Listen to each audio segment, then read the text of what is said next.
So, without further ado, let's go! Episode 1, Turnabout Trigger.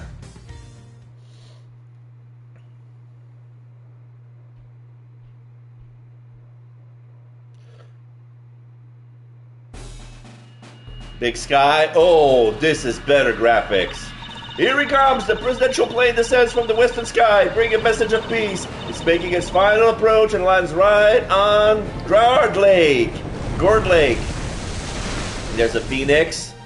So it's got, just listen to that crowd. Welcome, Zhang Fa. Welcome, Mr. President. There's a flag of Zhang Fa, the red phoenix. And now, sir, your audience awaits. He opens the door.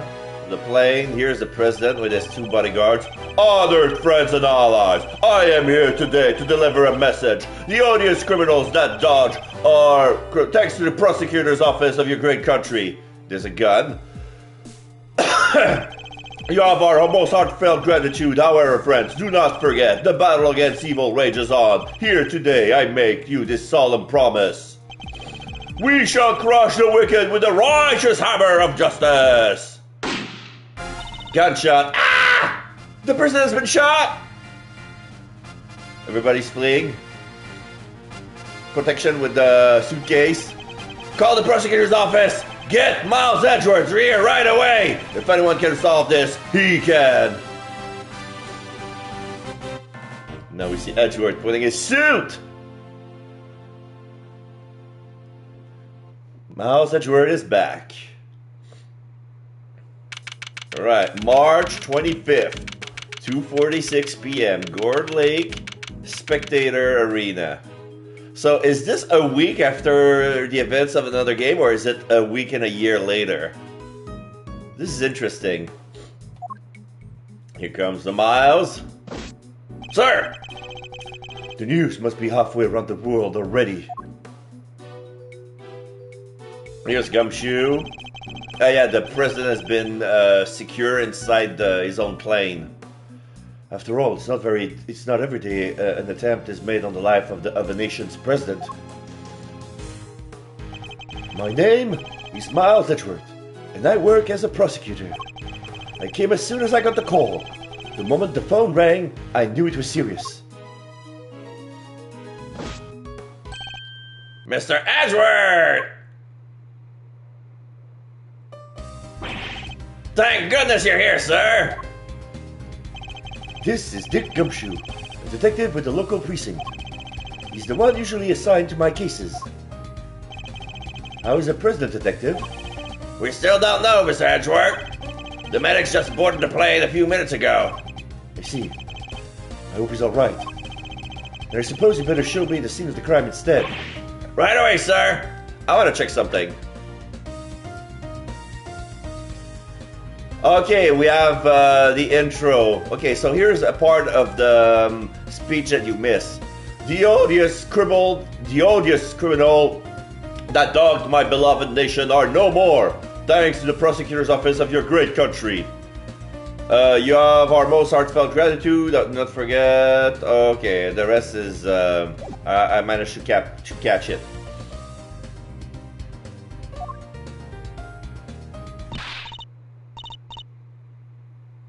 Hey, I say, hey! Yeah, you, Ruffles! Here's a new character. Who's that? You're the prosecutor in charge of this here case, ain't ya? Want to give me your first impression? Anything will strike y'all so as odd? No comment, Detective Gumshoe. With me. Come on now, Mr. Prosecutor. Don't be like that. Mr. Edgeworth, wait for me! Now, Detective, I'll need the facts of the case, in as much detail as you can give me.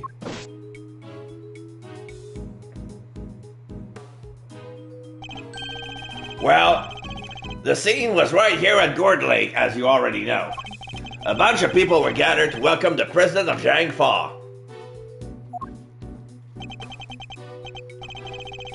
Dijon Wang. Okay. Yes, I read about his visit. There was a front page of the Mercurial News, President of Zhengfa to visit. Evening edition. It's been all over the news for days now.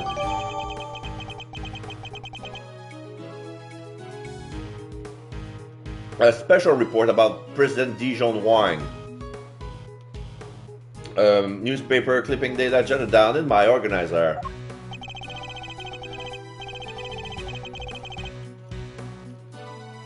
It was raining until just before he landed. Luckily, it let up and he went on stage as planned. And then, smack dab in the middle of his speech, bang! The gun goes up and everybody runs for cover, terrified for their lives, apparently. Apparently? Truth is, I only just showed up myself. I don't know a whole lot more than you do, sir. You were summoned on short notice as well. Sure was. Right in the middle of my day off. I was at the office taking advantage of the peace and quiet to prepare for my next case. And then the boss himself calls you to the scene. Never a dull moment, huh, Mr. Edgeworth? The boss? Yeah, Chief Prosecutor was right here in the park. Saw the whole thing. First chance he got, he yelled at the top of his lungs. Get me Edgeworth right away. He's the only man for the job. Something like that. I see. Oh, they cordoned the perimeter of the park off as soon as it happened. You'll be happy to know. So our would-be assassin is still here somewhere? Good. Now all you gotta do is find him in the middle of that crowd before they strike again. You're right. We don't know what else our culprit might be planning. These people are in danger.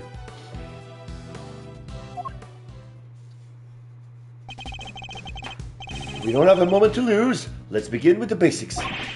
And search every inch of the crime scene for clues, no matter how insignificant they may seem. Precisely.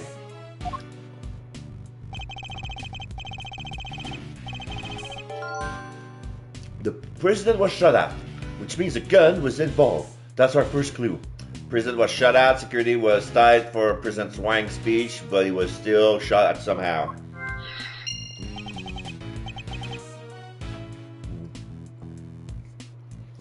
Alright, duty noted. Detective Gumshoe! Oh, sorry. Detective Gumshoe, how exactly was the security details surrounding the president's speech organized? Well, sir, our officers were mainly focused on securing the perimeter of the park.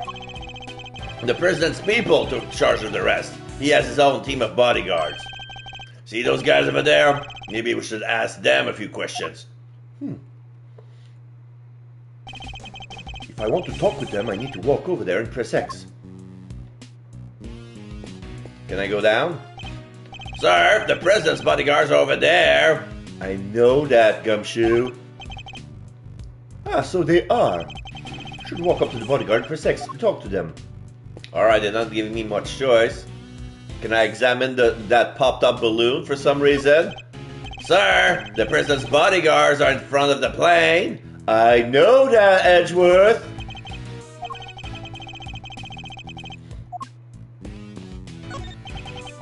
Can I help you? You're one of the president's bodyguard, correct?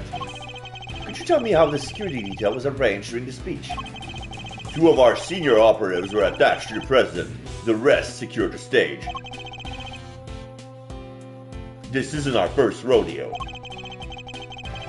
Anything suspicious in that crowd and we would have spotted it right away. I see. So the president's security was tightly orchestrated for the duration of his speech. Event security. The president's security detail was on the watch throughout for anything suspect.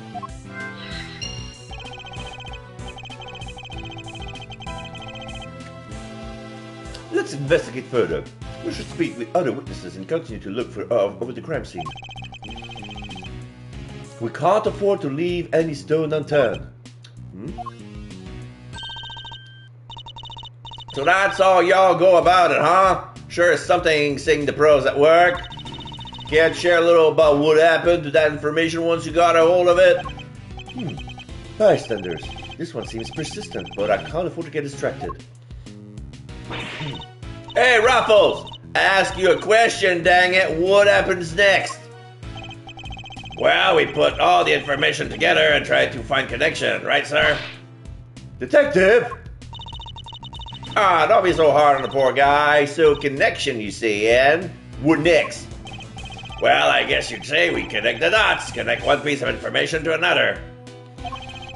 It's Mr. Edgeworth's forte. He's a logic master. I can view what information I have with L1 and then connect them with triangle. Should try it now. Just a quick press of L1 and we'll be off to the path of logic. Security was tight. The prison was shut out and the event security. So yeah, if they wanted to watch for anything suspect, they would have known something.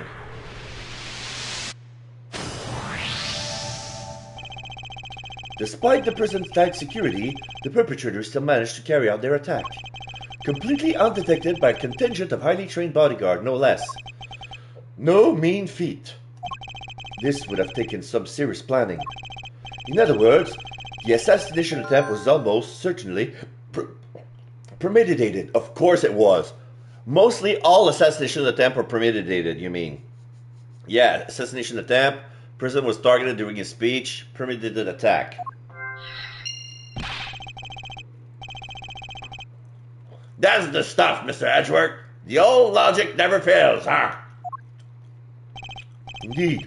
All we need to do is find the right clues and make the right connection between them.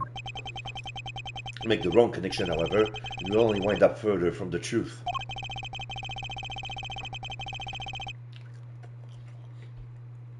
Which means I must make well-reasoned connection if I intend to draw a logical conclusion. Begin investigation, Gordon Lake, Lakeside Stage. Let's get this investigation started! Try to examine anything that looks suspicious. To examine things, I simply need to walk up to them and press X. And if I wish to speak with the detective, I should use triangle. No! I was as surprised as you, sir, but there's no mistaking it. It's the Steel Samurai! The Steel Samurai, warrior of Neo-Old Tokyo. It's a popular TV show. Old, young, it doesn't matter. It truly has something for everyone. Beats me why they have a Steel Samurai balloon at a welcome party for a foreign president. It is a little odd. Although, now that I think about it, what better hero to represent our nation? I must scout the scene and inspect anything that catches my attention. Okay. Flowers. These flowers are in full bloom. They look exotic, but I don't know the species. My favorite flowers are maybe roses. Yeah, roses and lilies.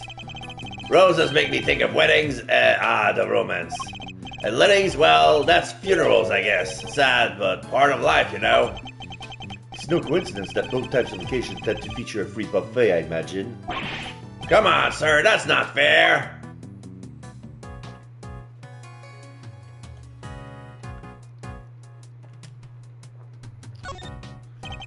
It's the flag of Zhang Fa. The key motive is a blazing red phoenix. Inside of a red triangle, and there are stripes of brown and yellow on the side. Wait, what's this? Something the matter, sir? Yeah, I see a hole. You don't see it, detective? There's something unusual about this flag.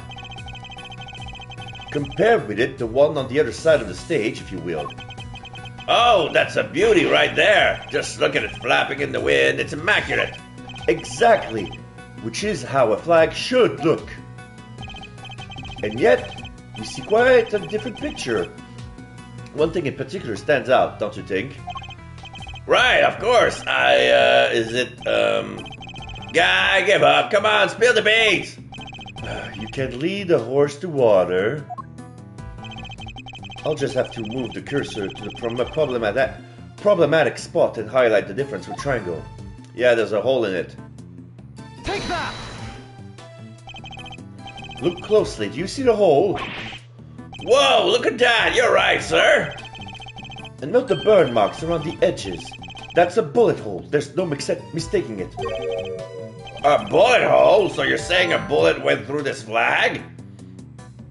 Located to the right of the stage, pierced by a bullet.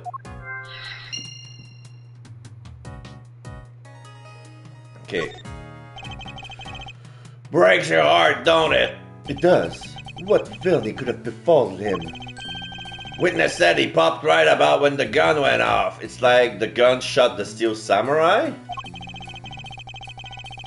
Which would strongly suggest that the bullet struck the balloon. Looks like I got a case of cold-blooded samurai murder on our hands. This is sacrilege. I won't rest until the culprit has been apprehended. Detective, we cannot let this vile assassin escape. We won't, sir. You can count on it. Steel samurai balloon started out floating to the right of the lakeside stage, but has since been popped. I think I got enough information for the moment. Time to put the pieces together and see what we can figure out.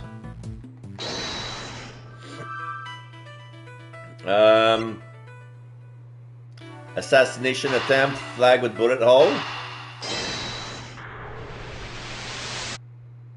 Nope. There's no logical connection between those two things. Okay, pop balloon and flag with a bullet hole.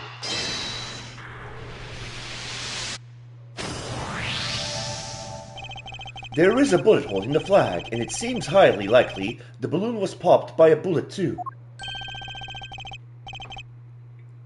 Which means 2 shots for fire, right, sir? Possibly even 3. The prison was shot as well, remember? Equally, the hole in the flag and the hole in the balloon could have been made by the same bullet. What we need to know is how many gunshots there were. Complete? Already? Alright, on with investigation. Him again, her again. Raffles! Raffles! Y'all figure something out, huh? Care to share?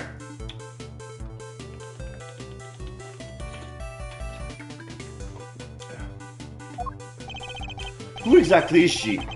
And why does she keep shouting at us? Rubbernecker, I guess. Seems pretty interested in the case. Come on, give me something here.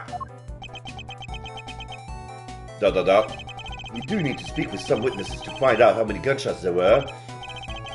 Fine, let's see if she can tell us anything. There y'all are.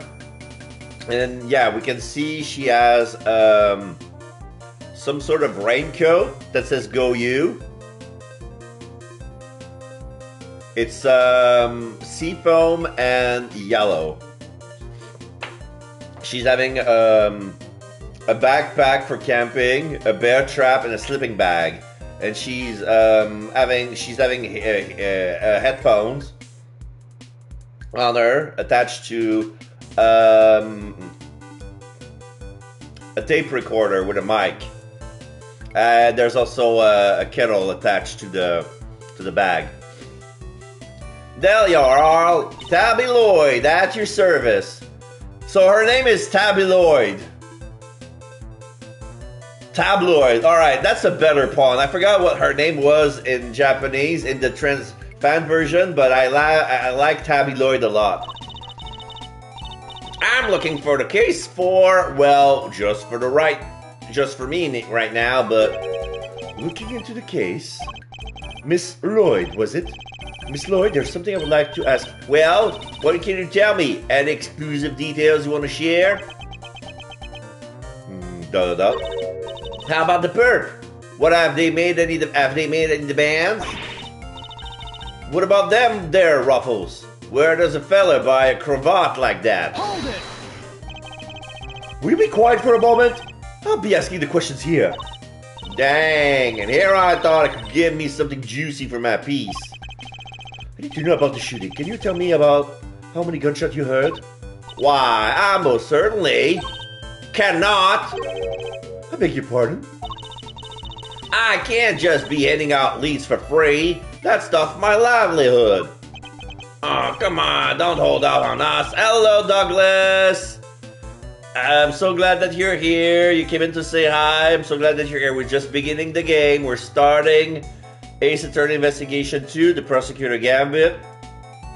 And yeah, there's I don't remember any of the people's name except of the important people. But right now we have two names: President Dijon Wand of Zhang Fa and Tabby Lloyd, who's the freelance reporter right here. And I believe that's her theme song listening right now.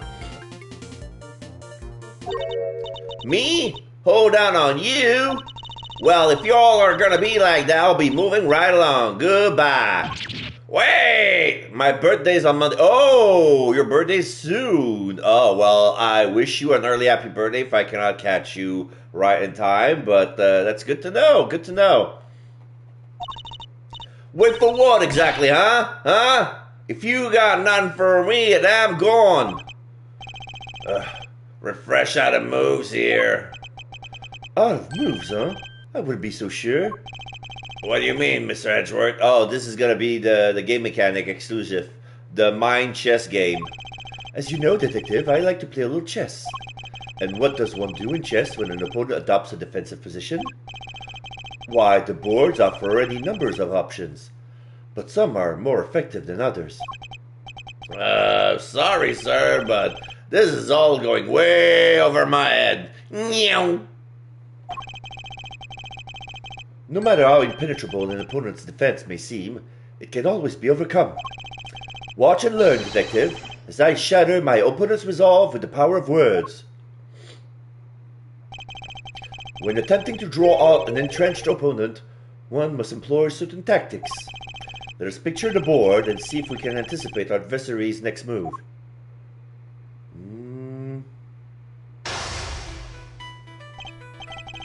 Oh, and there's a timer as well. I forgot about that. Now we must analyze the state of play. Y'all ain't getting nothing out of me, not until you give me something in return. And then we have a pawn and looks like a queen. It's a queen. My opponent has dug herself in deep. Her defense won't be easily broken. But I can't afford to try her patience by taking too long to plot my next move. In other words, I must be conscious not just of my strategy, but of the passing of time. That said, I cannot afford to waste words either. In fact, it can pay dividends not to. If my opponent gets too agitated... If you're fixing to ask me something, will you dang well ask it anyway? Like this is gonna be a distracted position. If I'm able to gain a tactical advantage by calmly biding my time, then when I see a crack in my opponent's armor, I pounce. I should begin by finding out what it is that she does. Alright, time to make my opening gambit. Mind chess. Comments. What is it that you do?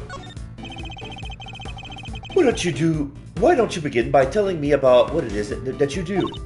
Sure, or I could totally not do that. Think I don't know when to keep my mouth shut, and that's my job?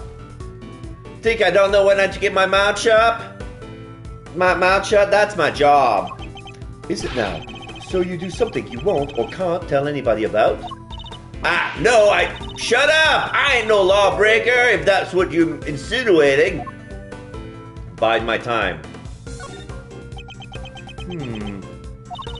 I'm a law-abiding everyday citizen, and you got no reason to say otherwise. Forgive me, I meant nothing by it. If it's something you can't tell me about, I imagine it must be very important work indeed. Huh? Well, sure, I guess. Leastways will be once I bag me my first big scoop. What was that about scoop? Huh. I see. It's a scoop you're after. If so, you're a journalist, is that correct? White pawn? Destroy black pawn. Dang it! Sure, I'm your friendly neighborhood reporter. The hungriest cub on the beat. That's the mystery of what she does for a living solved. Perhaps our hungry young cub has gathered information vital to the case. Let's make that our next line of inquiry. Okay, I get some time. With the opening move concluded, the mid-game approaches. What else does she have to tell us? Where's the record of your reporting? You're a reporter, which means you must have been making a record of some time. You got more questions? You gotta give me something first. That's the deal. I'm not in the habit of making deals. Now tell me what I need to know. Sorry, Ruffles, can't help you. I don't have a clue as to how to push the conversation forward. I'll have to try another tack. Where are you at the crime scene? At the time of the incident, were you present at the scene of the crime? Come on now, Ruffles. You ain't gonna give me a little tabby something first? Absolutely not. Then I ain't giving you nothing neither. You think I'm a sucker? Think again.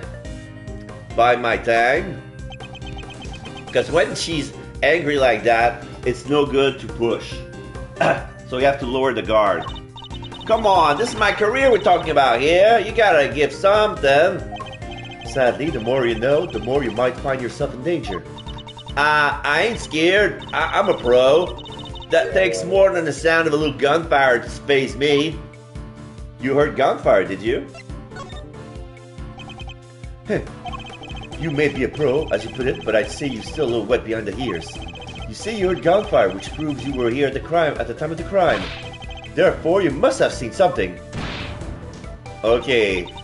The queen took a hit, but she's still standing. Because of course, you cannot beat a queen with a pawn. Double dang! Fine, I was here, I saw it. Came to report on the big speech, wound up reporting on the shooting. And you won't get no more out of me than that. I'm done with your tricks, Ruffles. If she came to report on the event, she must have made a record of some kind. A record I would really much like to get my hands on. This is quite the clue as to where to take the conversation next. Where's your record of your reporting? You're a reporter, which means you must have been making a record of some kind. You got more questions? Gotta mean something first, that's the deal. Time to deploy my cue. You must have a record of your reporting. Horse. The night. No self-respecting reporter would leave the house without a means of putting things on the record. So tell me, Miss Lloyd, where is yours? Boom. Night on the Queen. Another hit.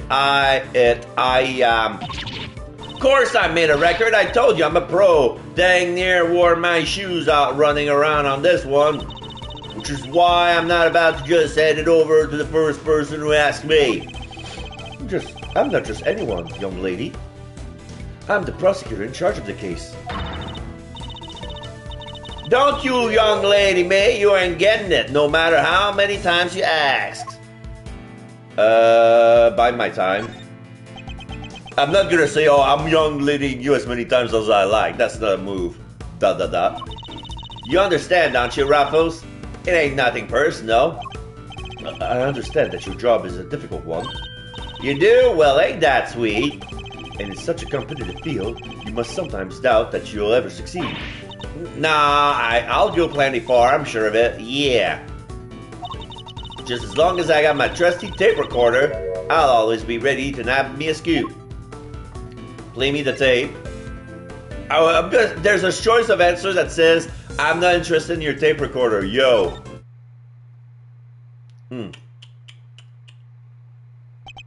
Intriguing. A young reporter hungry for success, so dedicated to a craft that leaves such an important event unrecorded would be unthinkable. And indeed, she did not. She committed the entire event. On tape! Ah! Dang it. This is my scoop you're messing with, my big break. Fine, sure, I recorded the whole darn thing. It's all right here, you got me, okay? Checkmate.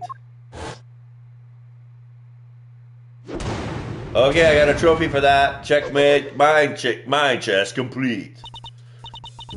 Okay, I gotta checkmate. Mine chest, checkmate.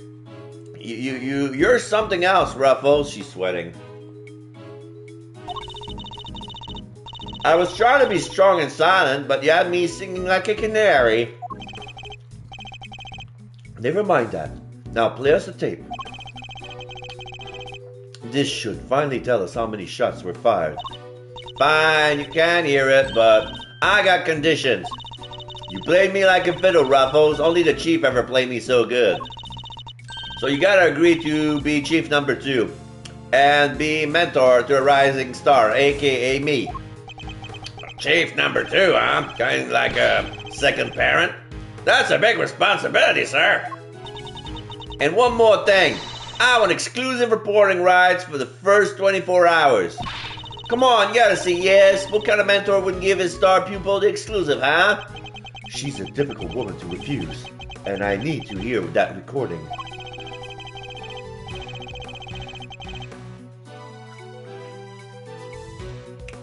"24 hours is more than I can promise. But the story is yours until the case is solved." And the job of chief number 2? I think not. Aw, you're no fun. But I guess a girl can't have everything.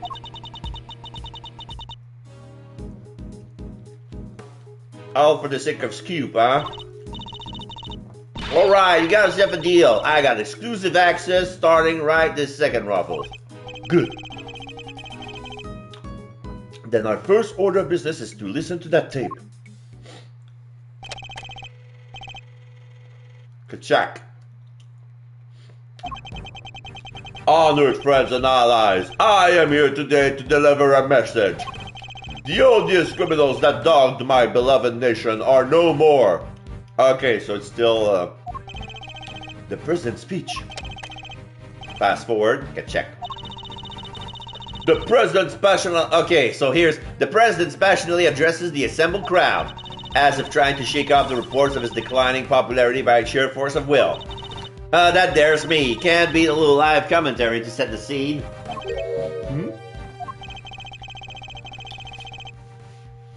The meeting is scheduled for just after the speech, correct? He seems pretty pleased to be able to put the whole Yatagarasu situation behind him. As well he should be. This is a great day for all of us. Whose voices are these? Oh, there was these two old guys standing right in front of me. So this is probably the chief of police and Prosecutor Payne.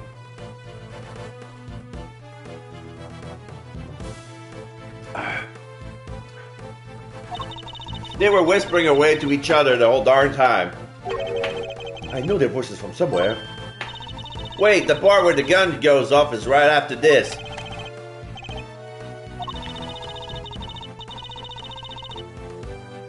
The president thrusts his fist into the air as the excitement reaches fever pitch. The battle against evil rages on.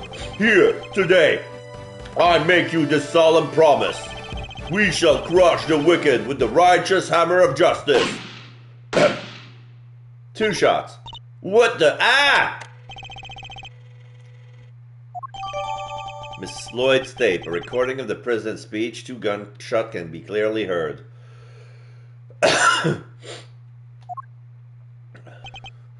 So, 2 shots were fired. Yep, and that tells us something? Something very important indeed. It allows us to deduce the trajectory of one of our bullets.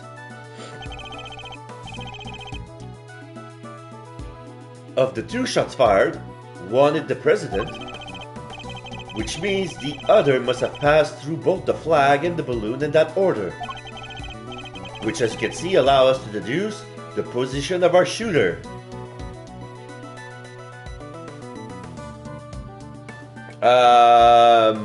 Yes or no?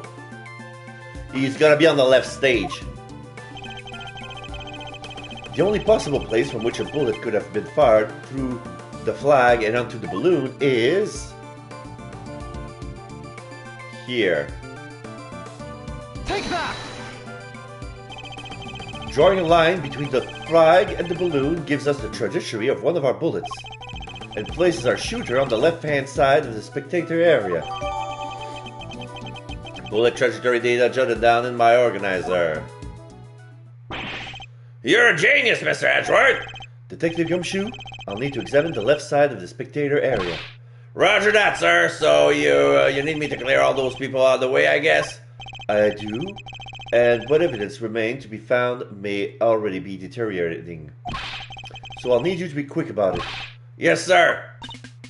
Chief! Hey, I'm talking to you, Chief! I suppose you mean me, Miss Lloyd? I surely do. You gotta let me out. You gotta let me help out. This stuff's my forte. I'm the best crowd herder you ever did see. I'll prod, pummel, and push him wherever you like. A very kind offer, but I think a less hands-on approach might be preferable. Also, about this chief business, I'm nobody's chief. Whatever you say, Mr. Edgeworth, sir. Your wish is my command. I somehow doubt that.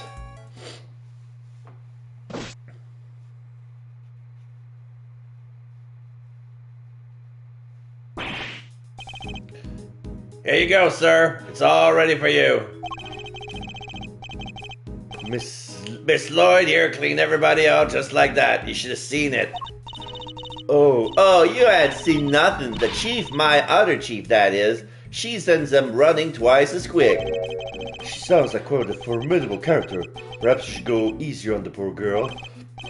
Thank you. Thank you. But you really shouldn't have all that running around. Your clothes are covered in mud. Allow me to pay for the cleaning. It's the least I can do.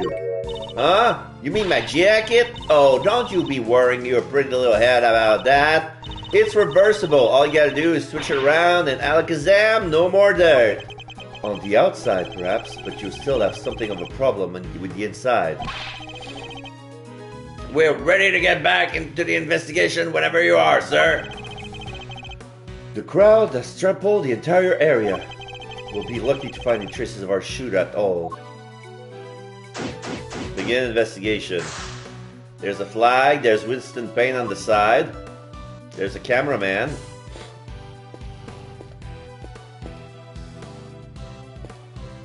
Oh, I see there's a hot dog stand or some sort on the right. What does it say?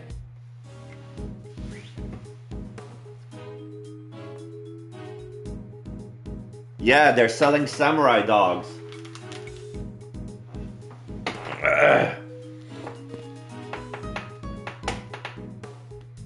So there's a garbage can. Cameraman, man, the lens is cracked. What am I gonna do? The circuit board's hanging out. The whole thing's spitting sparks. It's like a fireworks show in here. Probably not a good idea to touch it, I guess. Definitely not. No, fireworks can be deadly, right, sir? This isn't exactly rocket science, detective. The cameraman is clearly otherwise occupied. Perhaps I can talk to him later.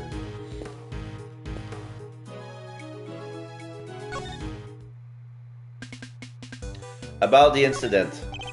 You say you attended today's ceremony in order to gather material for an article of some kind? You bet I did. It ain't the kind of things that happens every day. And when did the ceremony begin? Right after the rain stopped. We got lucky. It was raining all morning before that. Anyhow, the president's plane touched down right about 1:45. And the speech started at 2 on the nose. What about the shooting? Must have been maybe 20 after. So 20 minutes after the ceremony began. Yeah, shots rang out, tearing through the air that only moments before had been alive with cheers. Then tragedy, the president dropped to the floor, fell by an unknown assassin's bullet. It's 2:25 p.m. on March 25th, and I've been reporting to you live from the scene here at Gourd Lake. What was that all about? Sorry, just making some voice notes. Gotta get those ideas down the second they come onto the old noggin, you know. Ain't every day you get to report on the assassination of a president after all. It's dramatic, it's emotional. I got everything I need to write an article that put the readers right there on the scene. And did the president really drop to the floor? Officers on the scene say his bodyguard escorted him straight onto the presidential plane. Hey, y'all can't blame me for getting a little carried away now, can ya? Better take any testimony she gives with a good-sized pinch of salt. Local reporter. Heh, stop it. Calling me a reporter and all. It's kind of weird when somebody else says it. Still, Tabby Lloyd, reporter at large, does kind of ring to it, don't you think? But you are a reporter, correct? Sure am, a reporter in training. Have you ever had any article published? Fixing to look up my work, huh? Well, that might be tricky. And yet, you call yourself a reporter nonetheless. Well, I soon will be, won't I? This right here is a big old scoop, no mistake about it. And I got the whole thing on tape. Didn't miss a second. And it's all thanks to my trusty mic and my even trustier tape machine. I'm about to set the journalistic world on fire, just like my mentor before me. Your mentor, that's probably a lot of heart. You know the Chief, Ruffles? My mentor, my inspiration? No, but you have mentioned her repeatedly. Did I? Can't rightly say remember. What kind of reporter forgets a thing like that? Well, it's just like the Chief always says. You gotta treat information as irresponsibly as you can. And what kind of mentor says that? Oh, you should have heard the day she gave me this here tape machine. You be sure and bag yourself the juiciest, sleaziest scoop you can now, you hear? Wonderful. So you're the kind of reporter who sees fire under even the faintest traces of smoke. Nah, I'm the kind of reporter who puffs on the fire till the smoke's about chokes you. How's that any better?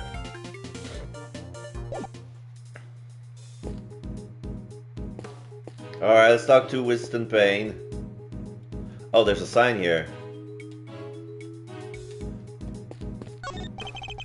This wooden sign looks almost brand new. I imagine it was placed here recently. What's it say? 50 yards to the Gordy Museum and 70 yards to the, never mind.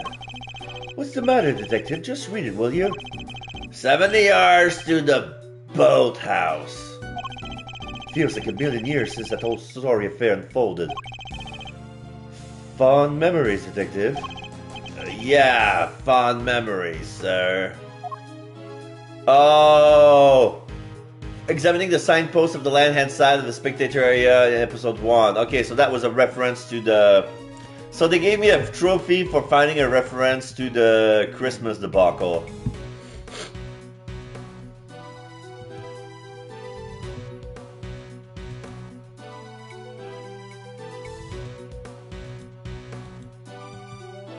Okay.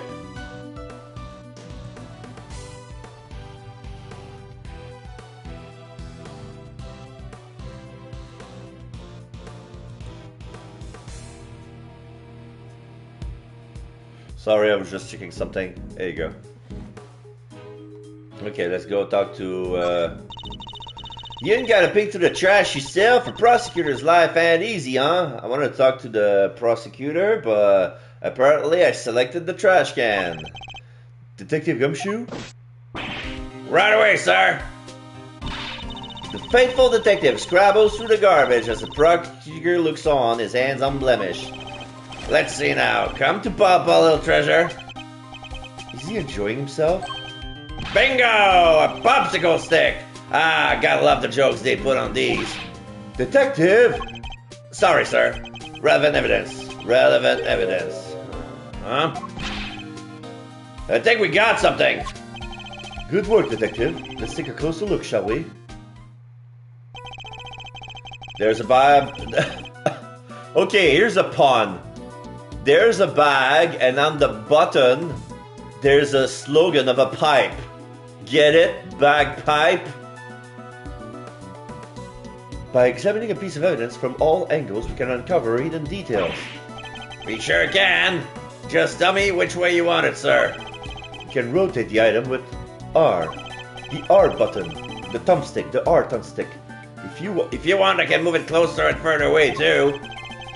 I can use L1 to examine an object up close and R1 to move out for the bigger picture. And when you spot something, just say the word. You can point out suspicious area with the cursor and press X to inspect them more closely. Alright, let's see what we can discover.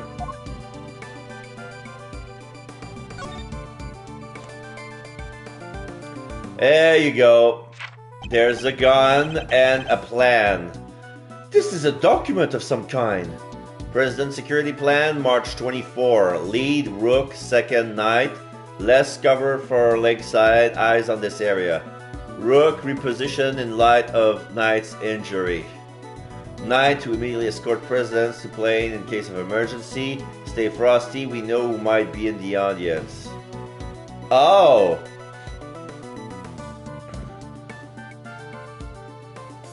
So yeah, there's a blue rook, a red knight, and a black king.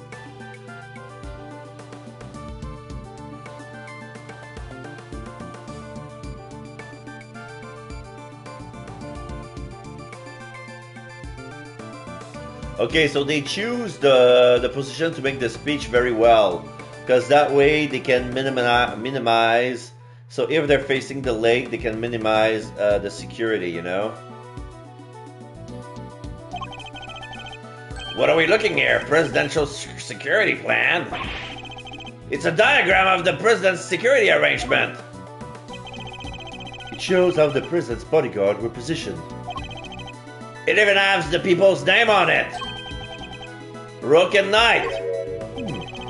So his bodyguards aren't native of Zhangfa. I heard he uses some private security firm. But why not employ people from his own country? I know, why not? I know why not. Y'all wanna hear a little tabloid exclusive? You really know something? Sure I do. I was over at their embassy not so long back sniffing out a story. While I'm there, one of my sources tells me that the president's got more enemies than your hairs on your head, including a bunch of bigwigs in the National Police Force. Interesting. So he's unable to trust his own domestic law enforcement. I wonder if one of these enemies could have been behind the attempt on his life. Security plan, diagram of the president's security arrangement, almost certainly classified. What was it doing dumped there in that bag? You raised an interesting point. It's a document relating to a matter of national security. It would surely be highly classified. Huh? Hey, there's something else in there. The gun with a scope. My. What's a gun doing in there? Sir, this bag! It's gotta belong to the... Yes, it could well have been disposed of by our would-be assassin. A revolver. It would have been taken a lot of nerves to dump in here amidst all the chaos.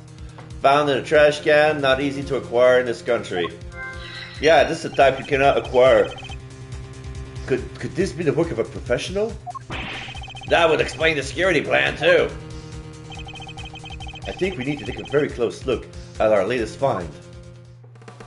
Okay, let's see what we can find.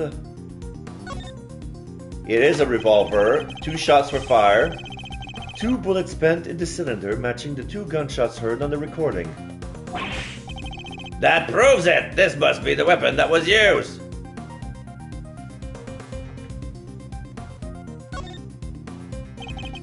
This part is called the grip. I've held a few guns in my time, though they've never felt quite right in my hand. This one is no exception. There's a silencer. Oh, that's the safety. There's a plus sign. So here's the scope with a laser. This is a laser sight. It can be lined up with a target to make aiming a bit easier. If I press it here, yep, definitely a red laser. Could the assassin have used a laser sight to target the president? Found in a trash can on the left side of the spectator area, fitted with a laser sight, 2 spent bullets. That bag was a real find, huh? Just goes to show a bag in the hand is worth 2 in the trash. Nice work, detective. Now, there's something else I'd like to ask you if you don't mind. I need you to take the bag and the gun to forensics and see if they can find any prints. On it, sir! A good set of fingerprints would really help this investigation along. I got the results for you, sir. That was quick. You bet it was. Told the tech it was ultra super high priority. But they came up empty. And they checked everywhere? Inside and outside, top to bottom, sir. They even took the bullets out of the gun and dusted them. I should have known it wouldn't be that easy. Well, this is quite the situation, wouldn't you say, Mr. Edgeworth? Who is he again? It's Payne, Miss Edgeworth! Winston Payne! We work together at the prosecutor's office! He's a prosecutor? Oh, what brings you here today, Mr. Payne? What indeed? Why, only the infestation of the chief prosecutor himself! His voice! I recognize him from the tape recording. Was he one of the men who was standing in front of Miss Lloyd? And where is the chief prosecutor? Oh, he had to leave, I'm afraid. He's a busy man. They let him and only him out through the cordon. So he had me summoned on short notice and then left before I even showed up. Rude! Okay, so we have enough 6-shot revolver, laser sight. No? Okay. That doesn't add up. Okay, assassination attempt. 6-shot revolver. Not easy to acquire in this country. Okay. Assassination attempt, laser sight. Huh?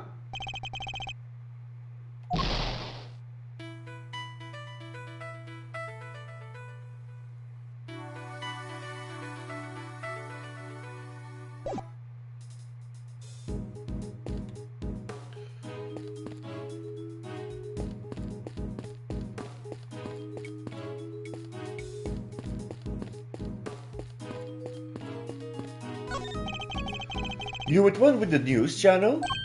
Yep. Can I help you? You must have footage of the event. Do you mind if I take a look? Wish I could help you, but that might be a little tricky. And why is that, huh, pal? You got a problem with doing your civic duty or something?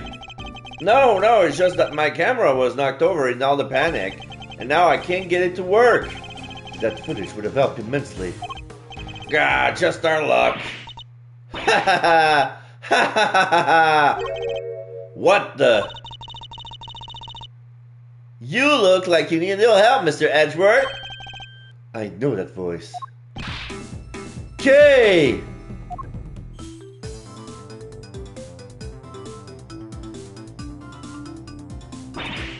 Honestly, I'll leave you alone for 2 seconds. But don't worry, your hero is here to save the day.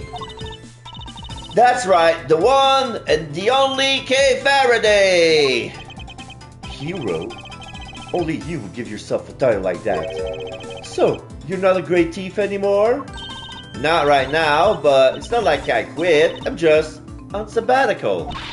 I'm taking time out for some intensive training. Being the second Yatagarasu doesn't come easy. Kay helped me out on a few occasions about 2 weeks ago when I was working on a case. The case of the Yatagarasu, a mysterious thief who seems to appear and disappear at will, and you claim only to steal the truth. She calls herself the second Yatagarasu, the successor to the so-called Great Thief. There's not a lock I cannot open or a trap I cannot escape. And when it comes to stealing, I'm still in training, but I'll get there soon enough. What are you doing here, Kay? What do you think I'm doing? I've been enjoying the festivities, of course. I suppose she didn't mention being fond of such things.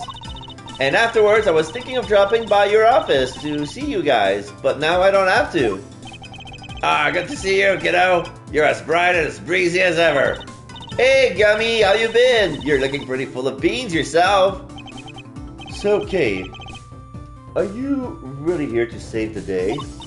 Yup, Prepare for your jaw to hit the floor. Your best spot in the world. Here only went and took pictures of the whole shebang.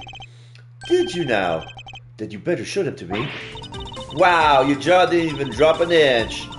What's the girls gotta do to impress you, huh? I know, right? Mr. Prosecutor here's as much fun as a dang toothache. Won't even let me call him Chief.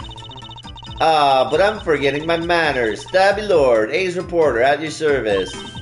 Nice to meet you, Tabby. You're right, he's no fun at all. This one time, he... You two can chat later, okay? Can I see those pictures? Boo! Fine, here. Oh. I took this one right when the gun went off. This is weird. So now we see both guards are at the ready. We see Rook and Knight. Rook having a square buzz haircut like a tower. And the Knight having a faux mohawk like a horse's mane. But he has a neck brace around his neck. And they opened their suitcase and they used them as shields to protect the president. And now we see the president with red dot on his forehead. It was total chaos, people running everywhere. The president has his two bodyguards. The names on the security plans were Knight and Rook, I think. What's that? Thank you indeed, Kay. I think you've provided us with a vital clue. Woo-wee, your eyes are just lit up like a pair of dang Christmas trees. Well, Mr. Edgeworth, care to tell the readers what you've spotted? A contradiction. Oh, what now? I don't see nothing strange. Allow me to show you. This picture shows the moment of the incident, but another piece of evidence shows something different. I need to highlight the point of contradiction, and then employ my powers of deduction. I hated this part a lot because it was so dumb. First, to find the contradiction in the photograph. This is the contradiction in the photograph. Yes, this is it. I'll simply press triangle to make my deduction. Now, to present the evidence that proved the contradiction, the newspaper clipping. Look closely at the picture of the president in this newspaper clipping, if you would, Miss Lloyd. Now look at Kay's photograph. Compare the two carefully. Huh? What am I looking for here? Well, I'll be. Indeed, there's something on the president's forehead. Something that wasn't there in the first picture. What is that? Some kind of birthmark? Yeah, guy's got a big red birthmark right in the middle of his forehead. Red birthmark. Photo shows a red dot on the president's forehead during the attack.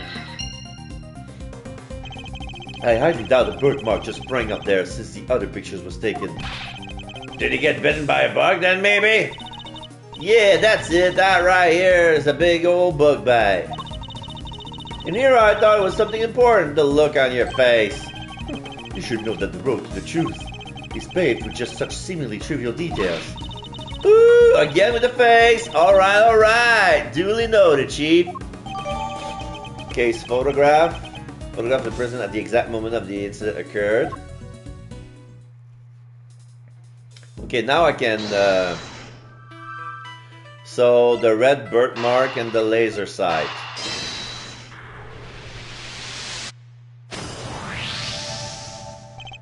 I have solved the mystery of the red birthmark. Really? So it wasn't a bug bite? No. What we're dealing with isn't something that would itch for a day and then disappear. It is, in fact, the beam of a laser sight. Then our killer was aiming to shoot the president square in the forehead? And shortly after this picture was taken, the second shot ran out. Yeah, that's gotta do more than itch. Indeed, I fear the president may be in even more danger than we thought. And that the gun we found was the weapon used in the crime. Found in the trash can, the left side of the spectator area, fitted with a laser sight, 2 bullets spent, used in the attempt. Why would the perp use a laser sight, though? He's right. You'd stand out like crazy using something like that. Pew pew pew! It's not like you can just go around and shooting lasers all over the place. No, and anyone who saw it would trace it right back to the shooter. Seems like a pretty bad idea all around. Oh, I almost forgot. I took a couple more pictures.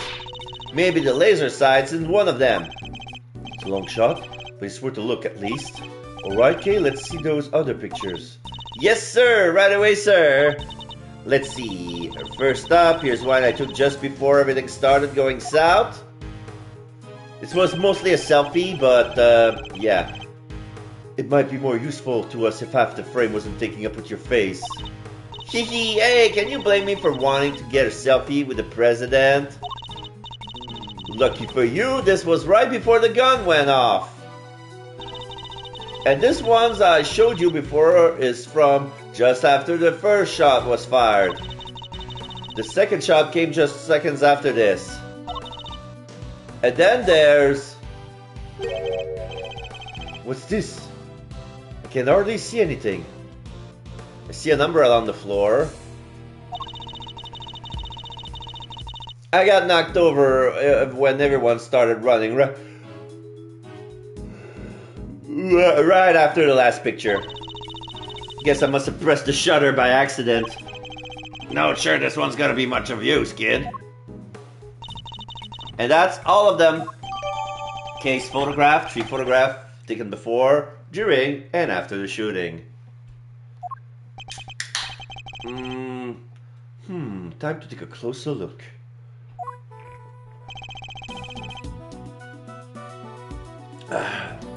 Let's examine the picture from before the shooting. Is there anything of the laser sight there in this picture? Yes, there is. And it's pointing at Payne and is whispering at this gray guy here who's probably the chief prosecutor at the time before Edgeworth became it. So that means that the person in the red trench coat right here is Tabby. Because if she managed to catch this conversation on tape... Take that! There, I see it! Where is it, sir? Look closely at the person with the red hood. Whoa! There it is! Indeed. That's our laser sight right there. So that's our perp! The one in the red hood must be... The shooter, yes. We found them, all thanks to yours truly. Indeed. You led us right to the greatest treasure of all, Miss Great Thief. The truth. Hey! You may have captured our would-be assassin in one of your other pictures too. Let's take another look. Our red-hooded suspect could be in another one of these photographs from after the shooting. There it is. Is the person with the red hood there somewhere? Oh, yes, here. Take that! Look, right there! A red jacket. That must be our suspect. Looks like they took advantage of the confusion to make their getaway. Luckily, we can see exactly where they were headed. Ah, the samurai dog stand! Precisely. Which means they escaped towards the right-hand side of the spectator area. Did they think I'm shoe? On it, sir. Consider it cleared. Good. I'm counting on you.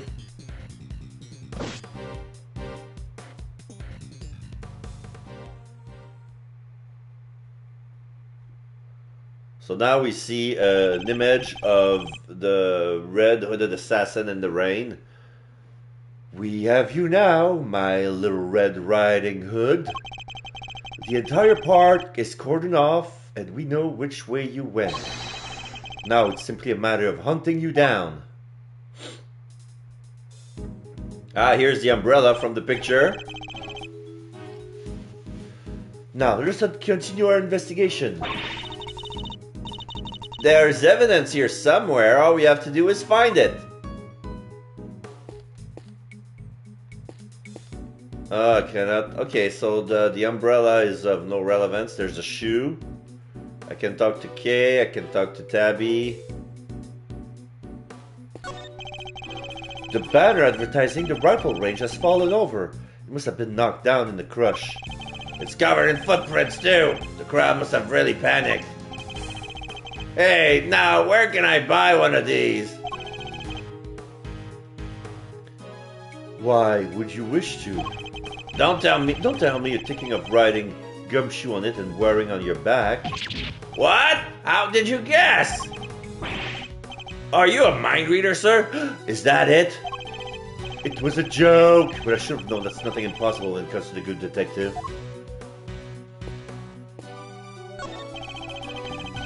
There are toy rifles lined up along the counter.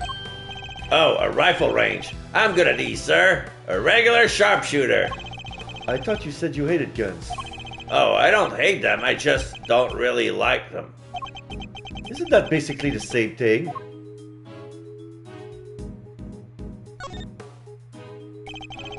I must scour the scene and inspect anything that catches my attention. Here's a red button. What's this? A red button, do you think? Seems was torn out of something from near the samurai dog stand.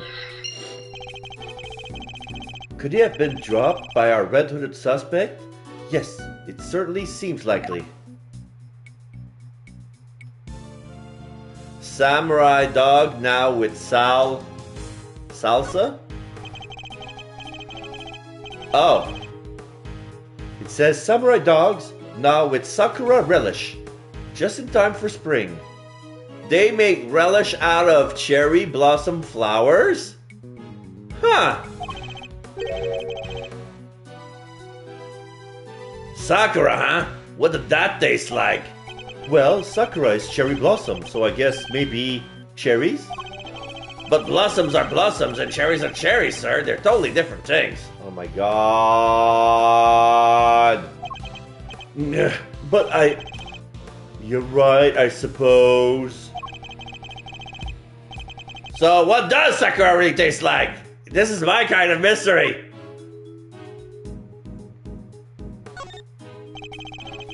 It's a flimsy-looking food stand made of plywood, and it sells samurai dogs.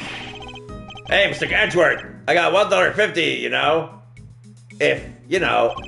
You're not actually suggesting I subsidize you eating of the job? Oh, I didn't mean to. That is, maybe when we're done? Fine. When we have finished investigating, you can have one, and only one, understood? Sorry, sir, I never should have. Wait, did you say I could have one? Yes. Why, something the matter? No, it's just, I wasn't expecting you to. Thanks, sir!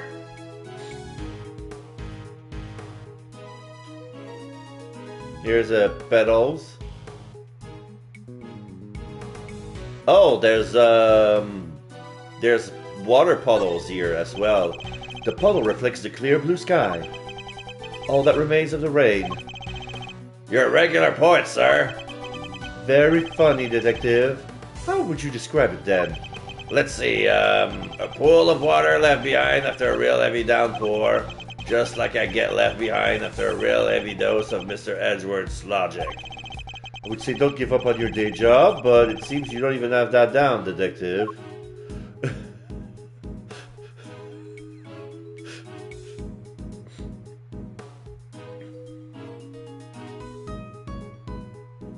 One game for $3.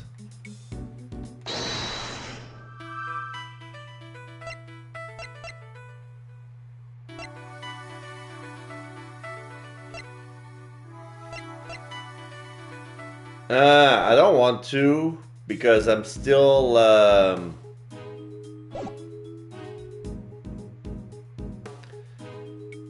they say there's more to examine here. What did I overlook?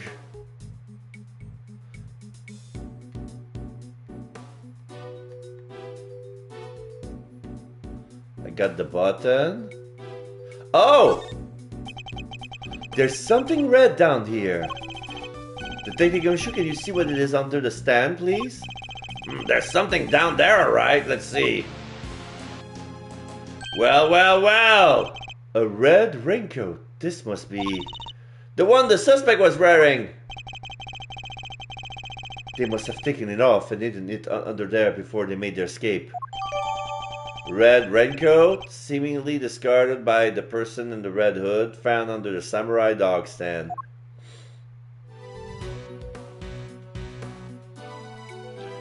Yeah, one of the sleeves is inside out and opened, and the button has been removed.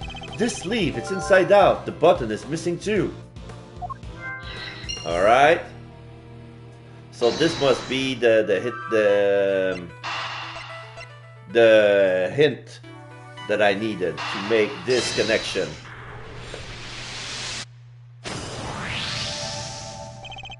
The button we found seems to have come from this raincoat. It must have been pulled loose when the killer took it off. Huh, the right sleeve's inside out too. It seems it was removed in a hurry, fast enough to tear a button off, no less. I surmise our assassin disposed of their gun and bag in the trash immediately after shooting at the president. Then they slipped into the panic crowd and moved from the left to the right side of the spectator area. This was because they knew the trajectory of the bullet wound. The bullet would point to a shooter on the left side. Finally, they removed the raincoat and hid it under the samurai dog stand. The killer would have needed to get rid of the coat as soon as possible, hence its hurried removal. The fact that the right sleeve is inside out is a testament of how quickly it was taken off. Yep, that and the missing button. The question, of course, is why didn't the same thing happen to the left sleeve? Oh yeah, only the right sleeve is inside out. Indeed, and the button is on the left sleeve is still securely attached. So, what does this mean, Mr. Edgeworth? If we're to answer that question, Detective, we'll need to inspect the raincoat in more details. Okay. So there's mud all over.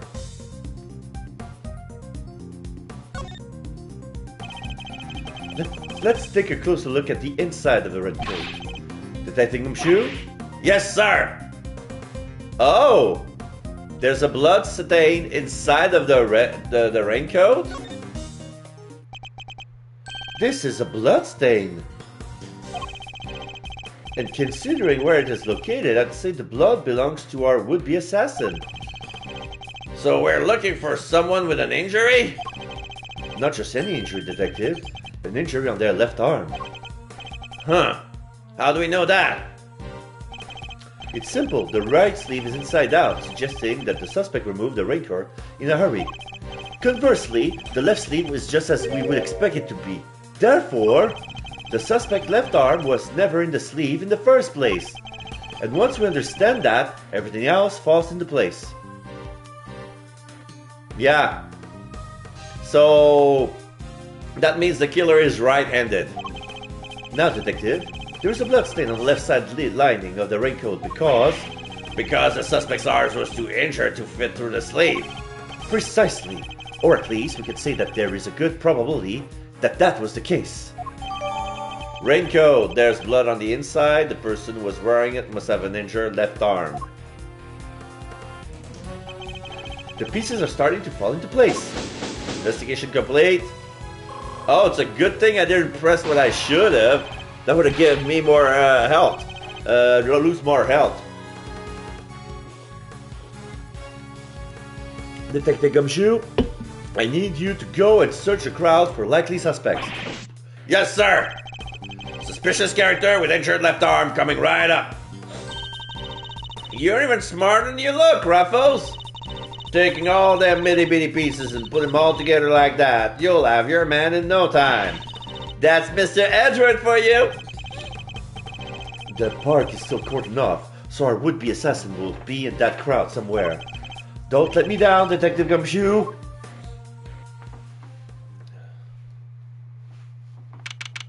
March 25th, 3:27 p.m., Gourd Lake, spectators area. Mr. Edgeworth! We found someone who fits the bill perfectly, sir. Wait, not the assassin, Gummy! Hold on, Kay. It's a little too soon to be jumping to conclusions.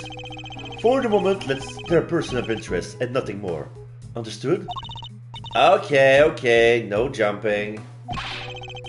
But he's our shooter, sure, I'm sure of it. He's the guy who tried to take out the president. In broad daylight, surrounded by a crowd of witnesses, this is no ordinary assassin. Bring it over here, detective. Carefully. Yes, sir. Come on, boys. You heard Mr. Edgeworth. Oh, shit. So for those who remember that theme song from Justice for All, it's exactly as you think it is. We have a white man with a scar that goes from the top of his forehead to the chin, splitting his face in two. He has a monocle on the left eye, a very nice and calm demeanor, a mustache. The monocle is attached to his ear, and he does have a left injury on the cast. He's holding a strawberry vanilla ice cream cone with a little it looks like those corn cone for the nose and a little cherry for the monocle. He's holding it with his right hand, and he's wearing some sort of vest that we've seen for people who are making hot dog stands. But on each side of the lapel, we have the sign of a shell, pink shell with a spiral in the middle. So yes, this is 100% Shelly the Killer. Right here. No umbrella and a bandage on his left arm. Well, pal, state your name already. Doe. John Doe. Charmed, I'm sure. John Doe. Not a name you often hear in real life. That's correct. I know this man from somewhere, I'm sure of it. And you are Prosecutor Edgeworth. You know my name? Of course. I have been following the day's development with some interest. Now, perhaps you'd care to explain why you've asked to speak with me? As you've been following our investigation, you're no doubt already aware of who we're looking for. So let me ask you, do you recognize this raincoat by any chance? Forgive me, but I am afraid I do not. I see. Well, I believe it's Oder to be the would-be assassin we're seeking. My. Well, isn't that just shocking? And this same would-be assassin happens to have an injured left arm, just like you. All I can tell you is that I had nothing to do with this unfortunate affair. The two adversaries stares each other down, their eyes like deadly lasers. Care to tell the readers what happens next? A showdown, that's what. A battle of wits, a battle of words. Dare I let him explain any further what he thinks this upcoming battle will entail? Sure, let the man blather on. In a battle of wits, you never know if or when the other guy might be lying out. You're just plain mistaken. But if you spot inconsistency in the statement of theirs, you gotta present the evidence that proves it. And to do that, I'll need to first open my organizer with R1 and press triangle to present my evidence. So this is basically a way to present the tutorial for the argument section of the game. What if there ain't no inconsistencies to find? Then you change tact, you press for more information, and see what can shake loose. Indeed, I can press my opponent with L1. Why don't you show us how it's done, Mr. Edgeworth? Stepping up to bat, our nation's top prosecutor. Once I'm able to quietly gather my thoughts, yes. Doe's deposition. I can understand why whoever wore the raincoat would be of interest to you. But you have no proof that this person is injured, as you claim. My left arm may be injured, but I can still use my right. When it started raining, I simply opened my umbrella. No raincoat required. So you contend that you were not wearing a raincoat, is that correct? It is. And is that so strange? Not everyone wears one after all. I happen to prefer an umbrella. Team Raincoat over here, they're perfect for when a girl really needs to move. Heck, I don't use either. Come rain, sleet, snow, or shine, it's my trusty parka every time. Not exactly the line of inquiry I was hoping to pursue. So you see, I am not your would-be killer. And I'm not in the habit of making baseless accusations, Mr. Doe. Please, I am just a simple ice cream sales... Oh. So now he puts his... Oh, okay, so this is disgusting. So, he was probably crunching his left wrist. And then we see blood coming out of his bandage. So he put the ice cream on his face, and he used the napkin he's using to hold the ice cream with to wipe off the blood. And then once the blood has been successfully removed, we grab back the ice cream with it. So there's blood inside the napkin, and now it's on the cone. My wound seems to have begun bleeding again in all the excitement. The owner of the raincoat is definitely our assassin, and said owner also has an injured left arm. I'm on to you, Mr. Doe. It's only a matter of time. Doe's deposition. I can understand why whoever wore the raincoat would be of interest to you. Hold it! So you admit that whoever wore the raincoat is a person of interest? I know they are. I was able to follow most of your investigation from the spectator area. One never thinks one could get caught up in such an awful thing as an assassination. But you have no proof that this person is injured, as you claim. Hold it! So you'd like to see some proof that the owner of the raincoat has an injury? I would certainly expect such a renowned prosecutor to have some. I still don't understand how you know who I am. Come on, Mr. Edgeworth, you're famous! He probably read about you in the newspaper. I have also been observing you and your work, lest you forget. I don't believe a word he says. If I can prove he's lying, we'd be one step closer to apprehending our shooter. My left arm may be injured, but I can still use my right. Hold it! That looks quite a serious injury, Mr. Doe. How long ago did it happen exactly? Oh, not long. That's all you're going to say on the subject? Well, it certainly made serving ice cream more difficult. And stopped me from holding my umbrella while I worked. When it started raining, I simply opened my umbrella, no raincoat required. Hold it! And yet you don't seem to have an umbrella on you at the moment. Didn't the rain stop only a short while ago, just before the shooting? It did indeed. I remember because I was suddenly inundated with customers. That was less than an hour ago. Are you trying to tell me you lost your umbrella in that short of a span time?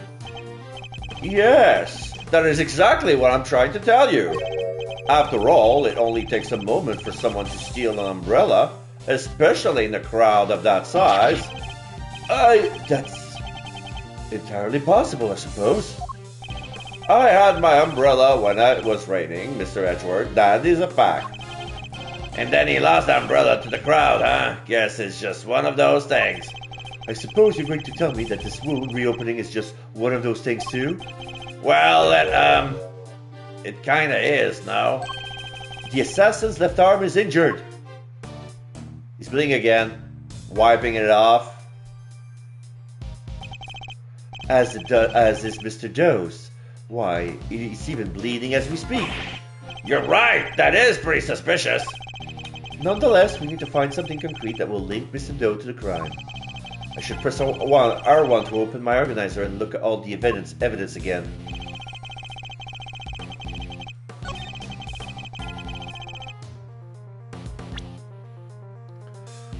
I'm gonna save just to be sure. Oh. I made another save. It's okay.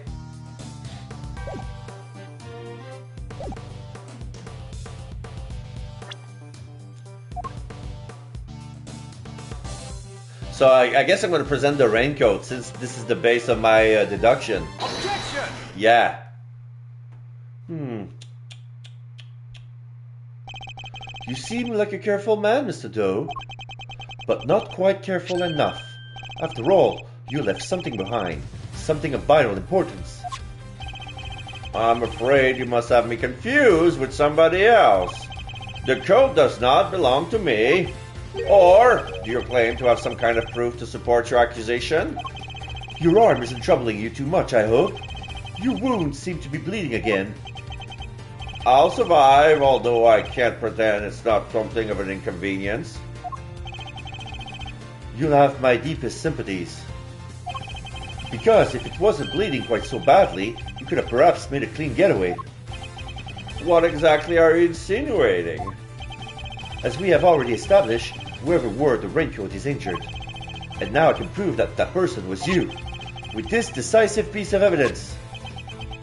Okay, now the ice cream cone is melting. Because he doesn't phase.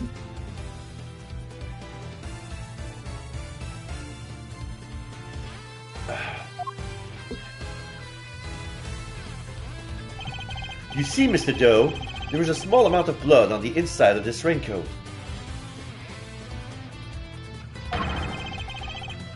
Blood that belongs to our assassin.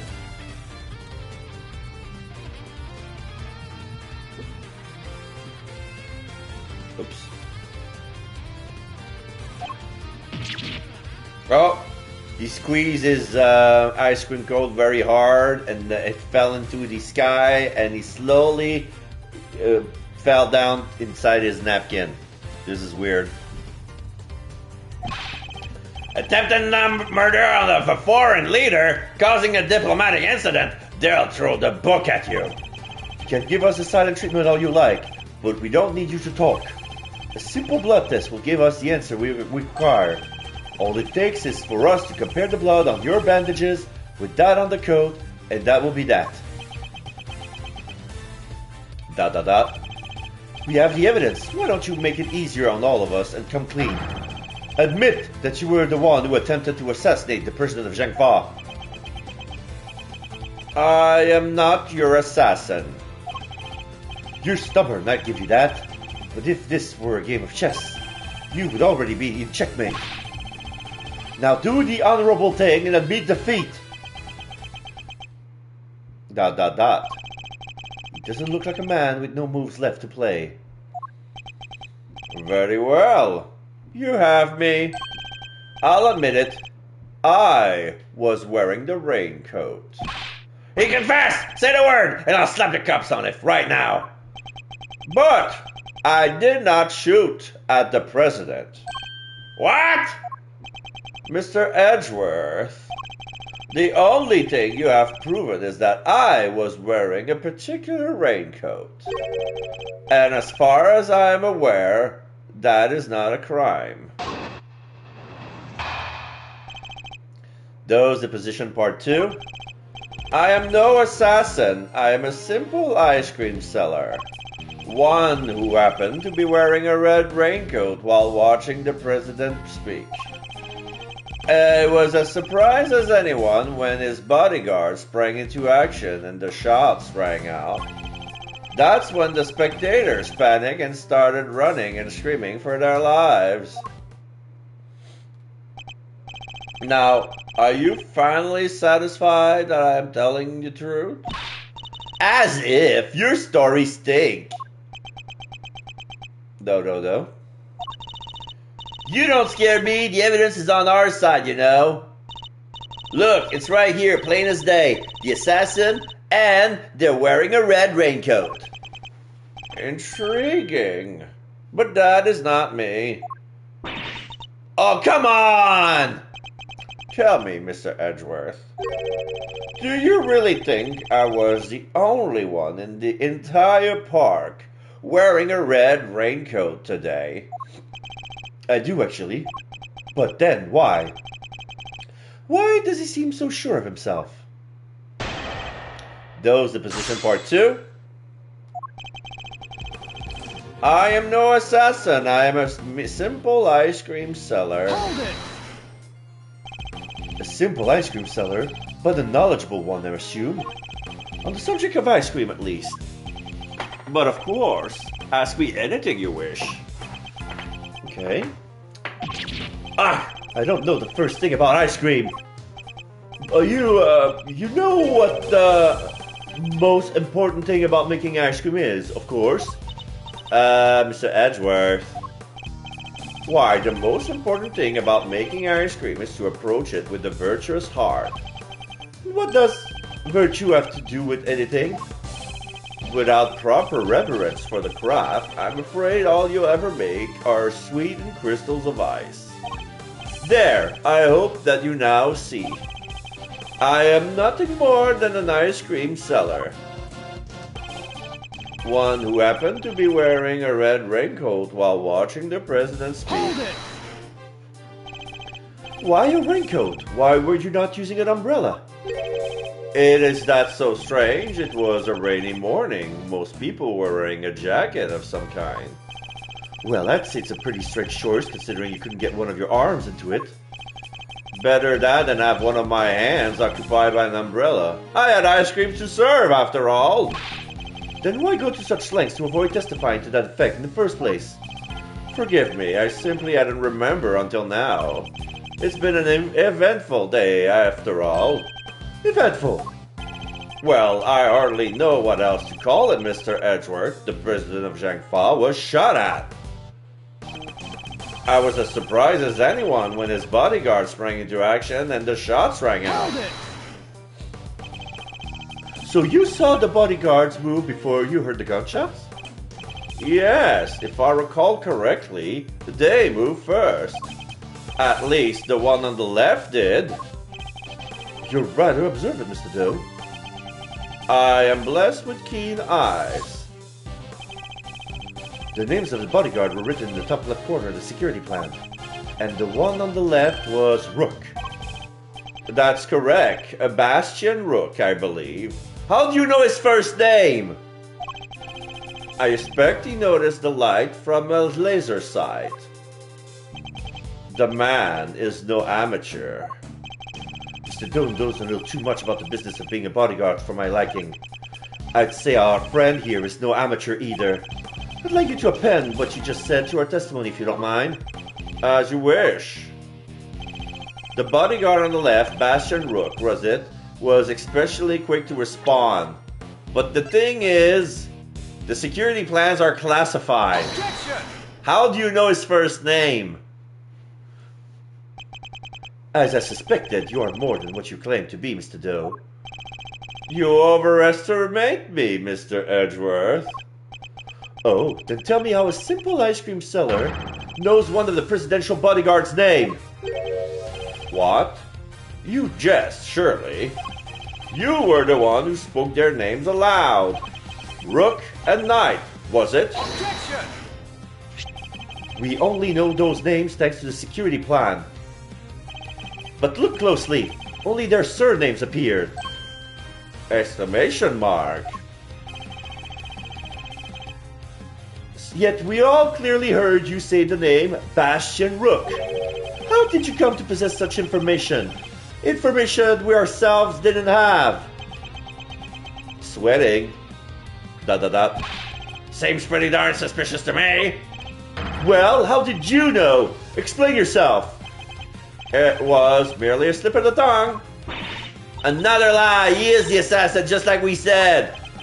Come now, miss. It's a little soon to be jumping to such conclusion. Now the ice cream cone is shaking and fuming with rage. I'm angry. I didn't know their names, yes, and the reason for that is... Well, I know Mr. Rook. He and I are acquainted. What?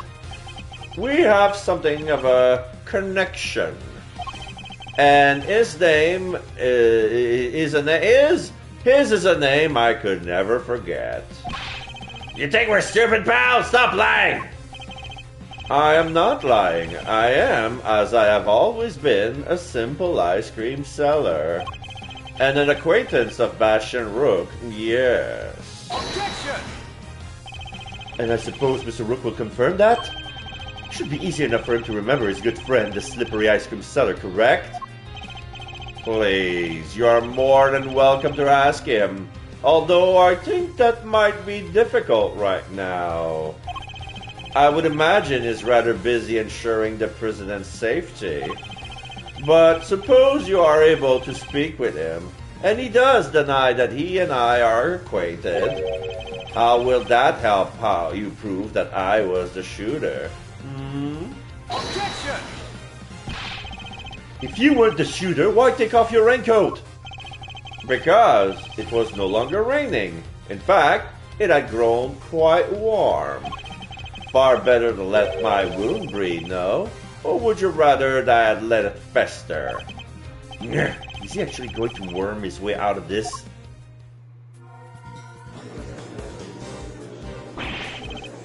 What are you waiting for, Mr. Edgeworth? Rabble, rabble, rabble, rabble, rabble, rabble. Hurry up and arrest the man! He's clearly guilty. If I were you, he would be in jail already. You might be willing to arrest a man without sufficient proof, but I am not. No, come on, Mr. Edgeworth, there's gotta be something you can do. Shocking scenes here as the culprit seems all but certain to escape justice.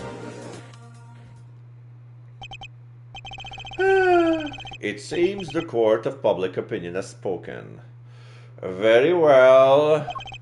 As I will clearly be viewed with suspicion no matter what I say, I might as well share what I know. What you know? What's his angle here? I saw them. I saw another person with a red hood. What? Are you kidding?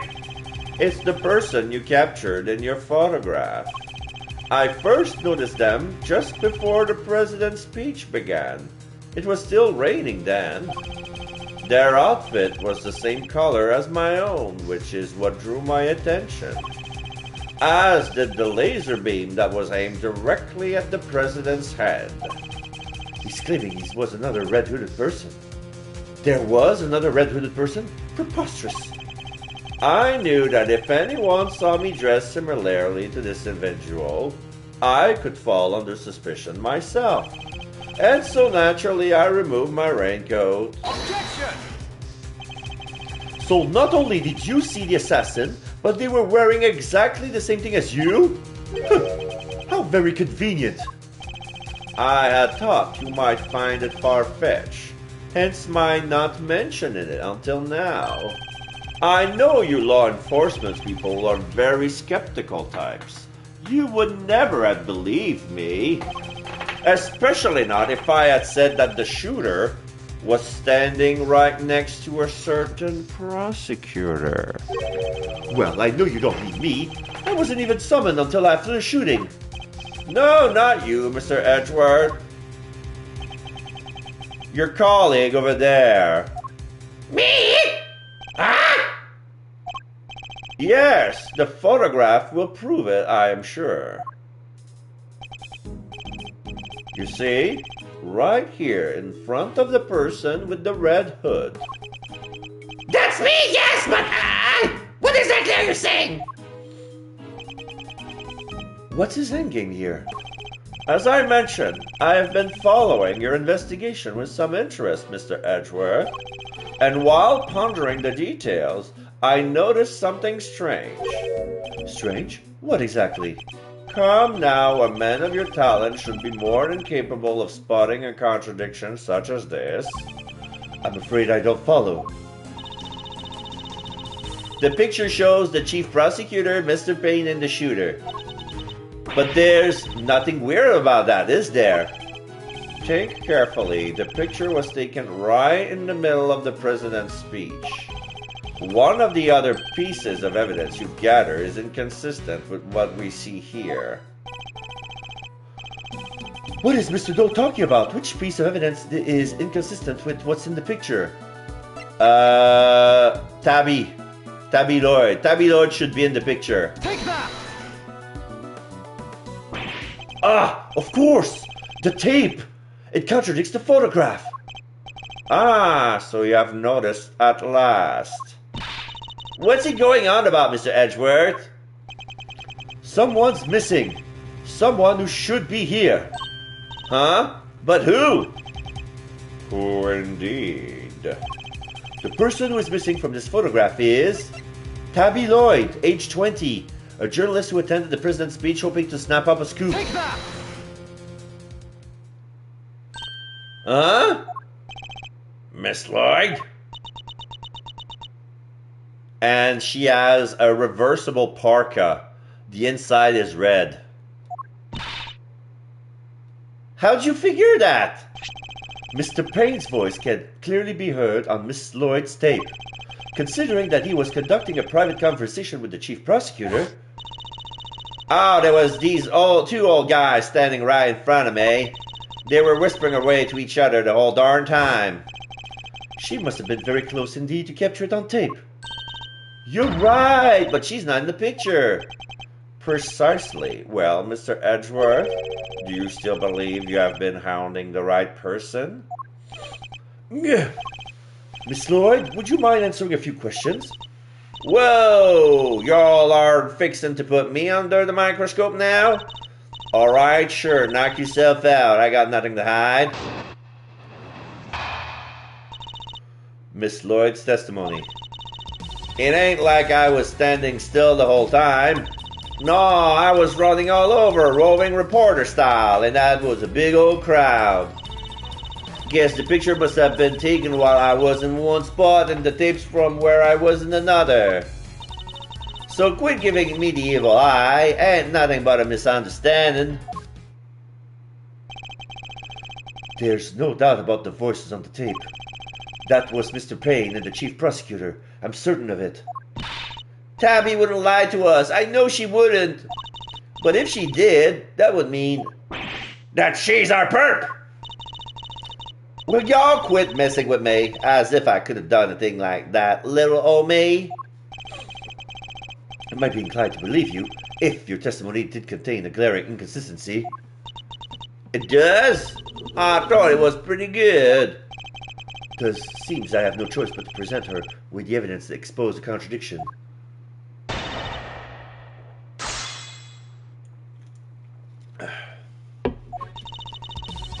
It ain't like I was standing still the whole time. Hold it! Why would you be moving around if your main aim was to record the president's speech? Huh? What now? How do you mean? Surely the speech would have been best recorded from a single, consistent position. Well, see, that is, oh yeah, ambience. That's the word I was looking for. Gotta capture the ambience.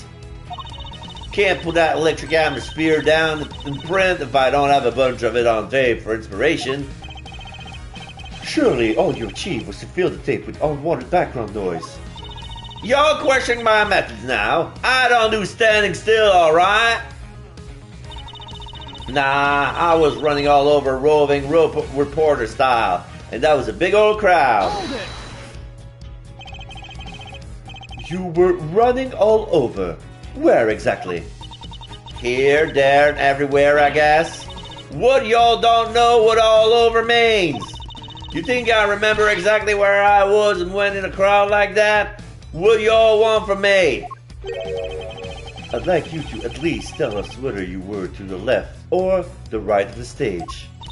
Left? Yeah, left, I think. The suspect in the picture was on the left-hand side, too. Coincidence? Yes, the picture must have been taken while I was in one spot and the tapes from when I was in another. Hold it! So the fact that you are not in the picture is to be expected. Is that what you're trying to tell us? It surely is. I caught your pals, the prosecutors, on tape while I was in one part of the crowd, and then that picture was snapped while I was off someplace else. Look at it that way. It all makes perfect sense. Your assertion, then, is that the picture and your recording were taken at different points in the speech? Yep. Timing is everything. You'll learn that soon enough in this line of work. So if I can prove that the two things did happen at the same time, her entire defense will come tumbling down.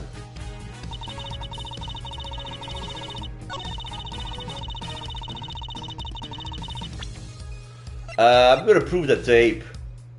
Objection! Shakes his head. Miss Lloyd, it's imperative for a reporter not to lie, wouldn't you say? You're dang right it is, and I don't lie! And yet the photograph and the recording were definitely taken at the same time.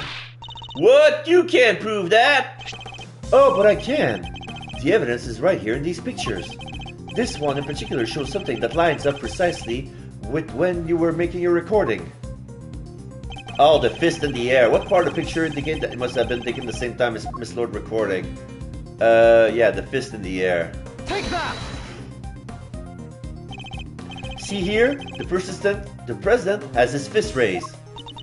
And what about it? Would you be so kind as to play us the tape again? I see, it ain't that simple. What if I were to tell you that you don't have a choice? Yeah, you don't make it easy, do you, Ruffles? Remember, we are concerned with the moment the president raised his fist. No criminal organization, no matter how big, is above the law. The president thrusts his fist into the air as the excitement reaches fever pitch. There! That's the moment right there! Correct. We have now confirmed when it occurred in the recording. Which means Tabby should be in the picture too. And she is right there for all to see. For Miss Lloyd is in fact the person with the red hood. What? Ah, my bear trap snapped. So you're a shooter, huh? No. I don't even own a jacket like that. That's right. From everything we know, the owner of the red coat is. For everything we know, the owner of the raincoat is John Doe, Tabby Lord, or neither of them.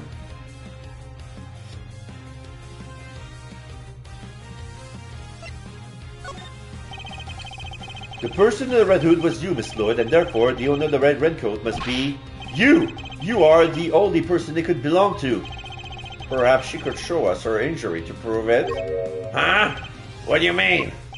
Well, the blood stain on the raincoat, or have you forgotten about it already?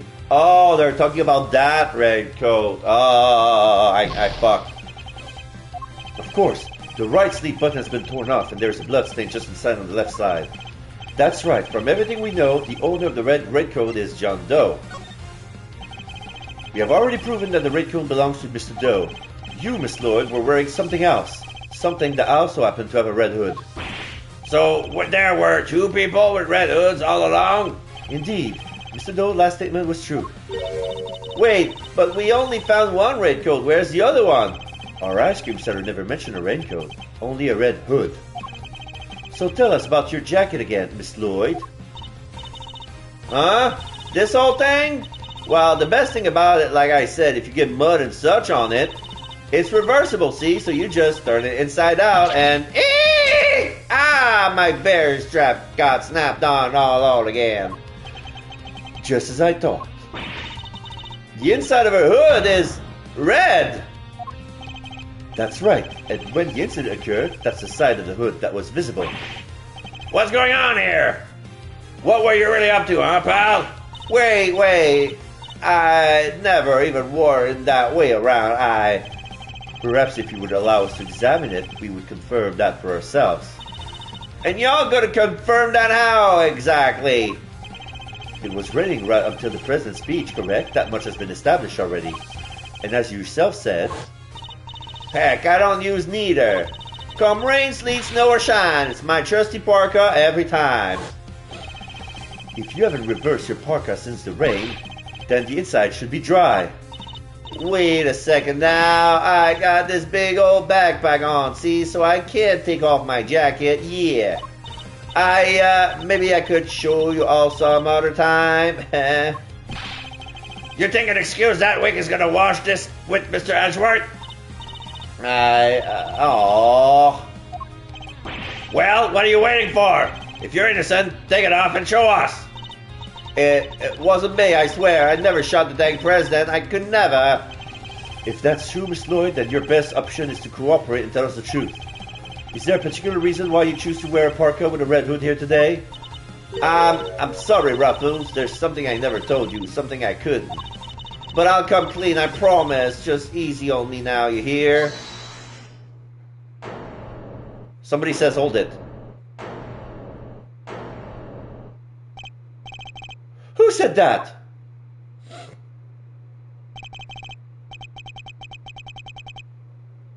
Hold your horses, it's a little soon for the end game. Oh, hold it. Hold your horses. It's a little bit too soon for the end game. So this is, that goes for you too, Mr. Prosecutor. You lost time. You lost this one. You lost this one the moment you made your opening move. That's one of the men from Kay's photograph. This is, Knight. Guess I'd better introduce myself. Show play with his gun.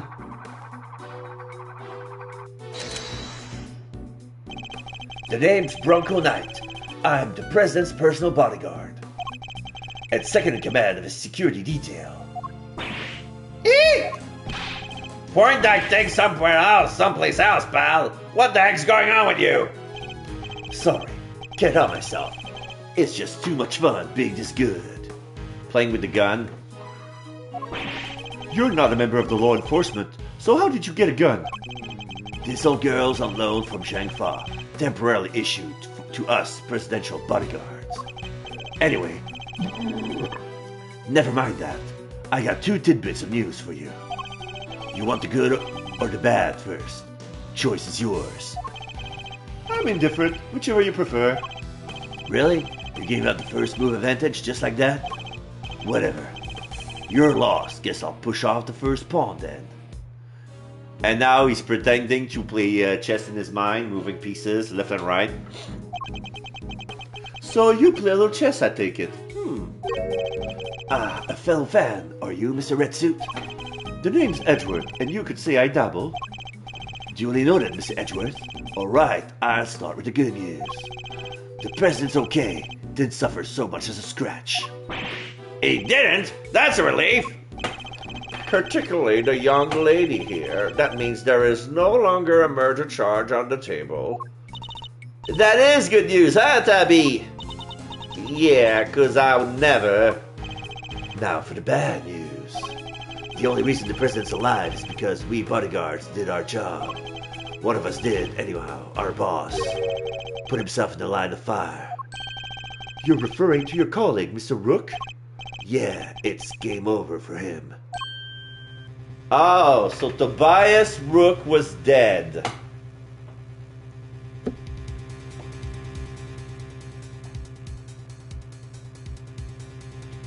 Interesting. No way! Rook is dead? A genuine loss. So, you're saying that Tabby... Yeah, your friend here killed my colleague, my brother-in-arms. Oh, heck no! I didn't do it! I didn't kill anybody! I could never! I would shut my mouth if I were you, murderer. Exclamation mark from Lloyd. Sure, we did what we had to do. Sacrifice one of our pieces to protect the king. But to lose someone like him during a castling is a real shame. Castling? What's that even mean? Oh, it's a chess term. Very simplistically speaking, it's a move where a rook switches place with a king. Then why didn't you just say so? Mr. Knight, was it? Yeah, what? We'll need to see the victim's body right away. And if possible, I would like to ask the president a few questions. Sorry, no can do. And why not? That's the third piece of news, and it's the piece you're gonna like the least. It's the ugly news. I thought you said there were only 2. The National Police Force of Zhang-Fa will be handling things from here. What? You better be kidding, pal! This investigation was assigned to us. We're not about to hand it over. You're the Edgeworth, right? The one who solved the Yatagarasu case? The president mentioned you. I'm honored to have warranted his attention. Makes sense that the chief prosecutor would assign this one to you. Wait, Did the chief assign me to appease the president? But that was a mistake, a big one. You should have given the case to somebody with a spine. You're free to take it up with President Wang, if you enjoy a diplomatic incident, that is. Ah! You're coming with me. We'll continue this on the presidential plane. Oh no, no. I never did nothing, I swear. We can do this the hard way if you like, but in Zhangfa, justice is served one way or the other. Ruffles! Come on, you gotta help me out here, please! Miss Lloyd, she was the one in the red hood. There's no denying that now. But I can't help feeling we still don't know the whole truth behind this case. I'm innocent, you gotta believe me! Can I really let this happen? Is this really how it ends? The look in her eyes, the crack in her voice as she begs me to help her. This is no act by a criminal. She is generally scared. And if I let him take her, we'll never know what really happened.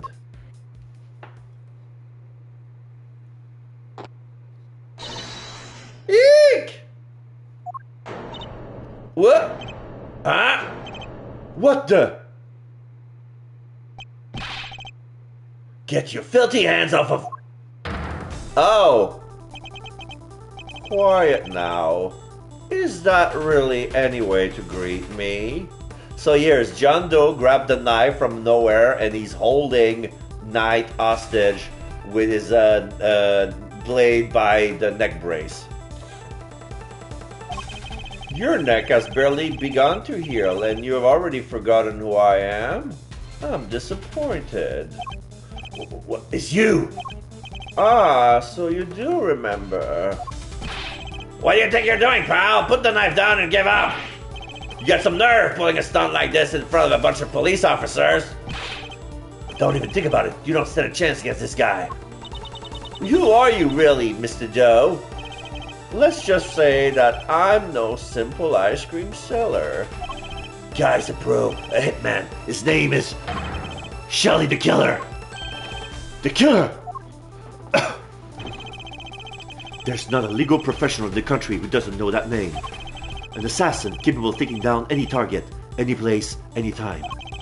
This isn't the first time our paths have crossed.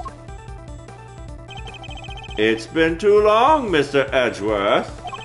But of course, this is the first time we've met face to face. You're the assassin we've been looking for? In a sense, yes. A certain someone did indeed hire me to carry out a contract. And that contract did indeed specify that I was to assassinate President Wang. I swear I've seen this picture in one of my old files before, but... Arg! How could you have been so careless? My bandage proved useful for bringing a knife into the park undetected. But I miscalculated in certain other regards. You didn't bring a gun? Now, shall we play a little game, Mr. Knight? I know how fond you are of such diversions. The stakes must be high in order for it to be fun, of course. Shall we wager, say, your life? What do you want from me? I would like for you to allow Mr. Edgeworth to remain in charge of the case. You what? What are you up to, the Killer? I would simply like our mutual friend to see things through to their conclusions. Huh? But why? Bastian Rook was a man of great skill, one with whom I felt a certain connection. It is only right that the truth behind his death be brought to light.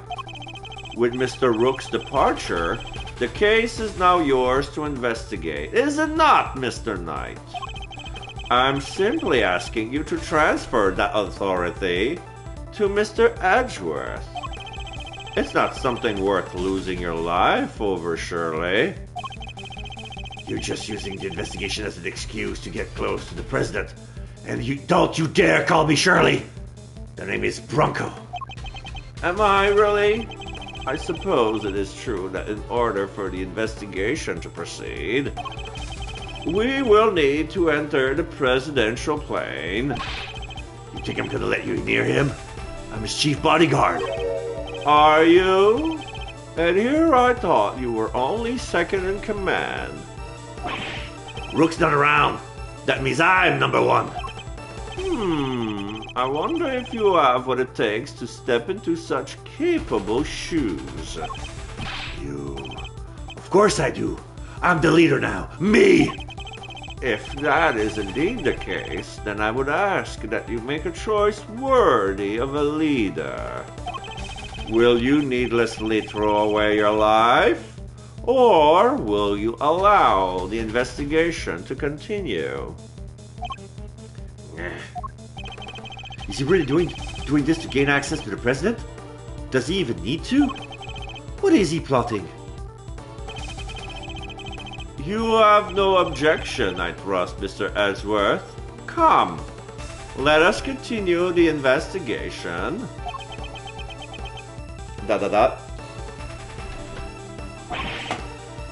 What do we do, sir? It would seem we have a little choice, but to do... Hello, blind pizza guy! How you doing? How you doing? Yes, we're starting. This is the beginning of Ace Attorney Investigation 2, the Prosecutor's Gambit, which is the HD remake of from the Ace Attorney Miles Edgeworth collection that released in September.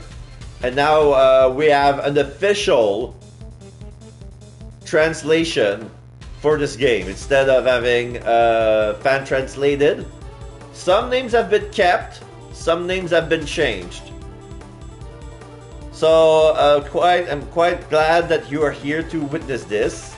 So far, I feel there's only one name that has been changed, and we haven't met that character yet. It's just that I figured it out while listening to the soundtrack of the game in the gallery section. So yeah, right now we're at the first episode, the Turnabout Trigger, and we're about to enter the presidential plane where Bastian Rook has been murdered. Well, he's been doing his job. There was an assassination attempt on the president of Zhengfa, Di Zhongwang, and now he just did his job. And he took the bullet for him. He was, the president is unscathed, he's got a scratch. But, yeah. It would seem we have a little choice but to do as we're told. That said, listen, detective, and listen well. I'll buy some time as I investigate. Meanwhile, you gather the other officers. Have them surround the plane and make absolutely certain that there is no way he can escape. Yes, sir! You got it! To be continued. Save your progress. So yeah, I'm gonna be playing until 6 o'clock because I have I've got invited to a comedic show tonight. Somebody obtained free pass and I just received one, so I started earlier today and I'm gonna finish earlier as well. With the death of Bastian Rook and the revelation that Shelley the Killer was in our midst, the case has taken a turn we could have never predicted. Mr. Knight ordered that the door to the presidential plane be opened, and the emergency personnel attending to Mr. Rook's body were asked to leave. With the scene cleared, we stepped cautiously aboard. Okay, now the inside has more details. That's nice. March 25th, 4:15 p.m., Zhengfa presidential plane. So, on the profile, yeah, we have Di Zhongwang, Ash 58, the president of Zhengfa. We have Tabby Lloyd, who the ace reporter. We have Kay Faraday, that then changed. John Doe, a.k.a. Shelley the Killer. Bronco Knight, the second in command. And Bastian Rook, the guy who was died in the line of duty.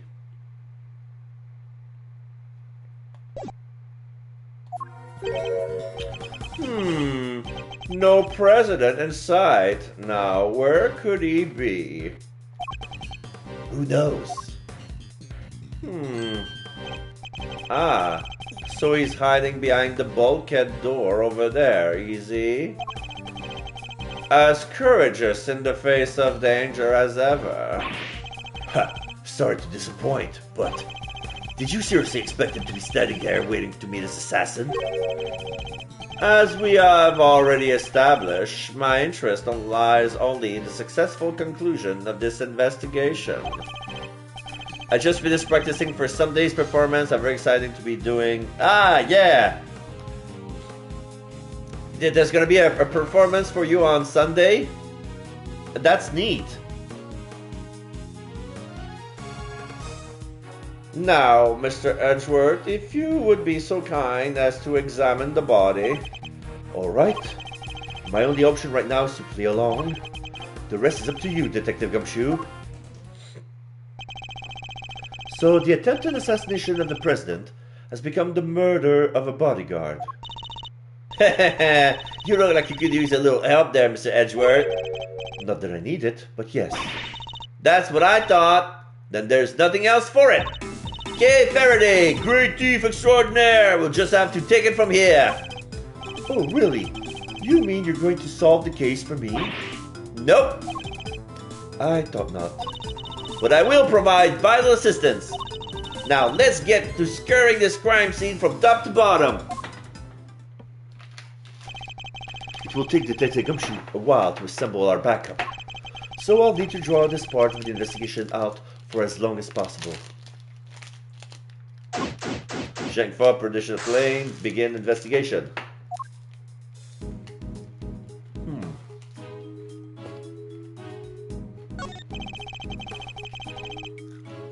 Someone left an inflatable boat and an oar here. Probably so it's ready to go at any time. Wait! But there's only one oar! You can still row with one oar, you know.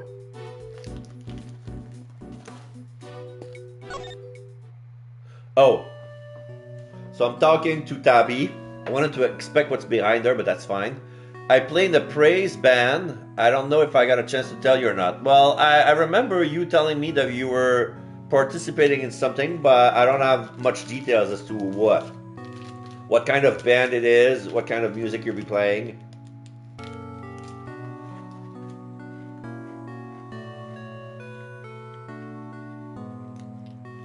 Suspicion of murder. I didn't do it. I'm a reporter. I bag scoops, not souls. It's mostly Christian rock and with some classic rock thrown into it. Okay.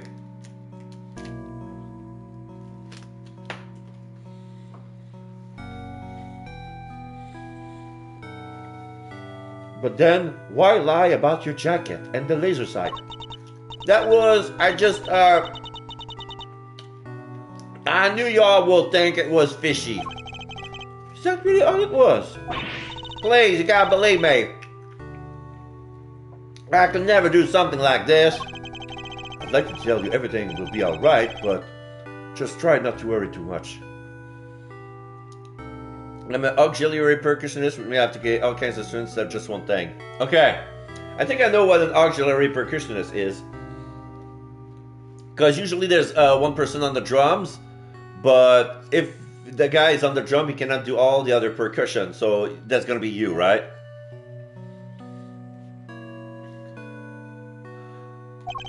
If you really are innocent, I'll prove it, one way or another. Thanks, Chief. I believe in you. How many times must I tell you I am not your chief? Oh, sorry, Ruffles. Kling forgot you were Chief number 2. That's not what I meant. Okay, I'm gonna present her some evidence. Suddenly, the prosecutor pulled out a revolver and pointed it right at the innocent young reporter. Her tragically short life over almost before it had begun. She crumpled doll-like into a watery grave. Perhaps if you'd actually been shot, I could understand you're saying such awful things, Miss Lloyd. But if I wait that long, I won't be able to say nothing at all. True?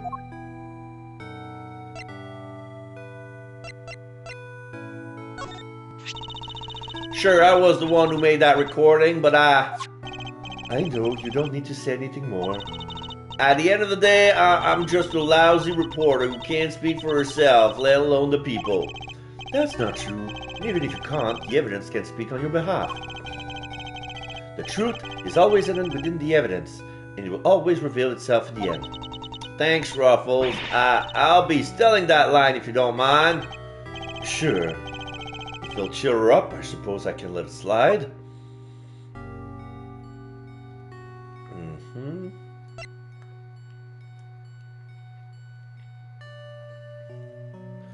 Okay, what else?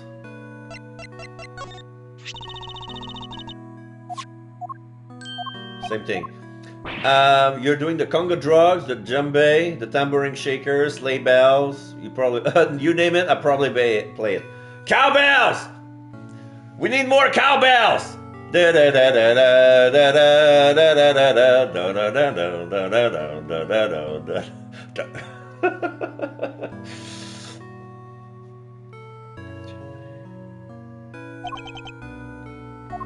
You actually have one. I know you have one. The triangle, castagnettes. What else?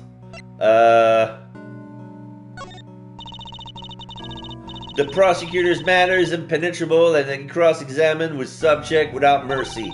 I was rendered speechless before him. But I haven't even said anything yet.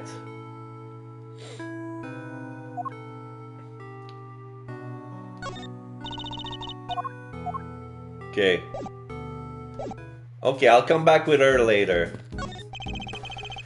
There's a wide selection of protective equipment here. Bulletproof vests, hazmat gear. No way! There's even a spacesuit? I get the sense that the president thinks he's very much in need of protection at all costs.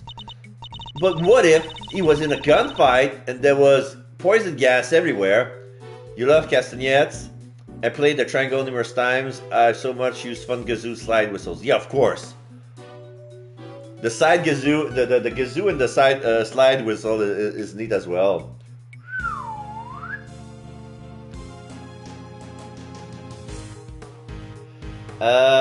What's the other funny instruments?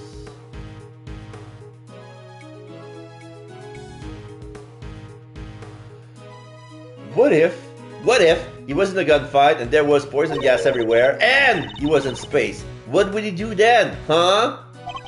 Then he would simply put on the bulletproof vest, the hazmat gear, and the spacesuit. That's probably easier said than done. Well, then again, just the spacesuit will protect them from gas entering because it's in the vacuum of space. I have one of those, 1 octave, one that does 4 octaves. Gazoo, you have a gazoo, you have a sliding gazoo that does 4 octaves. Wow.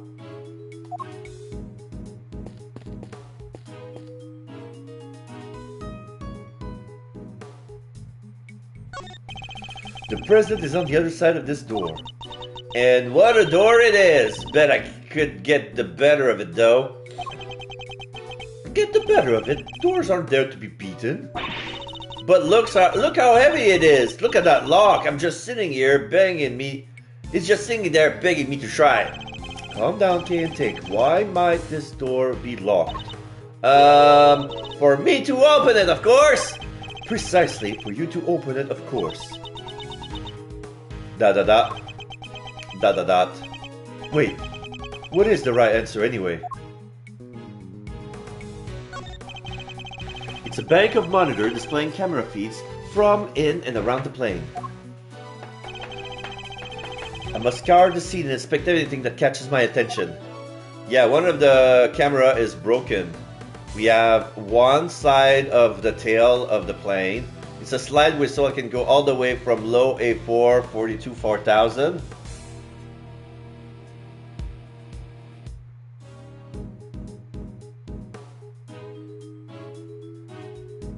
I can get what a low A4 is.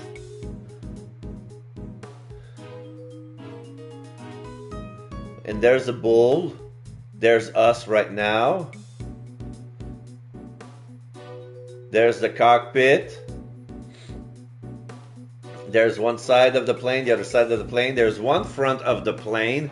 But I guess the missing video would be from the right side of the nose of the plane.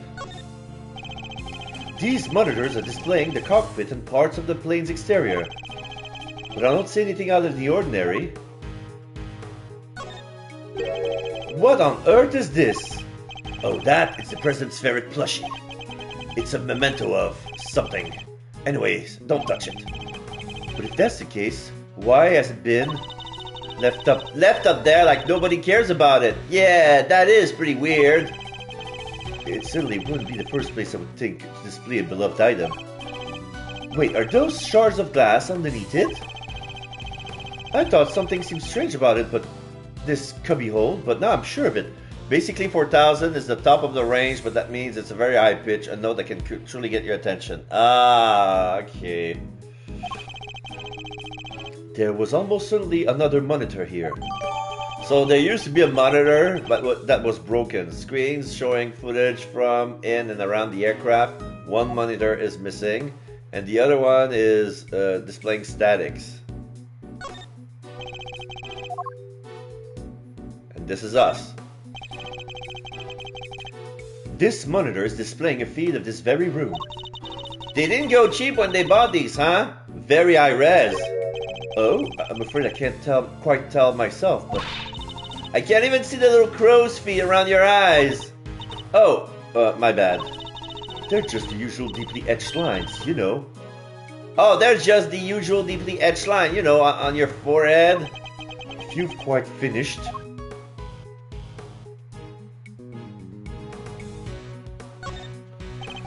That's the outside of the plane. Most intruder could not hope to approach without being spotted. But such measure would be a mere child's play in my case. Whoa, you're saying you can get past cameras like these without being seen? Amazes me just how much you updated the music. Yes! Yes, they updated the music, they updated the graphics, and but of course, with ease. You have to teach me how, please. Are you taking on apprentices by any chance? Okay, you do realize who you're talking to, don't you? I am sorry. Had to ask though, what a great skill for a great thief to know. What, to kill people? Unfortunately for you, I am not the type to take on understudies. You're not, huh? Shame.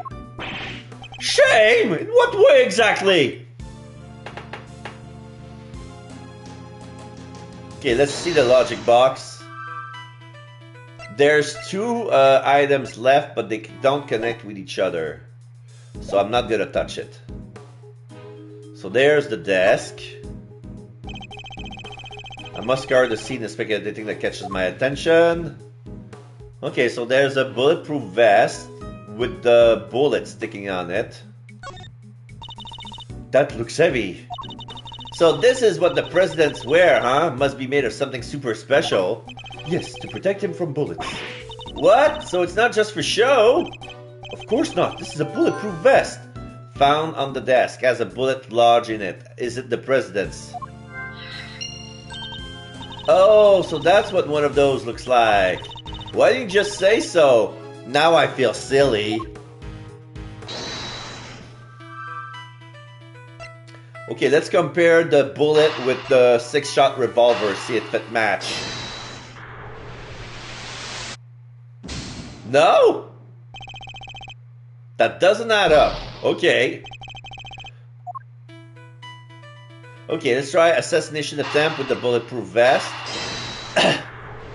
This must be more connected. No!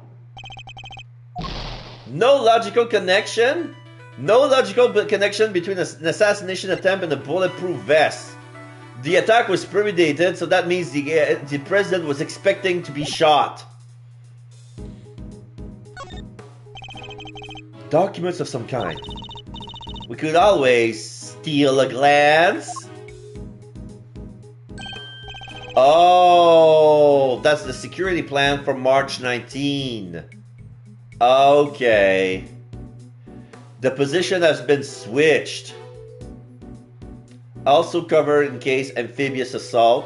President's safety is paramount. Spectator area should be covered at all times. Okay, so there used to be more pawns. More pawns. So, they went from 8 pawns, a rook, and a knight to protect the president, but that was the plans for March 19. But then they changed the plans to just switch, since the knight has a neck injury. They switched place with rook because he couldn't turn his neck properly. And they were expecting an amphibious assault. So that's why they put people on the 4 corners of the stage, expecting people coming from the lake. And there was security guards also amongst the crowd that should be covered at all times. And 2 people on the stairs. So they went for a lower security guard because they lowered the number of guards for some reason. Because the president, he said that he didn't trust his own domestic law enforcement. So he hired a security firm, and he only get the best. Okay, so another security plan. Oh yeah, like the one from the trash can. Precisely. But wait. Something feels off.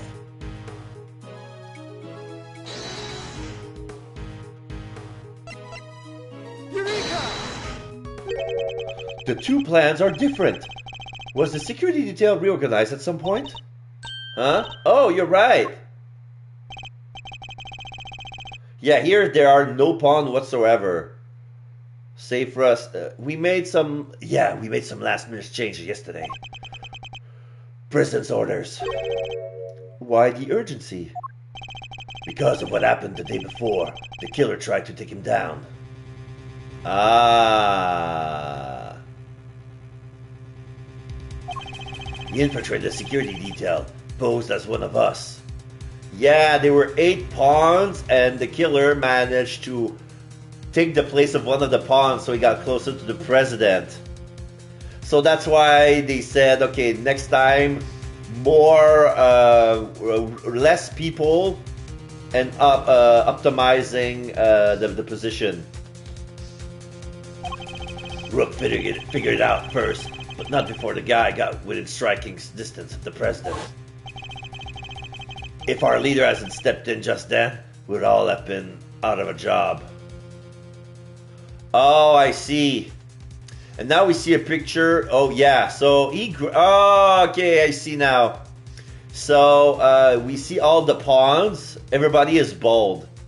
So yeah, they tried to grab him. Tobias is the first to hold his arm, but here we see Shelly the killer choking. He's grabbing Knight by the neck and he's choking it very, very hard. So his neck injury was made by a previous attack made by Shelly the killer.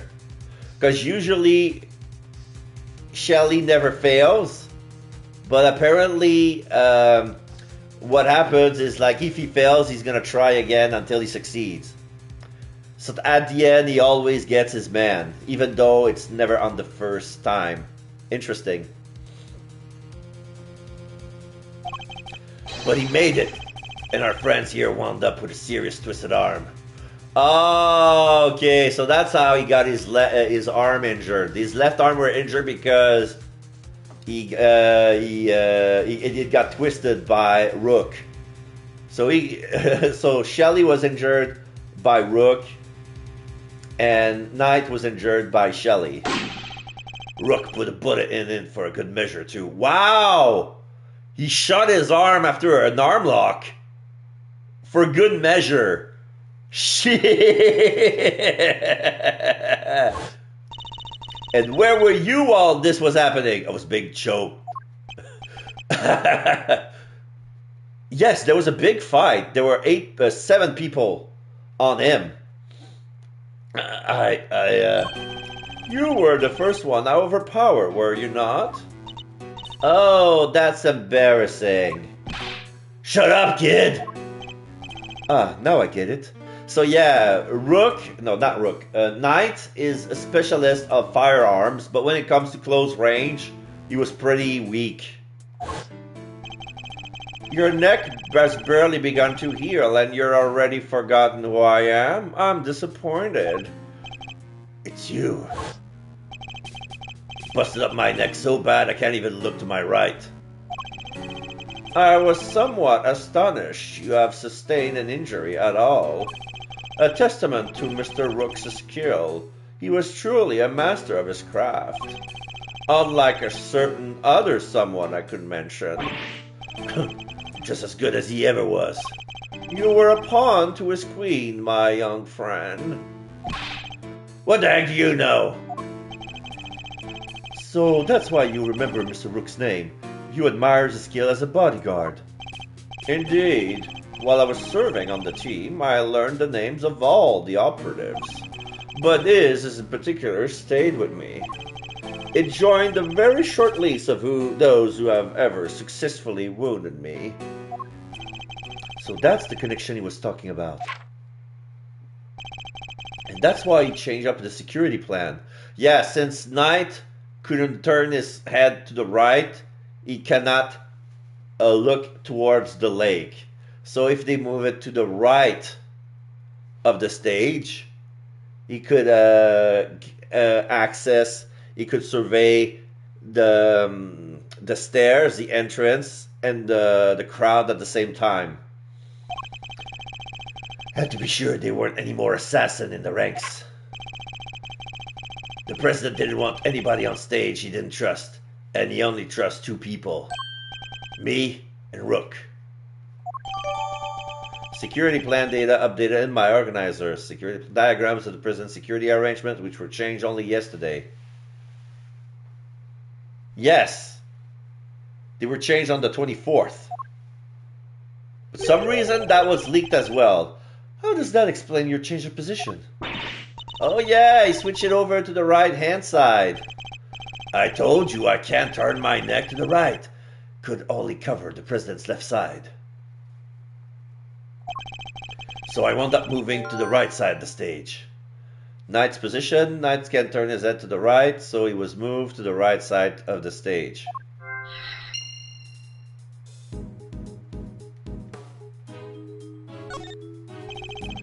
A curious figure of a curious animal with a curious expression is staring straight at me. And look, there's a big lever right by his butt. The killer ... Don't even think about it. Oh, I wasn't thinking anything, I swear. I imagine that lever opens the panels beneath my feet.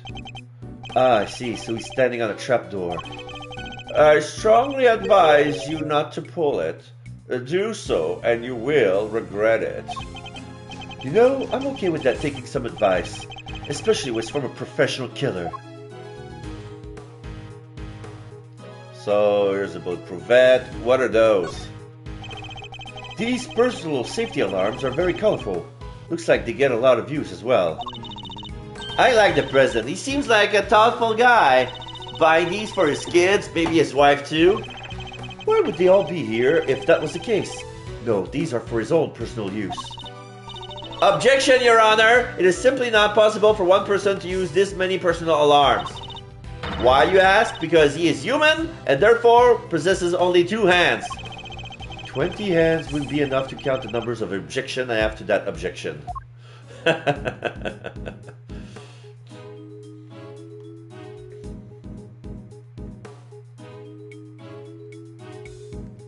I guess we're done here. Let's see.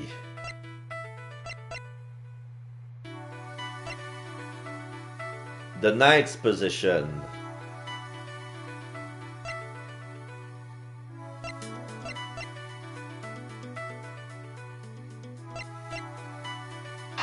I'm gonna try the knight's position with the assassination attempt. I don't think it's gonna connect at all, but I'm gonna try it. Yeah, won't.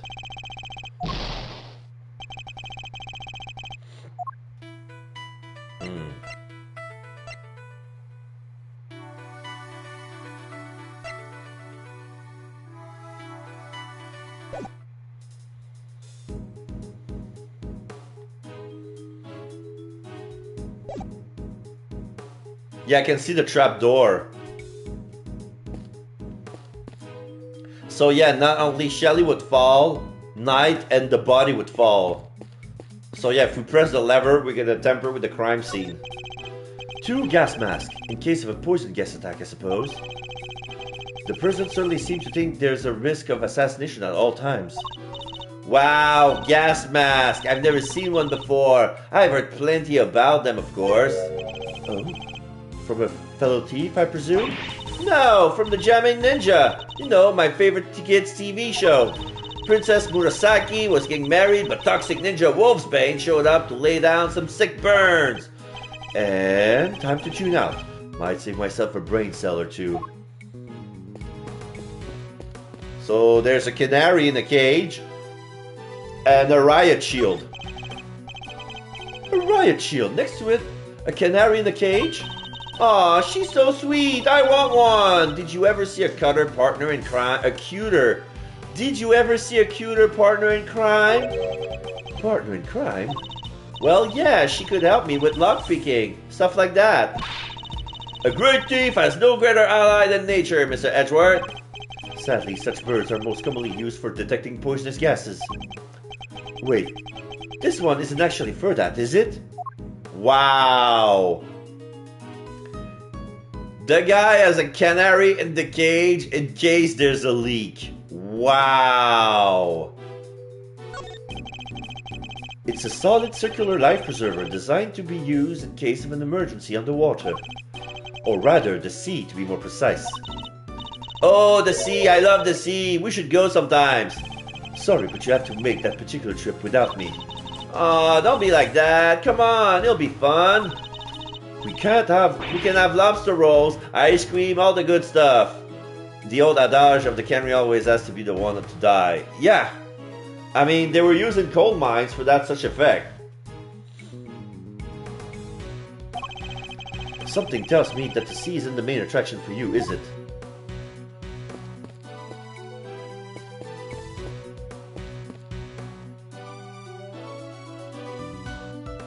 Okay. Alright, time to inspect the body. I must secure the scene and inspect everything that catches my attention. He got shot into the armpit? Ah, of course. Because he was wearing a bulletproof vest as well, so he got shot where the vest doesn't protect him. Makes sense. It's a trapdoor connected to the lever on that curious figure. If someone were to open it, everyone would fall through, Mr. Rook. Mr. the Killer. Don't ever think about it.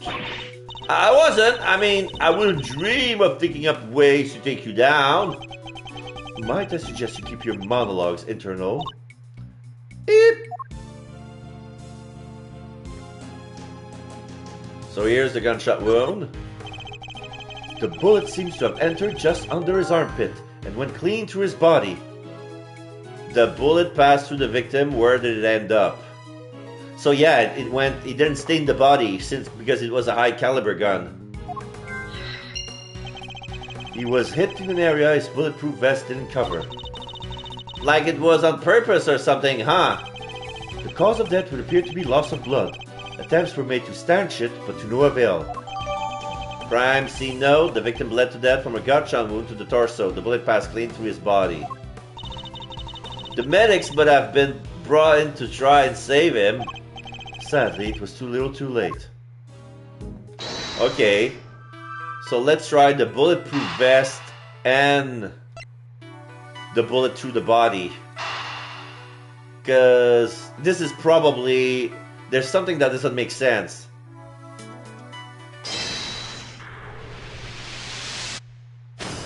Yes! 2 bullets were fired in total. We know this because 2 shots were heard. One traveled through the flag and into the balloon, the other took Mr. Rook's life.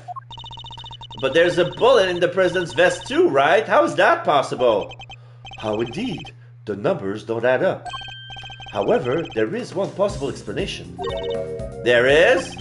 After passing through his body, the bullet that took Mr. Rook's life found himself lodged in the vest.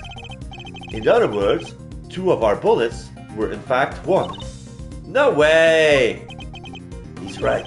If the president hasn't been wearing that vest, things could have been a lot worse. And he wasn't injured at all by the impact.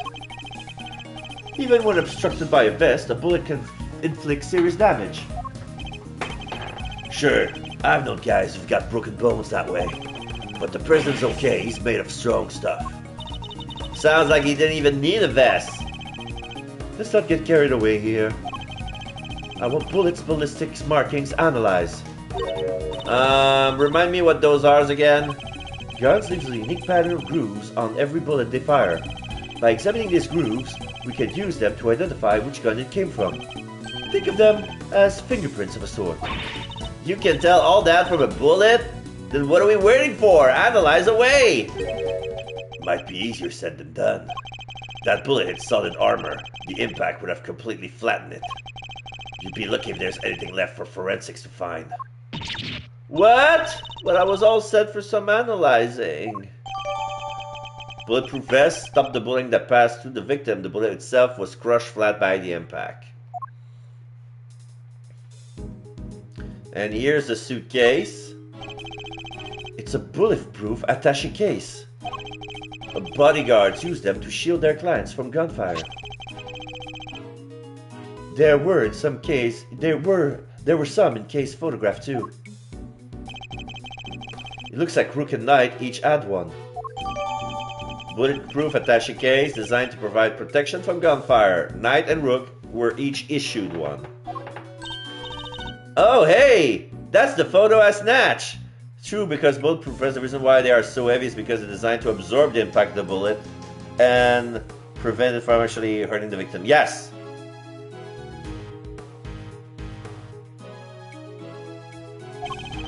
You can hardly steal the photo at a public event, Kay. But I'm snatching up a moment in time with every picture I take, you know. I think a snatch is your new favorite word. Yes, it is. Snatch, snatch, snatch, snatch, snatch, snatch. Maybe.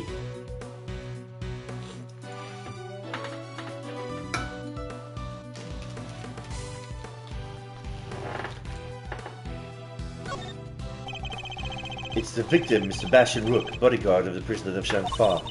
He's one of the guys that brought the president inside as soon as the shooting started. Which means he continued to do his duty right up until his dying breath. At least he'll get posthumously promoted. Okay, it's better to know when to say nothing at all than to end up with your foot in your mouth. What do you mean? I mean, bodyguards don't even operate on the same rank promotion system as the police in the first place.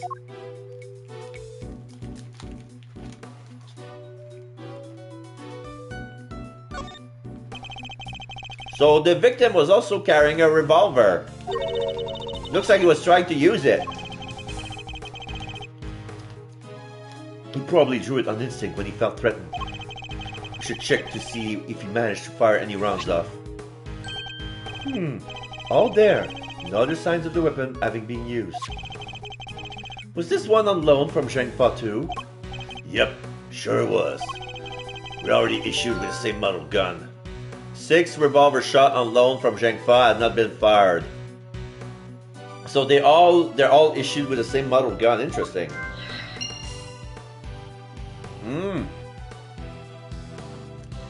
This was probably the info I was looking for. Rook's gun and the gun that we found in the trash can.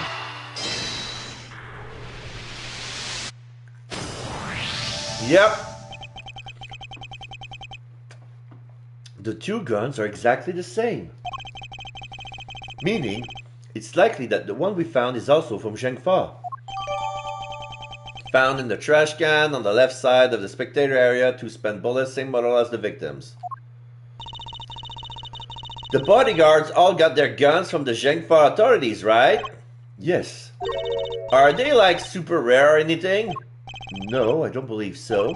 This model isn't exactly easy to come by in this country, but it's certainly not impossible either.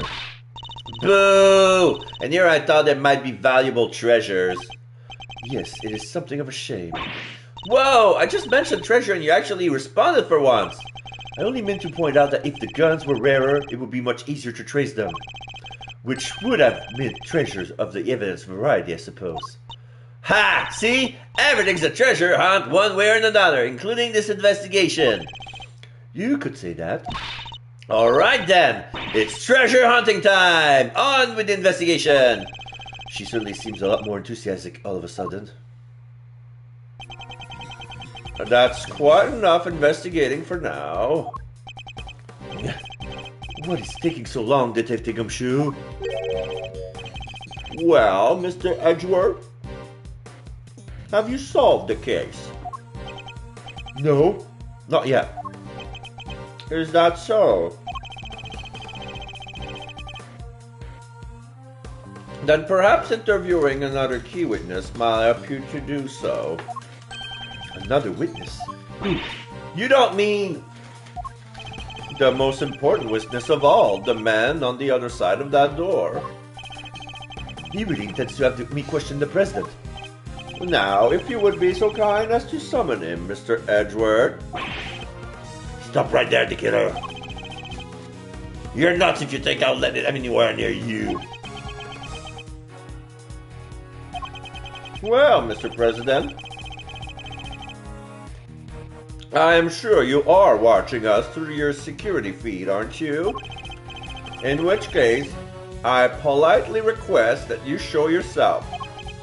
That is, if you value your bodyguard's life.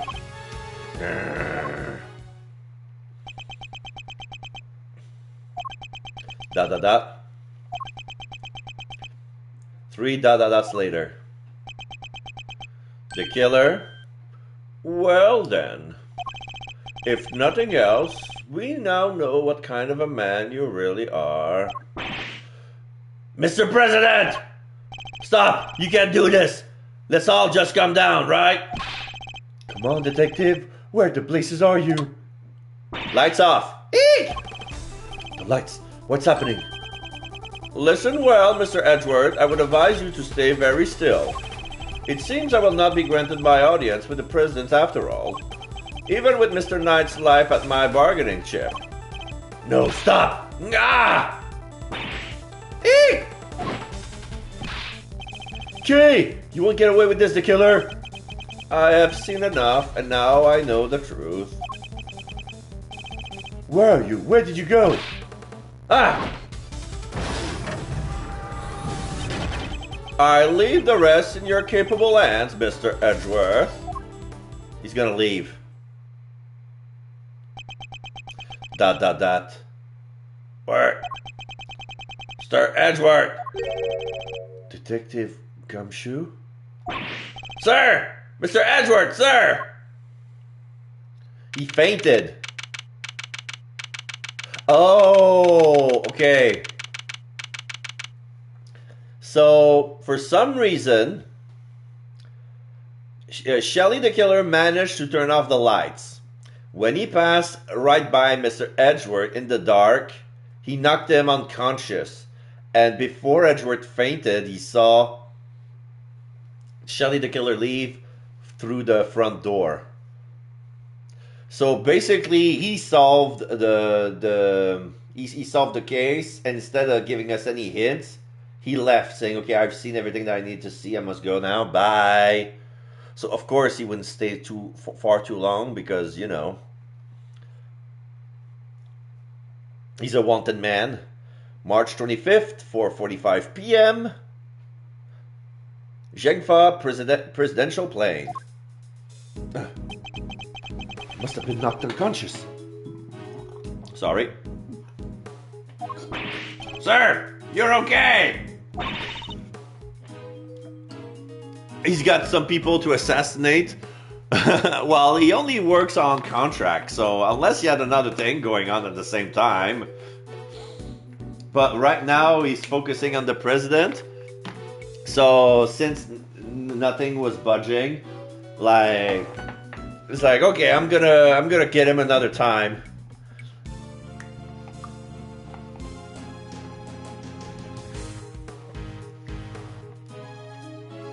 Are you alright, Mr. Edgeworth? Never mind me, he didn't hurt you, did he, Kate? Nah, I'm fine. Only just woke up myself. My head will be sore for a while, but that's about it. So you can stop worrying. I guess she got knocked down too. Detective, did you manage to stop the killer? He scratches his head.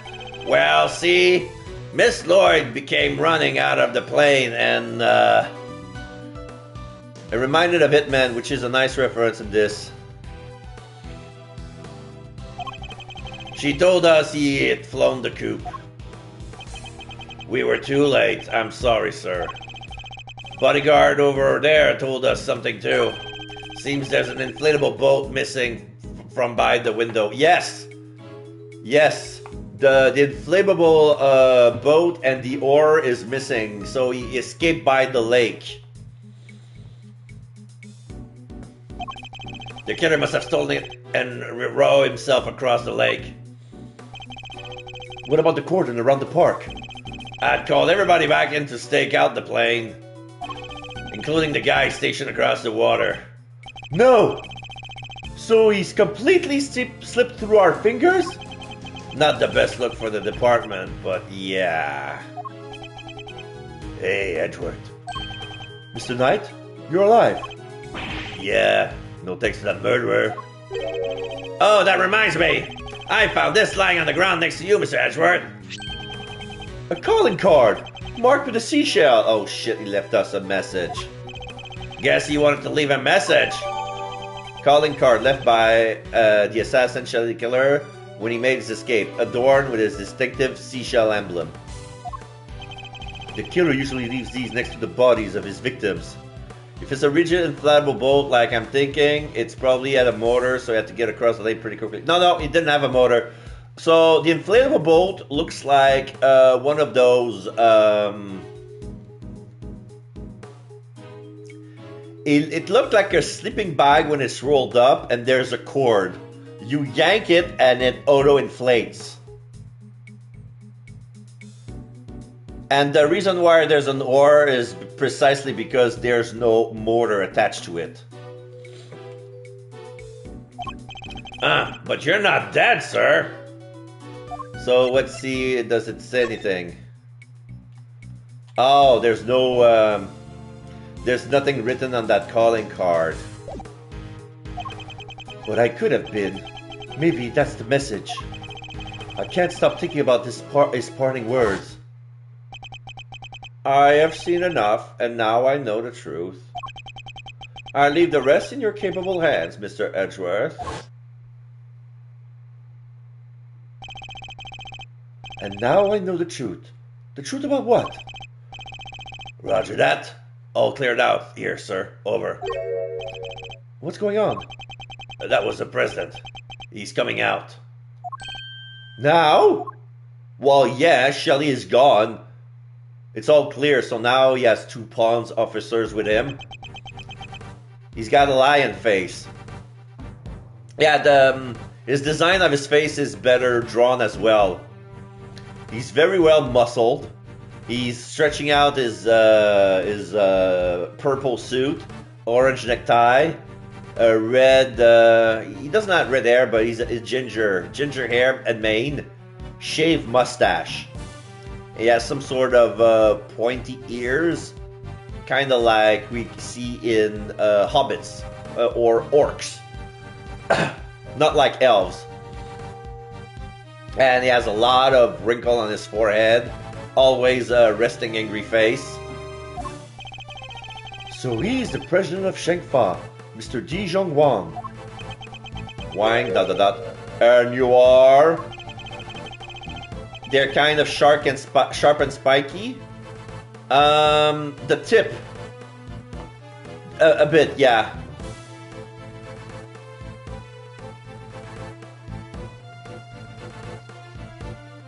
It's an honor to meet you, Mr. President. My name is Miles Edgeworth. He raises an hand and he nods. The honor is all mine, Mr. Edgeworth. I am Dijon Wong. Your efforts on behalf of Zhang Fa has not gone unnoticed. You averted something of a crisis. You must be referring to the Yatagarasu case. Thank you, sir. What I did was solve a few local cases of murder. You are too humble. I have been observing your investigation. You are an impressive operator, Mr. Edgeworth, even if the killer did get away. That's very kind of you to say. So he was watching through his security feed. Sadly, I must inform you that this is as far as your investigation goes. What do you mean? ...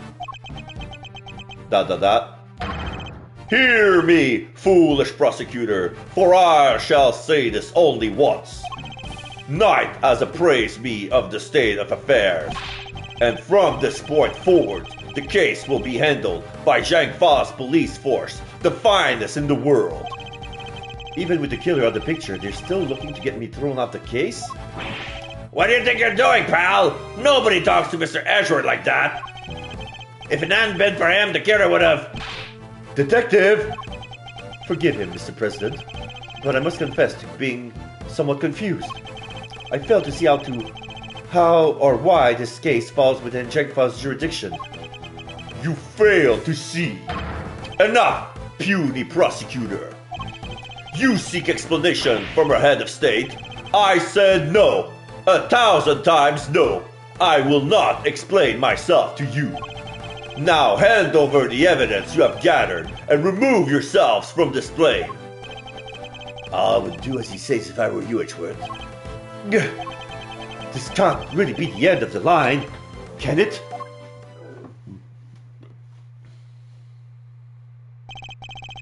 Case evidence handed to Mr. Knight. Shit. Why? Why let us come so far only to pull the case from out from under us? Now you may leave. Knight, detain the suspect. Yes, sir, right away. To make an attempt on my life to murder one of my faithful servants, the effrontery, the villainy. I didn't murder nobody, 'cause I... Shut your mouth, Miss Journalist. Answer me this. In a world already lousy with lies, with deception, with sin and iniquity, can we stand by and suffer yet another crime to go unpunished? I say thee nay. I say thee 1,000 times nay. There can be no forgiveness. There can be no surrender. Why, you ask me? Then I will tell you. He's hiding something. I'm certain of it. He's still blabbering on, listening to the sound of his own voice. And if I leave now, we'll never know the truth.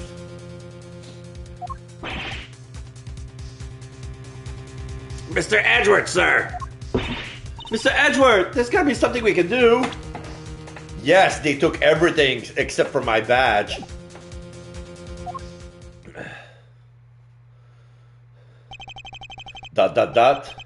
Think, Miles. Remember, how many times have you faced situations like this in the courtroom? You've confronted the lies of witnesses and countered the arguments of other lawyers. Has the critical evidence always been laid at your feet? No. And yet you always got to the truth of the situation in the end. With your greatest weapon of all, your words.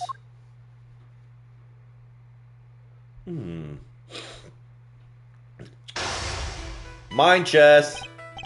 Now, let us analyze the state of play. Yeah, we have a knight and a queen. Begone, puny prosecutor! Or do you dare defy the direct order of a president? He's not going to listen. He only means to drown out any objection by means of pure rhetorical force. When an opponent is on the offensive, the best thing I can do is bide my time and wait for the opening. As he said himself, he's a head of state, a seasoned politician. He won't open himself up to attack easily. I can't let him bully me into submission. I have to stay calm and alert. If I can read his movement and expression correctly, I may be able to find my opponent. My first aim should be to find out why he's insisting on Zheng taking over the case. Yeah, that doesn't make sense. Since he changed his plans more than once, saying that he doesn't trust his own police force for a reason. The board is set. Time to make my opening gambit. Mind chess, begin! So, who will take over the case? Please, about the case. Did I give you permission to speak? No! 1,000 times no! Find my time. ... I am the leader of Zhang Fa. I have no time for your insolent backchat. I was simply hoping to confirm one basic fact. You say that the investigation will now be assigned to your national police force? I do! Now enough of your pointless questions! Back your time. ...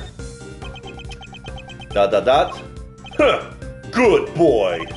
The interior of this plane is the sovereign territory of Zhang Fa. You have no rights here. Is that so? Could it be that our current location itself is significant somehow? I should keep that in mind. It could be a useful clue. Explain to me why I'm off the case. Could you at least explain to me as why I am off the case? Imbecile! Cease your insolent jabbering! I need not explain myself to you. My reason or my own. They are none of your concern. Perhaps it's time to employ my clue. Are they related to your current location? Pawn? In the course of our conversation, I deduced certain facts from your behavior, Mr. President. For example, you seem particularly aggressive when discussing our current location. Hit on the knight? You swore me smart elect.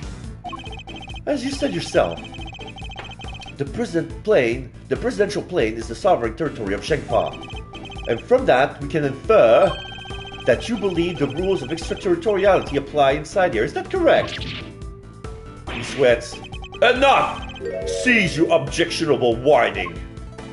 Are things going too hot for you? Okay, let's see if it's... Because here we have a knight. You can rant and roar all you like, but you won't escape my scrutiny. It was unmistakable, the movement I mentioned, extraterritoriality. You became visibly agitated. Oh, knight destroyed knight. Yeah, he's sweating. And he's breathing aloud. Okay, now he found his calm again. Raising a hand. You think you're clever, don't you? Let me answer your little question. It's true. Extraterritoriality applies. Your law means nothing here. And why does that matter, you ask? It matters because it means you are powerless. You have neither influence nor authority here. Interesting. So the extraterritoriality issue does have something to do with all of this. Let's dig a little deeper into the claim that the plane is sovereign territory, shall we? Okay, I got my time back. This next move will surely decide the victor. He may be the president, but nobody is untouchable. I just have to find the right angle of attack. Does that rule really apply here? You overplayed your hand. Do you believe that extraterritoriality applies here? Can you prove it? Do you even understand what you are asking? Of course. If I didn't, I wouldn't ask it. Have you no shame? Calling into question the good word of one such as myself. Buy my time, nothing to be ashamed of. You're the one who should be ashamed. I'm gonna buy my time. I have no more time for this. You clearly cannot be saved from your own foolishness. You needn't worry about me. I'm not the one who needs saving. That would be Miss Lloyd, the woman who is being wrongfully accused of this crime. Your chivalry is admirable, but it changes nothing. The right to extraterritoriality cannot be denied. This is Zhang Fa! If I want to take this any further, I'll need a clue of some kind. Let me try another attack from now. Let's see, you overplay your hand? Surely you see that you have overplayed your hand. Nobody asked for your opinion. You need only obey me, nothing else. Bide my time. You dare tell me how to govern? How to lead? You dare contradict me? On the matter of Miss Lloyd's guilt, yes, I do. No! She is guilty! She is the culprit! There is nothing left to debate! Bide my time. I have plenty to say. Of course, she's a culprit. Who else could have fired from outside the plane? There is no other viable suspect. Fascinating. So he's claiming that Miss Lloyd fired at him from outside the plane? This could be a vital clue. Ah! Does that rule really apply here?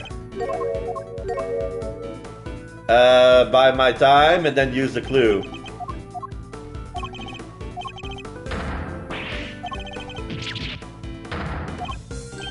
Time to deploy my clue. She fired at you from outside the plane. With a single pawn. I may not be able to call the extraterritoriality of the prison plane into doubt. However, according to you, she shot at you from outside the aircraft, correct? In which case, extraterritoriality could not possibly apply in this case. Your assertion is entirely without merit, and the detainment of Miss Lord cannot be justified. Wow! The pawn broke the queen somehow. How could I have? Bested by a mere prosecutor? But I am the president! The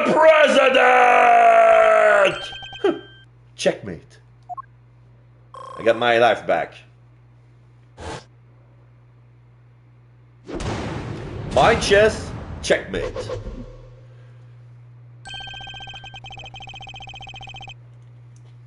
I trust you won't mind if we continue our investigation now, Mr. President. Grr. He raises a hand and nods. I hereby officially and unreservedly confer my approval. Consider it a gesture of the magnanimity and generosity for which my good office is known. Yes, for without noble act, such as these, unmistakably and irrefutably, for which reason we hereby, there can be no other outcome, for our goal are lofty and our hearts. People of Zhangfa, I swear to you, here and now, this investigation will continue. All that when he could have just said, okay, you got me? Mr. Knight, if you could dare to return the evidence. Take it. Case evidence retrieved from Mr. Knight, thank you. We did it, Mr. Edgeworth! We sure did. And now the investigation can continue. Whatever, enjoy your pocket full of pawns. I'll be over there enjoying how you put them into play. Then you will definitely enjoy my next move. Mr. President, one more favor if you will be so kind. What is it? Could you please give us your testimony concerning the incident itself? Now you want me to testify? Whoa, that's your next move? If you want the president to testify, you'll have to take him to the court. All in good time, Mr. Knight. He will get his day in court soon enough. But if a person of interest refuses to cooperate at the investigative stage of the process, they are obliged to provide detailed justification as to their reason for doing so. That's... What's the matter? Is there something you'd rather we didn't know? Stand down, Knight. I'll do as the prosecutor asks. Thank you for your cooperation, he bows. Now listen, and listen well. President Wang's testimony. Where was I when the incident occurred? The stage, of course. Suddenly, Rook and Knight jumped in front of me. Then, bang! A shot rang out and a plain, unblemished balloon of red exploded nearby. Not hesitating for an instant, my bodyguards tried to escort me back to the safety of the plane. And then, the second shot. The bullet went right through Rook and lodged itself in the bulletproof vest I was wearing. I guess if you look at it in one way, the president is also a victim here. Yes, the victim of an attempted assassination. Rook was simply in the wrong place at the wrong time. But that makes it even weirder. Why would the target of a crime try to obstruct the investigation? My guess is that there's something behind all of this that he doesn't want made public. A cover-up, huh? I knew there was more to this case than meets the eye. And the president isn't the only one who knows the truth. Is that right, Mr. Knight? Time to get to the bottom of this once and for all. Rebuttal. President Wang testimony. Where was I when the incident occurred? The stage, of course. And how would you describe the incident exactly? Oh, you naive little man! Do you really think your silly simple question will shake me? I was involved in a craven attempt to silence me with cold steel. And while I was speaking to my adoring public, no less, suddenly Rook and Knight jump in front of me. Hold it! When they stepped in to protect you, were you aware of the fact that you were being targeted? Was I aware of the... No! I was aware of my audience, nothing else. When I step up to the podium, I enter another world entirely. A place of rapture, a place beyond words. Yeah, I think that's called stage fright. I bet you were like a deer in headlights. No! 1,000 times no! I remember every second. Each moment is indelibly etched in my memory. When Rook and Knight stepped in, I was shocked, overwhelmed, taken aback. Then bang! A shot rang out, and the plain, unblemished balloon of red pop exploded nearby. Hold it! About that red balloon. Are you trying to test me, Mr. Prosecutor? No, Mr. President. I simply wish to confirm what you remember. Huh, very well. There were two very large, very round balloons, one on either side of the stage. Their deep crimson hues stood stark against the sky, just as the entirety security plan said they would. The same security plan we found in the trash can, I assume. Rook and Knight leapt to my aid just before the balloon exploded. There's something wrong here. I'm gonna save here. I'm gonna try something. I'm gonna present some evidence.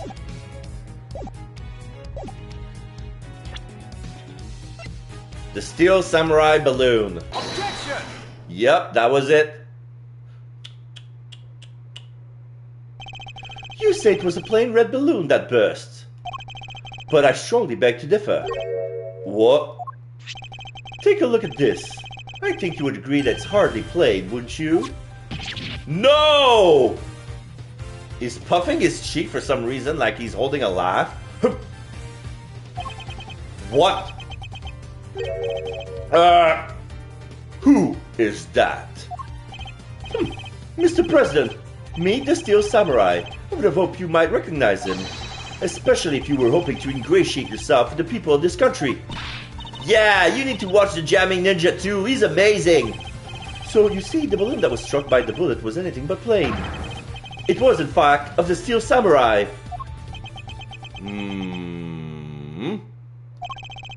But the briefing mentioned two plain red balloons.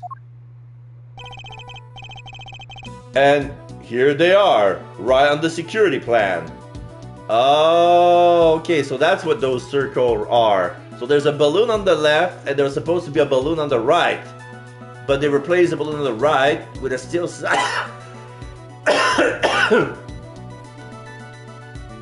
They replaced it with a Steel Samurai. Wait, that's the plan for March 19. They do look pretty plain, don't they? Just simple round balloons. Knight! What is the meaning of this? Explain yourself! Yes, Mr. President. It seems the Steel Samurai balloon was borrowed at the last minute, sir. Borrowed? That's what we were told. Guess they only reported the incident to us bodyguards, though. Seems there was a little trouble here on site last night. One of the original balloons burst somehow. So they swapped it on an emergency replacement. Yeah, one of the stallholder happened to have it. From what I hear, he was more than willing to lend it out. A very happy-go-lucky kind of guy, they say. Oh, let me guess. Larry Butts? Cause yeah, Larry used to own a Steel Samurai balloon. An happy-go-lucky stallholder with a Steel Samurai balloon to spare, huh? They filled up the balloon part up with air to make it look like the other ornamental balloon. Oh, okay. So they used the what's the name of the pants? The samurai pants, the Aori? No. The red pants of the Steel Samurai looks like a plain red balloon if you tied it up by the chest and put it upside down. Because when we were looking at the crime scene, the Steel Samurai face and body was already in the water. So what they're saying is that they tied down the Steel Samurai, they put it upside down, and they used the leg part to make it look like a red balloon. They filled just the bottom part up with air to make it look like the other ornamental balloon. Okay, so they tied it up to a noose so that the upper torso wouldn't be inflated. Okay. That makes sense. And there it is. So while it was a Steel Samurai balloon, it was made to look like a plain red one above water. Yeah, we see the end result here. Is that the long and short of it? Knight! Why was I not informed of this? Sorry, sir, we didn't think it was a pressing issue. And indeed you saw it and knew no different, correct? Yes, I suppose so. Could he really have mistaken the Steel Samurai's pants for a plain red balloon? Still, Mr. President, I struggle to see how you wouldn't have noticed something different about the balloon. Of course! What's that outburst for? Now I remember. I could barely see the balloon. You couldn't see it? That's right, the wind was blowing too hard. The flags to the side of the stage were flapping incessantly and blocking my view. Is that so? Okay. Yes, those two flags. Okay, we see the two red balloons and the two flags. If the wind is blowing, one of the flags would block his view of the Steel Samurai. When they're blown, they were being blown back towards me. Whoa! Wait. This changes the trajectory of the bullet completely. They say that the wind was blowing downwards. The wind came from the south and upwards towards the north, so that the flag would prevent the president of looking at the two balloons because the flags went to view. But in that case, that means somebody on the stage shot the flag and the balloon. There would have been a strong wind blowing right around the time of the incident, strong enough to blow the flags in just such a fashion. But does that conflict with any way in our understanding of the case? Yes, it does. Thank you, Mr. President. Your testimony has revealed yet another contradiction. It has? Yes, a contradiction that could turn this entire case on its head. When I arrived on the scene, the wind has died down and the flags were resting calmly from the most part. But if the wind had previously been blowing the flags as the President describes, a certain piece of evidence suddenly takes on a very different meaning.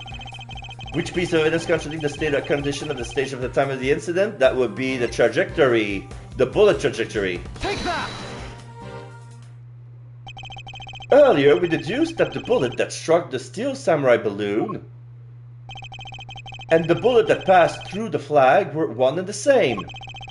From these two things, we further deduce the trajectory that the bullet must have taken. Like this.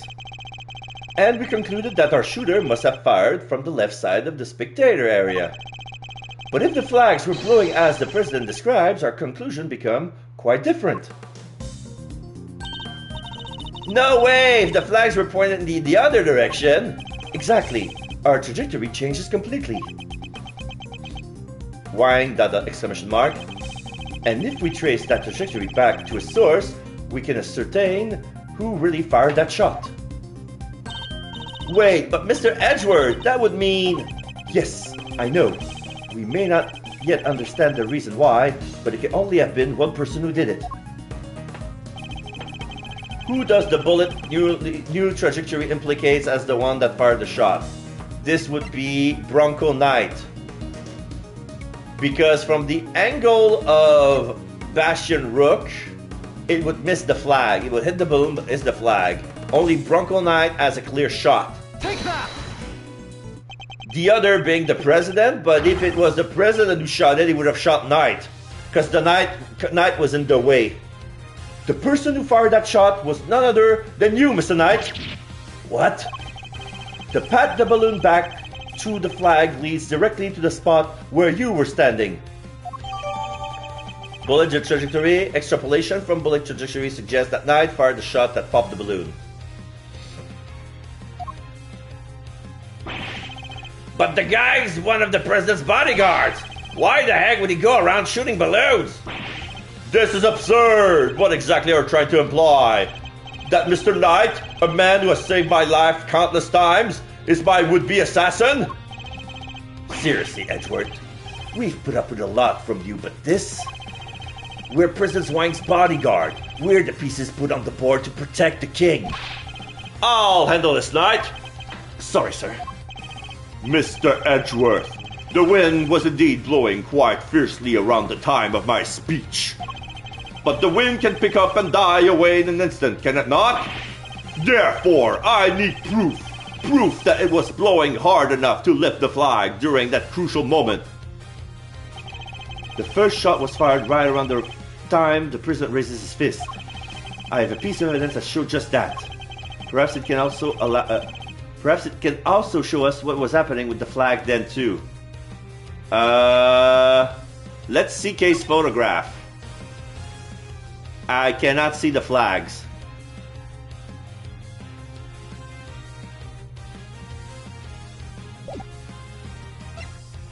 Let's see photograph number 2. This is what's during.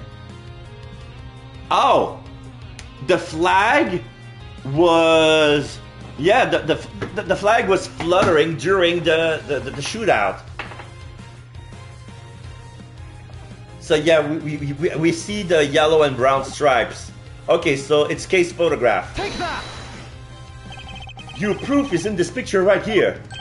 Huh, this should be good. Which picture? Where? We can see which way the flag was really blowing right here. Take that! Well, do you deny that it clearly shows the flag? There we have it. Proof that it was blowing towards you at the moment of the shooting. So that means our pal over there did shoot the balloon, making him the assassin? Mr. Knight? Is the assassin or is not the assassin? No. It only means that Knight shot the first shot. Mr. Knight is not the assassin. He may have shot the balloon, but the president was on the other side of him entirely. Therefore, he can't have been aiming at his boss. Yeah, besides, why would I even shoot the balloon? What would be the point? And watch how you answer, or I might aim for something else next. So that means that his target was Rook all along. So he shot the balloon to put him on alert. And now you have a good shot to shoot Rook.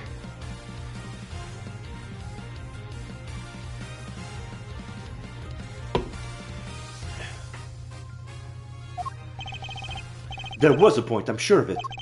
If I can't figure out what it was, Perhaps I can finally put the whole conundrum to rest. Knight definitely shot the balloon.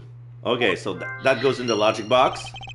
That fact alone changes everything about the case. Okay, now we're going into logic.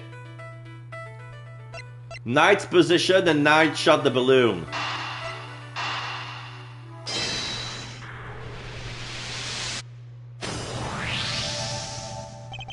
Why did Knight assign position change?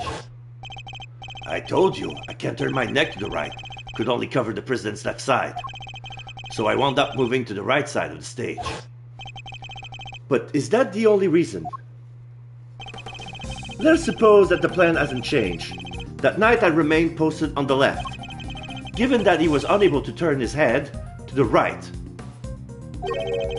Would he even have been able to shoot the balloons closest to him? No. Could it be that the security plan was changed for the express purpose of popping one of the balloons? And if we suppose that to be the case, the two plans are different. Was the security detail reorganized at some point?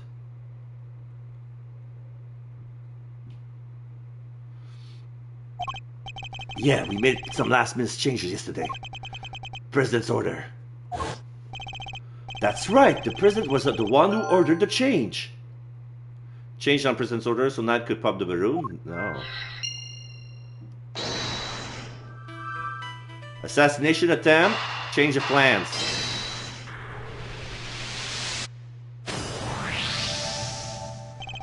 If I'm reading things right, the president knew in advance about the balloon shooting. Which means he must have foreknowledge he would be in someone's crosshair today as well. And if that's true, then everything else that's been bothering me falls neatly into place. How did the shooter get a gun past such heavy security? And why would they then carry out the shooting wearing such a conspicuous item of clothing? Yeah, if you're a shooter, you wouldn't wear a red hood in a crowd. You're singling yourself out. You're easy to spot on. Why use a laser sight that would give away their location in an instant? And how did the president suffer no injuries at all despite the direct hit to his vest?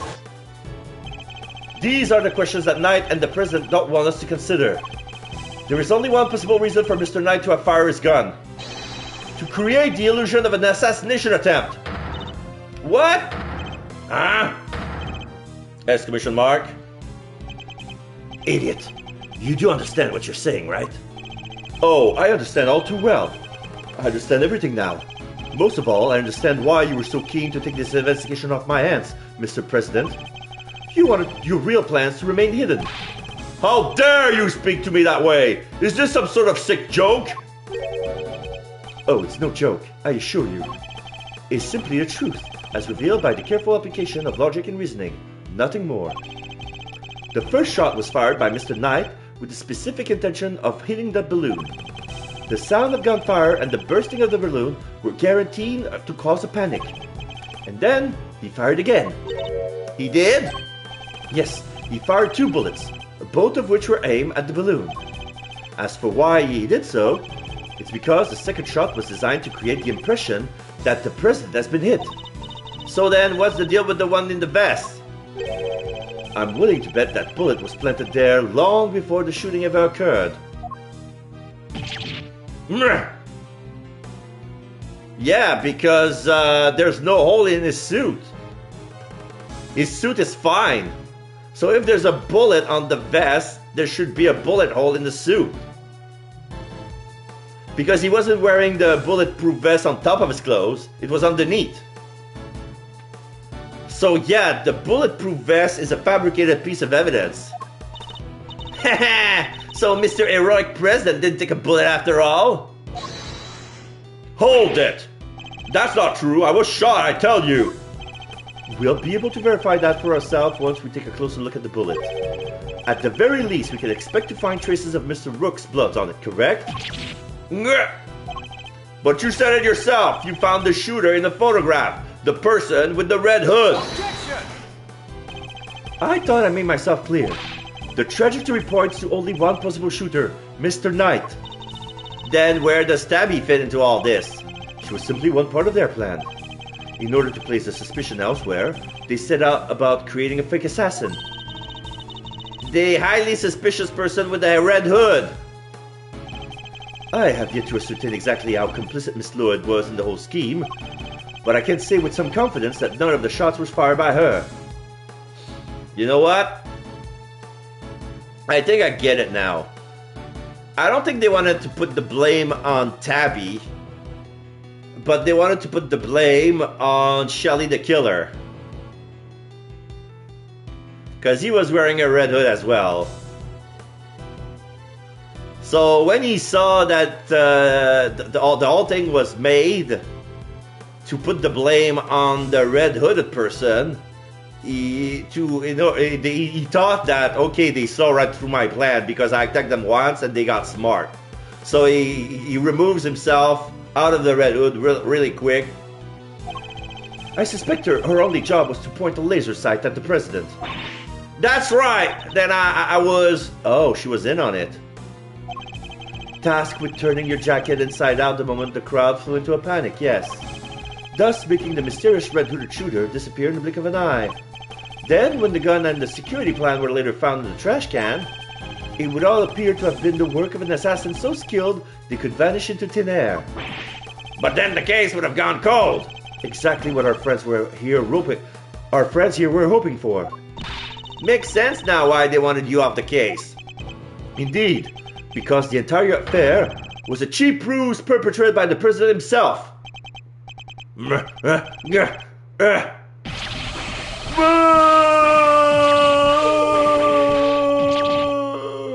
The suit deflated. Now he's all flaccid. No,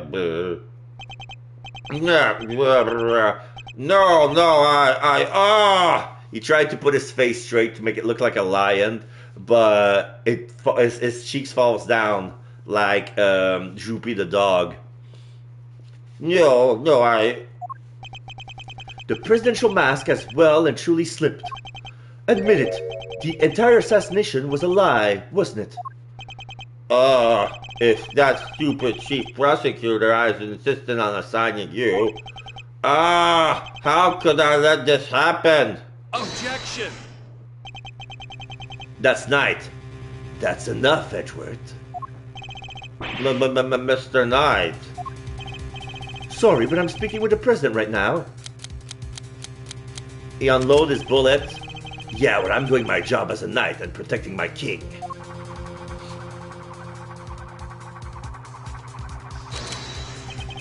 So go ahead, keep running your mouth. So he unloaded all his bullets to put some new bullets instead? Okay. Perhaps it would be better if we stuck into threatening each other with words instead of just a gun. He wouldn't, would he? Nah, I don't need this thing to shut you up. Alright, my move. Question. You claim I fired my gun from on stage. How do you figure I did that in front of a crowd of 1,000? An excellent point. Time for my counter move, I suppose. You had a certain something that allow you to conceal your actions. A certain something, huh? Mighty specific. What did Knight use to hide his action from the crowd?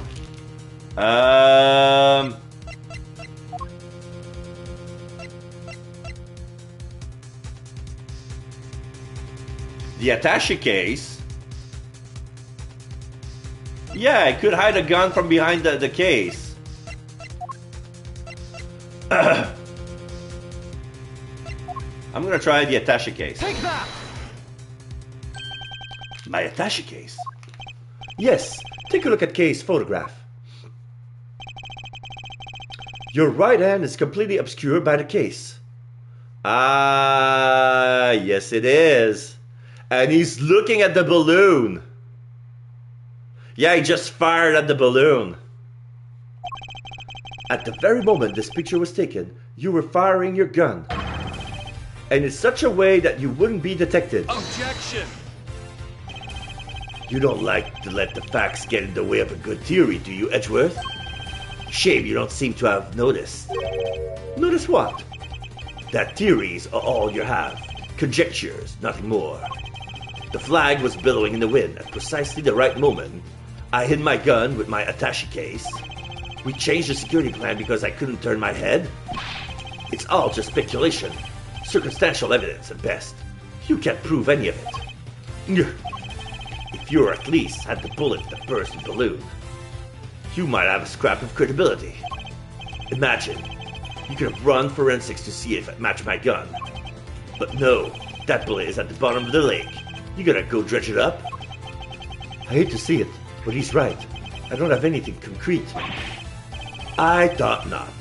Maybe now you can shut your mouth.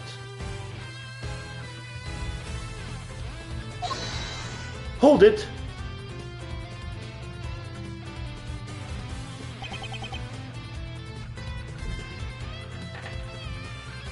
Miss Lloyd. Sorry, I'm having a text message. Okay, I got one extra hour.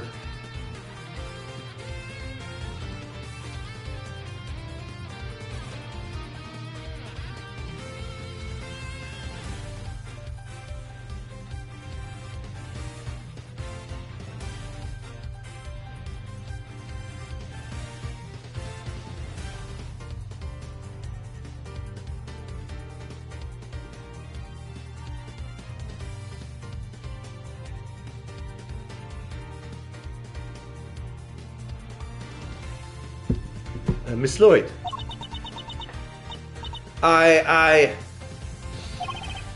Of course. She should shed some light on this whole situation. I just need to get her to talk. What's the matter? Something you want to say, Miss Journalist? No, never mind. That's what I thought. Miss Lloyd! Exclamation mark. I need you to be brave. If you don't speak up, the truth will be lost forever. You are a journalist after all, are you not? Dang it! I can't stay quiet any longer. Hey, you understand what you're doing, right? I would think carefully before opening that mouth of yours. I was so focused on bagging me a scoop, I forgot the most important thing of all. Real journalists don't lie. Ain't no dang scoop if it ain't the truth. I'm sorry, Mr. Edgeworth, I should have showed you this before. It's a laser pointer.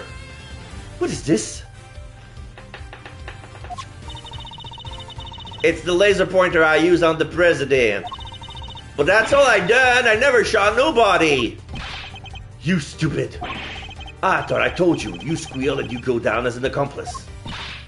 It was him. He told me to do it. I was at Zhangfa's embassy sniffing out a story like I told you. That was 3 days back. He comes up to me and out of the blue just starts talking. Help me out and I'll get you an exclusive access to the president, that kind of stuff. But what about the gun in the trash can? Well, that I don't know nothing about, I swear it. All he told me was to wear a jacket with a red hood and to point that there pointer at the president. I never thought for a minute it'd blow up my face so bad. I'm sorry. Truly I am. Thank you, Miss Lloyd. I would like you to testify to that effect when this goes to trial. It ought to go a long way towards proving that the assassination was a sham. What's wrong with you people? Don't any of you know what's good for you? My sympathies, Mr. Knight. Had you successfully removed me from this case as you intended, perhaps then you could have kept your pawn quiet, He almost shot his face while turning the gun. He was turning the gun around his finger and the gun just shot next to his face. It's like... So let me get this straight. You told Tabby, if you let slip about our fake assassination plot, we'll have you convicted for murder? Or something like that? Of all the dirty... I said no such thing. Hold it. President Wong. Give it up, Knight. It's time we came clean. It's our only choice. So, Mr. President, you admit it. You admit that there was a plot to fake an assassination attempt. I do. I'm sorry. But why? Why do something like that? My popularity has been on the wane back home. I thought surviving an attempt on my life might give me the boost I needed. You know what? No, I'm not gonna say it. I'm not gonna say it. But it's kind of convenient with what just happened in last year. Because I'm pretty sure that other attempt was also a sham to boost somebody's popularity and get into office. Know what I mean? Wink, wink. I know what we did was wrong. So yes, it was all lies, all of it. And the bullet in the vest? It was planted ahead of time. It wasn't hit by anything today. Bulletproof vest data updated. A prop used in the stage assassination attempt. Flattened bullet also planned ahead of time. But then, what was up with the killer? Our plan got out somehow. And then he just appeared, hell-bent on turning our fake assassination into a real one. Hence the red raincoat, I suppose. He would have hoped to get in close enough as the fake assassin to finish the job. There is one thing I don't understand, though. Oh, and what would that be? Why did Rook have to die? If the whole thing was fake, how did he wind up getting killed for real? That's true, and therein lies the real question. He was a fine bodyguard, the best in fact. He may not have been a native of Zhangfa, but he was someone I could fully trust. Night ... Mr. Rook must have been really something to gain the trust of someone who would hide from his own shadow. Sounds like he was as trustworthy to the president as I am to you, huh, sir? I believe that's for me to say, Detective, not you. Mr. Rook must have known about the plan too, then.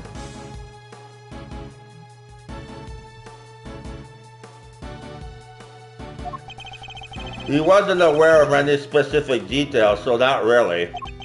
I tried to involve him, but he refused. And you would have done well to listen to him. This is a tragedy. The life of a good man has been wasted. ... Huh. What was so great about him anyway? Question mark. What's got into him? He was just another piece on the board, there to protect you, nothing more.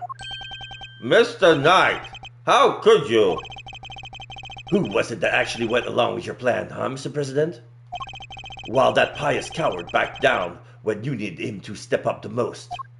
I value your support too, of course, but... Look, I'm your chief bodyguard now. That's all that matters. And now that that spineless fool Rook is gone, things are gonna change around here. Thanks to me, genius strategist, grandmaster, rightful leader of this team. We are all well aware of your ambitions, Knight. But doesn't this seem a little imprudent to you? Why? My plan this time was perfect, as they always are, and as they always will be. That's quite a statement, especially considering that your perfect plan was an abject failure. Yeah, no thanks to you, and that buffoon Rook. And how exactly was this Mr. Rook's fault? If he hadn't died, the killer would never come after me, and I wouldn't have had to let you on display. Please, Mr. Knight, you mustn't talk like that. Fine, the guy died protecting you, Mr. President. I'm sure that's just what he always wanted. But did he die protecting the president? Wait, I thought the whole assassination thing was fake. Oh, come on, do I have to say everything twice? We planned the fake assassination, but somebody else came along and tried to make it real. 2 shots were fired, remember? Like you said, Edgeworth, one of them was the bullet I shot through that balloon. But the second, that wasn't me. Oh, really? Then who did fire it? The real assassin. But not the killer. His plan was to come after the president with a knife. No, the most likely suspect here is the piece covering quietly in the corner. Our lily-white queen over there. What? Oh, my bear trap. Miss Lloyd. Again with this? I'm not your dang assassin. But is that really true? I, for one, don't believe it. The gun in the trash can only belong to you. No. Knight's Gambit. As soon as I shot that balloon, I rushed over to help Rook escort the president back into the plane. I left Rook there in this room while I secured the president in the safe room. When I came back out, Rook was lying there on the ground. Miss Journalist must have shot Miss Rook while we were escorting the prisoner off stage. That single killer shot was fired by the gun you found in the trash can. So you don't actually know when the victim was struck by the bullet, do you? The knife doesn't protect the Rook, Edgeworth. He protects the king. You wanna translate? He means that his only concern was protecting the president. Lose the king and you lose the game. Isn't that the first rule of chess? But a win in which a key piece is sacrificed is a hollow victory indeed. Doesn't matter, it's still a victory. I kept the president safe. I win. Well, it's a bit early to be calling our little match. In any case, for this is where our battle really begins. King's Knight's Gambit. As soon as I shot the balloon, I rushed over to help Rook escort the president into the game. Hold it! Plane. The victim really didn't take part in your little plan then, did he? Nope. And we kept him in the dark on the details. So he really thought the president was in danger. But wait, he must have noticed that the shot came from right next to him? Maybe he did. Guess we'll never know. And even if he did know it was a sham, he still has a job to do. He still has to protect his king. And he was able to make a judgment like that in a split second? Impressive. He really was capable as they say. Not so capable that I couldn't read him like a book. I made it so he had no choice but to go along with our little performance. I left Rook there in this room while I secured the president in the safe room. Hold it! Why do that? You and the president both knew the whole thing wasn't real. But it had to seem real. There were people everywhere. It's not a good look, right? Imagine if someone had spotted a man who'd just been shot at, hanging out in his plane, sipping grape juice like he didn't have a care in the world. And what was the victim doing during all this? Who knows? I was in the safe room, like I said. Anyway, when I came back out, Rook was lying there on the ground. Hold it! Where on the ground exactly? Right where he is now, the middle of the floor. The door to the outside was shut though. Guess the bullet must have hit him right before he closed it. And thanks to his little blunder, my whole plan fell apart. Mr. Knight, you mustn't talk that way. He may have kept you safe, Mr. President, but he isn't here now to save your good name. I would call that dereliction of duty. What would you call it? An honorable try? Which is more than you give, I'd say. Sorry, but that's just how it is. Sorry, but that's just how it is. Miss Journalist must have shot Rook while we were escorting the president off stage. Hold it! Weren't you and Mr. Rook both carrying bulletproof attaché cases? Yeah, opened them right after Rook spotted the laser sight. We moved in covering position and used them to shield the president. So the bullet that hit Mr. Rook traveled through a gap in that defensive shield. Do you really believe Miss Lloyd to be that skilled a marksperson? No, she was aiming for the president. That makes her a lousy shot. So it was pure coincidence Mr. Rook was hit, and the bullet simply happened to find its way past your attaché case and through the gap in his vest? Seems crazy to me too, but the facts are the facts. I was a shot in the million, but the shooter hit the bullseye, and the proof is in your hand. That single killer shot was fired by the gun you found in the trash can. Let me present the fact that the gun found in the trash can has 2 bullets. Objection!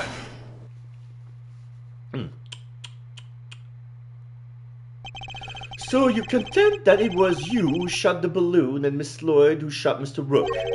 Are you sure about that? The meme with John Cena? Are you sure about that?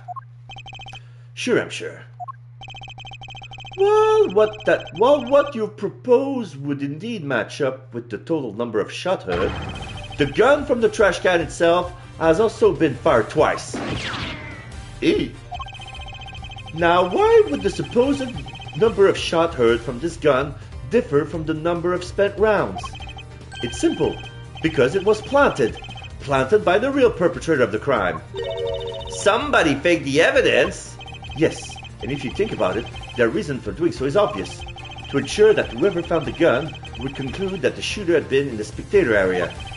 And in order to do that, they had to make it seem like if both shots had come from this one weapon. I get it, so that's why it's got 2 spent rounds, huh? Precisely. As we have already proven, the bullet that burst the balloon came from a different weapon. Which makes it entirely possible that the bullet which killed Mr. Rook didn't come from this gun either. Nice work, Edgeworth. That's some high-grade sleuthing.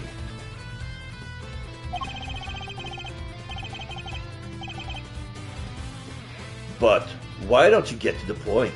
You've come this far, spit it out. Oh, I intend to, don't worry. The person who really shot Mr. Rook was... Take that! Bronco Knight! You, Mr. Knight! You're the one who murdered Mr. Rook! Oh, finally got up the courage to say it, huh? Surely not. Surely you wouldn't have. It wasn't only the killer who tried to take advantage of this fake murder plot. You killed Mr. Rook, hoping that he would look like an accidental victim of the bungled assassination. With the president locked away in the safe room and the door of the airplane tightly closed, it was just you and Mr. Rook, alone, together.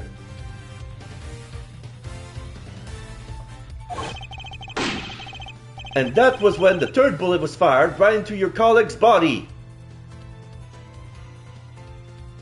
Okay, so they say that he was shot in the plane? Objection! Wait, you're really gonna claim there's a third one now? You just said only 2 gunshots were heard. Wanna tell me how that works? Objection! Airplane cabins are practically soundproof, Mr. Knight. If you close the door, nothing can be heard from the outside, not even gunfire. But wasn't the president right next door? Very true, which means he may have heard the shot himself. Well, Mr. President? I didn't hear anything.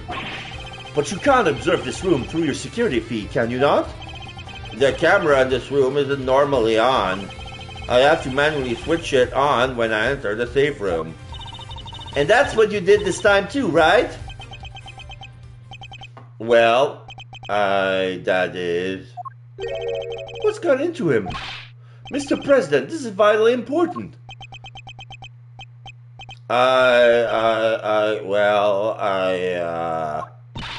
Please, President Wang. Fine, I was busy hiding under the bed, covering my ears. What? Even though you knew the whole thing wasn't real?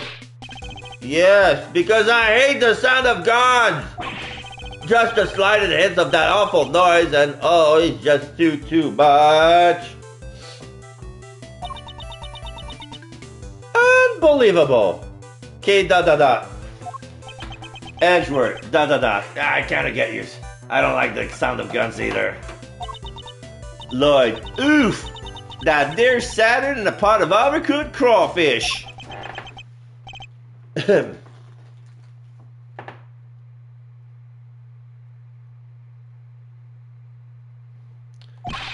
Mr. Knight, you saw that President Wang was cowering beneath the bed. And what's more, you knew from the monitor bank that the security camera from this room hadn't been switched on, which means you knew that the circumstances were perfect for you to fire the third shot straight at Mr. Rook. Knight, how could you? Could you really have betrayed my trust so horribly? You think I killed the old half-wit? You don't trust me, huh? You don't trust me much, huh?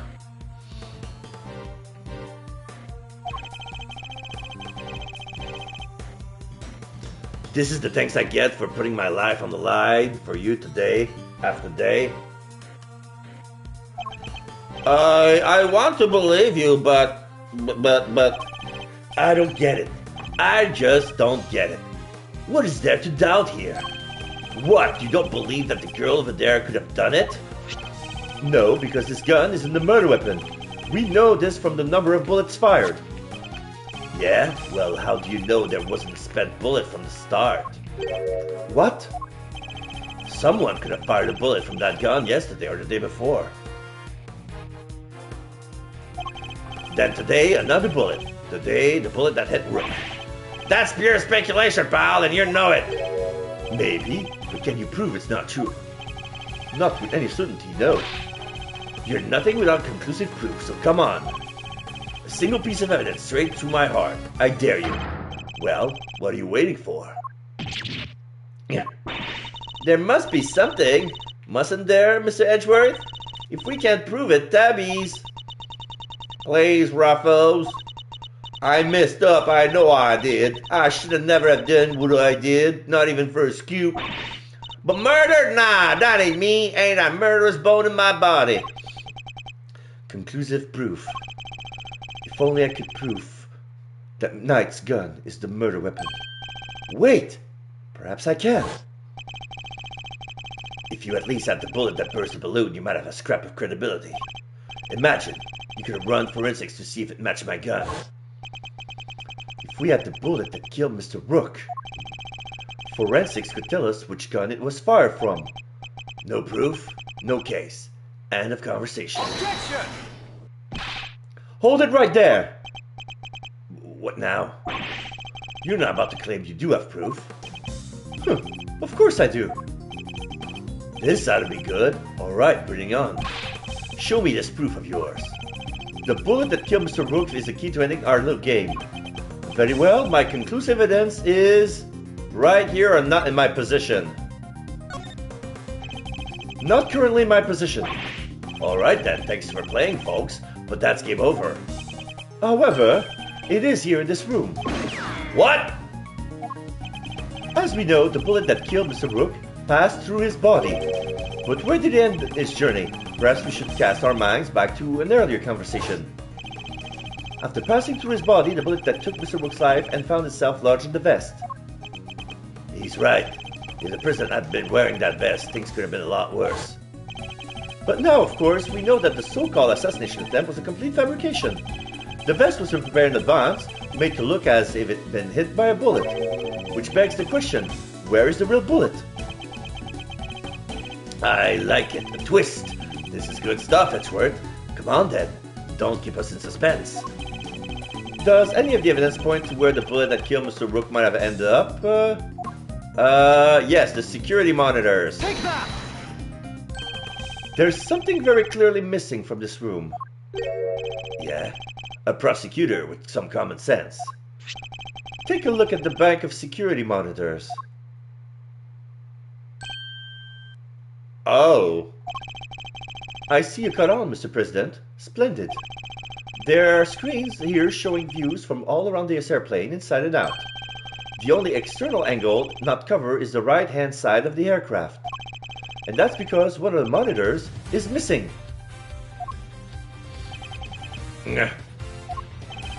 There was a monitor in that space previously, wasn't it there, Mr. President?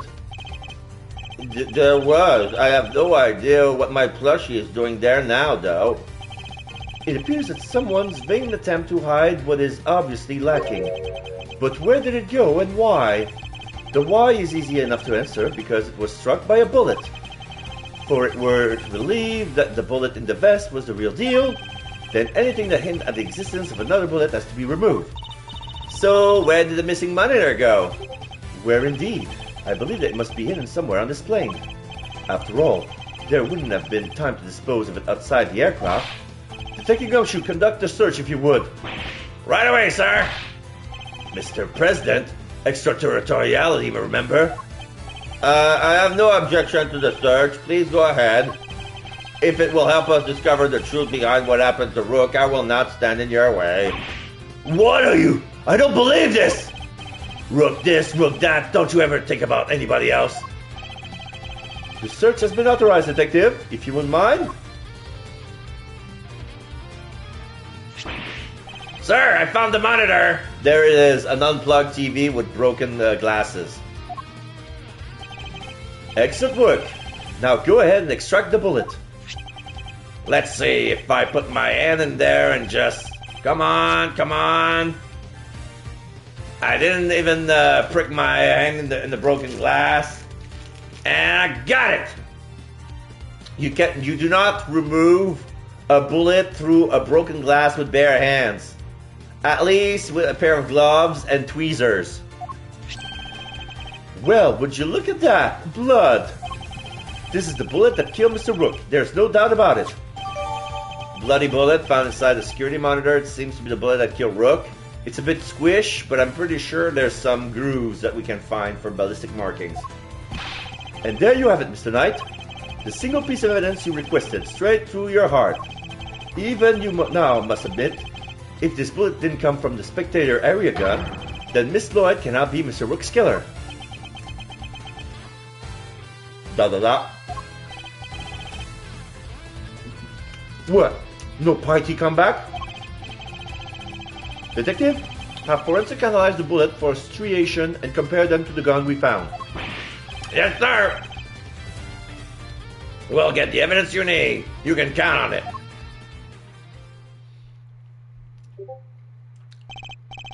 Alright, let's hear what forensics has to say. Yeah, the forensics guy is already here. So the 2 pawns bodyguard are still there. Knight, da da da. Our findings are as follows, sir. Firstly, the blood on the bullet is indeed that of the victim, proving that it was the bullet that killed Mr. Rook. Secondly, we found Mr. Knight's fingerprints on the gun. Probably from when I handed all the evidence over to him. Now for the key part, the striation. If they're not a match, that Miss Lloyd is in the clear. Lastly, the striation on the bullet are a match with this weapon. What? But how could that be? No way! Oh, come on! There's no doubt about it, sir. This is the gun that fired the bullet. How? Well, isn't that something? Conclusive proof that I was right. What's the matter? You didn't think you had me backed into a corner, did you? Guess you misread the board. Because the only one backed into a corner here is you. Okay.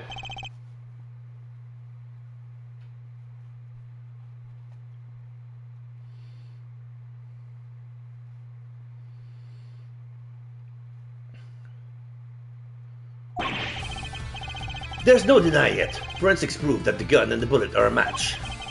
The bullet that killed Rook was fired from the gun you found in the spectator area. So who pulled the trigger? It can't have been me. I was up on stage.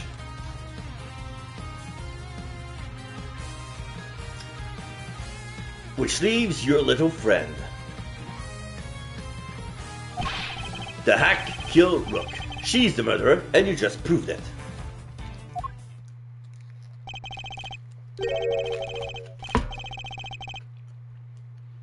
You move, Edgeworth. But just remember 2 things. 1, where you found that gun. And 2, which gun the fatal bullet came from. Whichever way you look at it, I can't have been the shooter. Yeah. How did it come to this? Me and the president, we admit to faking the assassination attempt. Now it's your turn to admit something. Who the killer really is. There's no way Tabby did it, is there? Don't let him get to UK. We just need to go over his statements again. There must be something further we can deduce from them. Okay. Let's do this, Mr. Edgeworth. Knight's counter. There's no denying it. Forensics proved that the gun and the bullet are a match. Hold it! No, that's... Objection!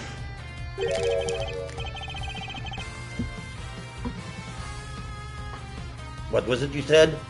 That forensic would back you up? How does it feel to be shot in the chest by your own conclusive proof, huh? Not so good, I imagine. The bullet and the gun are a match, Mr. Edgeworth. That kind has to mean that Tabby pulled the trigger, no? Even so, simply cannot accept that. But sir, there's no denying the evidence. There isn't. So what am I missing? If I assume Miss Lloyd to be innocent, then the gun and the bullet shouldn't be a match. What is it, Kay? I was just thinking, if the evidence points to something that doesn't seem possible, then maybe there's something wrong with it. You're asking me to call the evidence into question? Well, there's no way Tabby did this, right? So if the evidence says that she did, then the problem must lie there. You seem very sure about this. Call it my great thief's intuition. Intuition? Huh. Still, she could be right. I simply don't believe Miss Lloyd to be a malicious liar, which means... as someone who believes that evidence is everything in court, the irony is not lost on me. But... if I were to call a piece of evidence into question, it would have to be... the gun, the bullet, or neither of them. The bullet, then. What if there was something wrong with the bullet? Detective Gumshoe, you didn't do anything strange to the bullet when you recovered it, did you? Strange like what, sir? You didn't, huh? Step on it or anything? Oh, wait! We give the gun back to Knight! And he could have switched the bullets! I could have switched the gun! How could you, sir? How could you even think something like that? You didn't need to go full-throated on me, detective. We only just found the bullets, and yes, the detective would have absolutely never done anything to it. In which case... so it's the gun! The only difference between his gun and the murder weapon is the laser sight. But the laser sight is easily removable. So he must have swapped his gun with the murder weapon by swapping the laser pointer. If something untoward is going on here, it would have been to evolve the weapon and not the bullet. After all, we only just recovered the bullet a little while ago. Furthermore, we know that Mr. Knight had an opportunity to handle the gun. Now, hand over the evidence you have gathered and remove yourself from this plane. I'll do as he say if I were you, Edgeworth. This can't really be the end of the line, can it? Indeed. He had ample opportunity. There's no doubt that this gun is the weapon that was used in the crime. Which means it must belong to... Take that! The gun belongs to Mr. Knight. He switched them around. That has to be it. Mr. Knight's revolver, switch for the one found in the spectator's area. Bullet markings match those of the bullet fire in the incident. The bullet that killed Rook was fired from the gun you found in the spectator area. Hold it! Mr. Knight? No, you hold it! You were the one who proved this. Or are you saying that forensics was wrong? The bullet had the victim's blood on it, which means it must be the one that took his life. And it does seem to have been fired from the gun we found in the trash can. Let me check something. If this is Mr. Knight's revolver...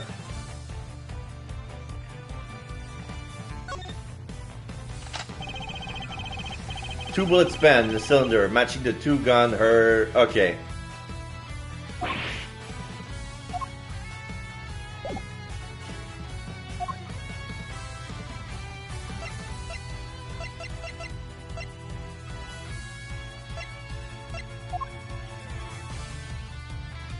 So, yeah. We need to check every bullet from both guns.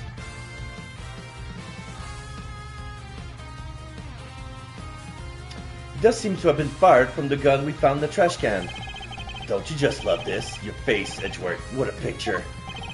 Yeah, of a man in dire strait, yes, well spotted, you. Let's just agree that the facts are what they are and move on. That gun fired the fatal bullet. So who pulled the trigger? Hold it! Yes, who indeed? Still can't bring yourself to admit the truth, huh? Man, I'm letting the guitar works in this song. Yeah!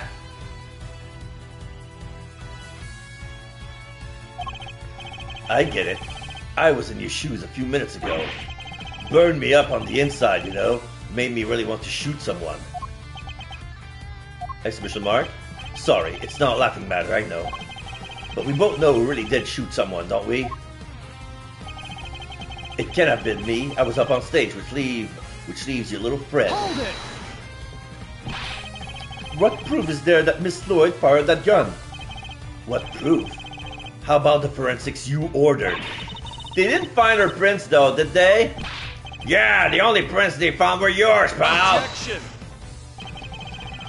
From when I confiscated the evidence, probably. Anyway, say it wasn't Miss Journalist. Who was it? Because it can't have been me. Your own investigation put the shooter in the spectator area, didn't it? Are you ready to admit it yet? All the evidence points into one direction. The hack killed Rook. She's the murderer, and you just proved it. Hold it! That's not what I prove at all. Oh yeah? So what did you prove?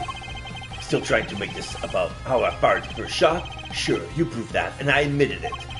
So what? You're forgetting that you're here to do one thing, and one thing only. You got that right, to uncover the truth! And you think ruining your country's relationship with Zhang Fa is going to do that? No, your job is to solve an attempted assassination, nothing else. I'll decide what my job is, thank you very much. You don't get to tell me what to do. Oh sure, I'll let the trail go cold while you flip your wig over who gets to say what to who. Or you could finally go to the right thing and admit it, that your little friend is guilty. Never! You're the guilty one here, there's no doubt about it. The markings of the bullet are consistent with those left by the weapon from the trash can. But if Mr. Knight were to have tampered with the gun somehow, he could have only done it once I handed over the evidence, and not a moment before. Isn't there anything we can do, Mr. Edgeworth? There must be something. Our reasoning thus far has been sound, I'm sure of it. Which means we can overcome his defense this time as well. Really? Even with the forensics result on this side? If a testimony is untruthful, there is always a contradiction to be found. Let's listen to West to say for himself one more time. Okay, so let's see.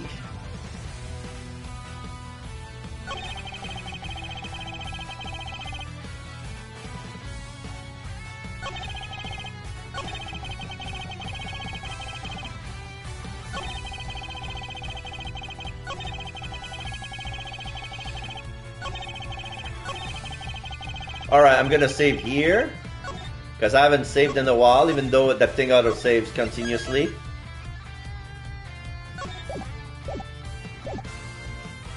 And I'm gonna present the revolver. Objection! There you go. Admit it! You switched the guns, didn't you, Mr. Knight? That's why the markings match the weapon in question. It was yours all along! Dot dot dot. An intriguing move there, Edgeworth. And? You must have made the switch when I handed over the evidence. While I was busy trying to make the case for remaining on the investigation, you took the laser sight from the gun we found in the trash can and put it on your own. Then, not too long afterwards, you handed that gun back to me instead of the one we found. I did, huh? You think I somehow knew you'd find that it'll run forensics on that bullet sometime in the future? Is that so strange? You're a chess player after all, a man well used to thinking several moves ahead.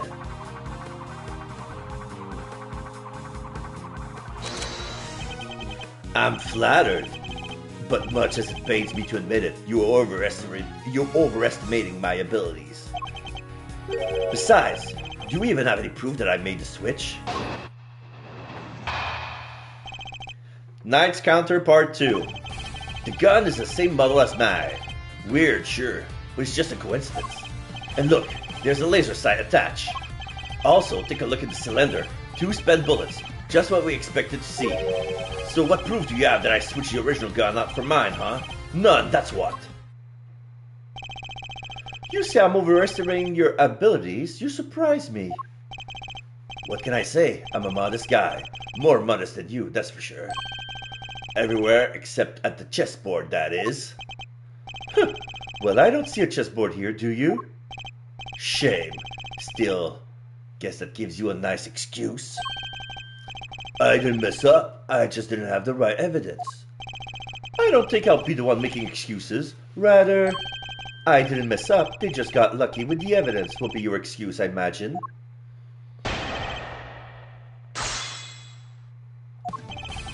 The gun is the same model as mine. Weird, sure, but it's just a coincidence. Hold it! A coincidence, you say? Or was it necessity?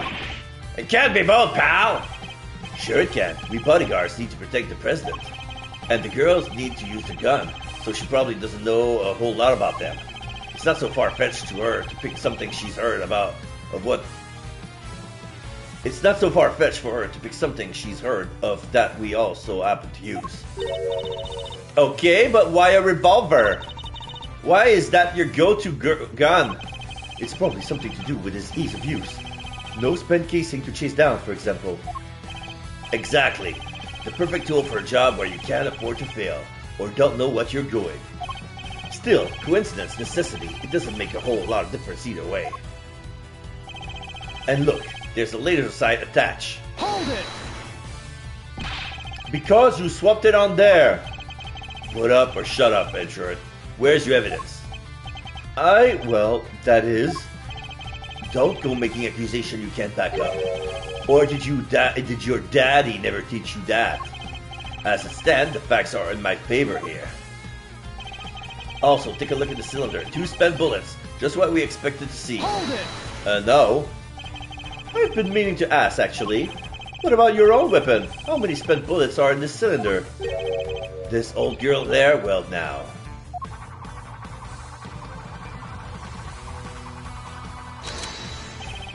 I let loose a few rounds earlier, as you saw. Removes all the bullets, put in new ones. He reloads his gun every time he fires it. But even if I were to tell you how many there were at the time, you would have no way of verifying that. Of course! In order to swap the guns properly, you would have to maintain the right number of bullets per gun. He didn't have the chance to put on any gloves, though, which means... Alright, I think it's about time you did the right thing and resigned, don't you? Game's all but done, see? So what proved you have to switch the original gun out for mine? Well, we need to check dusting for prints on the bullets.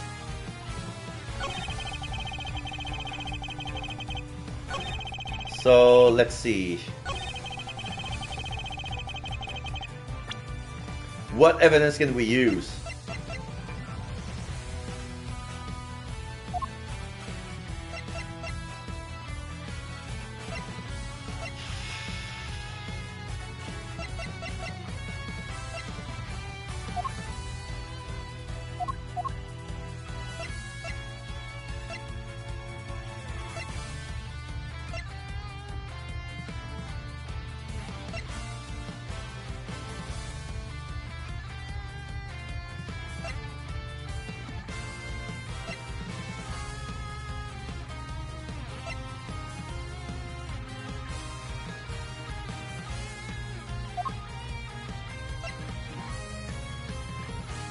We found on the forensics that the grooving matches the other gun, and we also found his fingerprints were indeed on the bullets.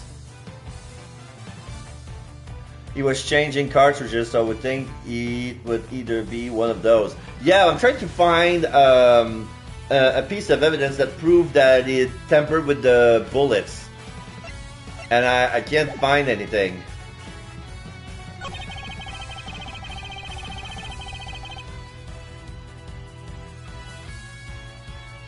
So I'm gonna present the last statement. The proof is something you clearly don't have. If you did, you would have made your move by now. We do have some proof! Right, Mr. Edgeworth? We won't be given the chance to investigate any further. I'll have to work with what we've gathered. Think, Miles, think. Consider all the possibilities. If you got the goods, it's now or never. How are we supposed to prove he switched the guns? Unfortunately, we don't have any direct evidence of his wrongdoing. But that in itself is proof of a kind. Because otherwise, the three shouldn't line up like they do. Because otherwise, the three shouldn't line up like they do, right, sir? Right. We must carefully consider and infer what we can from the evidence he brings up in his testimony.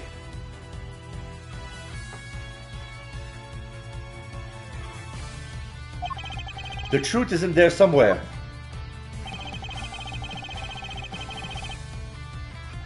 I want to check something.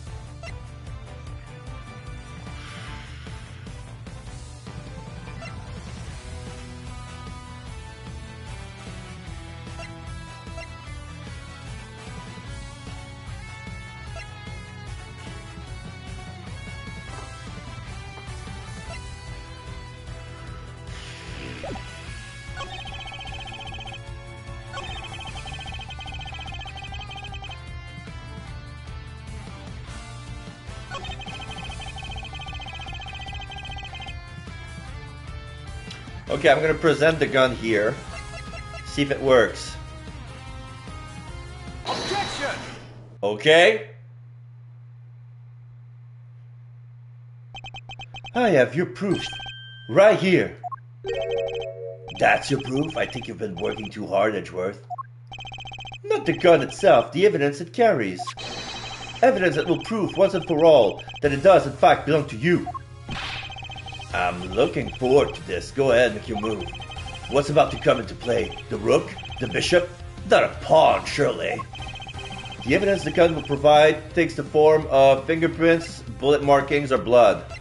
Fingerprints. Fingerprints, namely your fingerprints, Mr. Knight. Objection!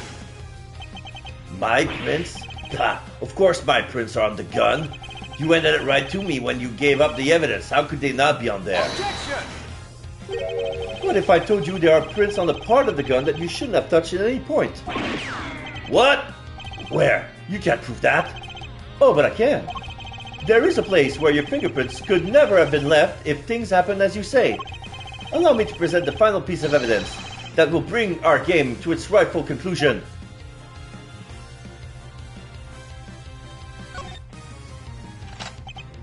Here, look closely at the cylinder, detective. 2 bullets fired, but where are the prints we're looking for, sir?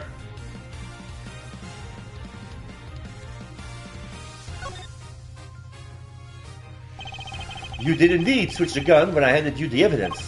But if that were all you had done, your deception would have been easily detected. Because the number of bullets fired by each gun was different. There were 2 spent bullets in the gun we found. Yeah, but what about Mr. Knight's gun? We know that he fired 2 bullets from the stage into the balloon. And he fired another bullet into Mr. Rook, ended his life. So 3 bullets in total. Plus the few odd ones he left loose in shock during our little game. And after each shot, he reloaded his gun out of habit. With his bare hands, of course. Nah. Officer, where exactly were Mr. Knight's fingerprints found? The ones you mentioned in your report. Oh, sir, they were found on the exterior of the weapon, but also on the bullets themselves. I'm not sure they could have gotten there just from me handing you the evidence, Mr. Knight. That's... And there we have it. Proof that you did indeed switch the guns. This gun, the one which fired the bullets that killed Mr. Rook, is yours. And in taking his life, you are the true assassin. I didn't shot the Rook. I shot the sheriff. Checkmate.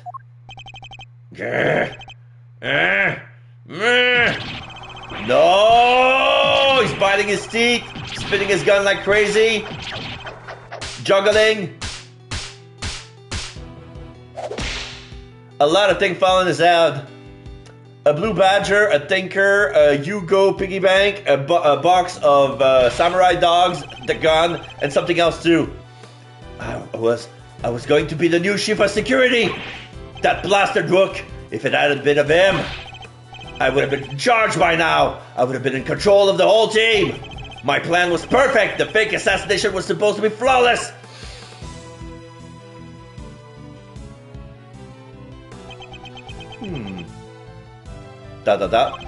Detective Gumshoe? Right away, sir. He's about to cuff him, right? Curse you, Edgeworth! Our game isn't over yet. I'm afraid this is as far as we go for today. The next moves we play will be in the courtroom. But it's not fair! It's not fair.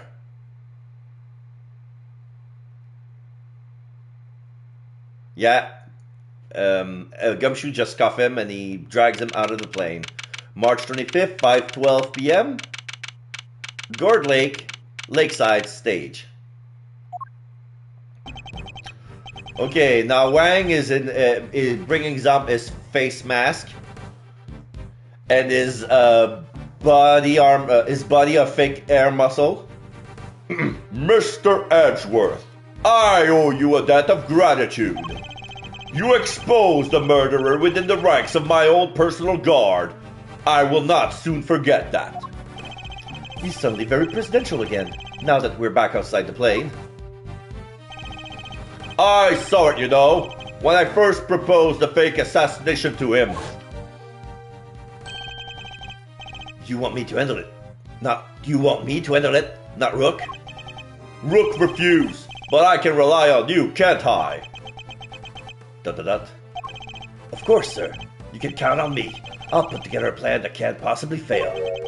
And he'll play his part like the pawn he is. The hatred in his eyes was plain to see. He despised poor Rook. I was not entirely comfortable about moving forward with knights in charge of our little deception. And looking back, I think he sensed my discomfort. I can't help thinking I played a part in this decision to end Rook's life. Mr. President, none of this would have happened if you hadn't plotted to fake an attempt on your life. That was your crime, and it is a crime you will have to live with. He raises a hand and nods. You are right. I can only apologize for the part I played. And I will no doubt be made to pay for my action in one way or another. Say the next election.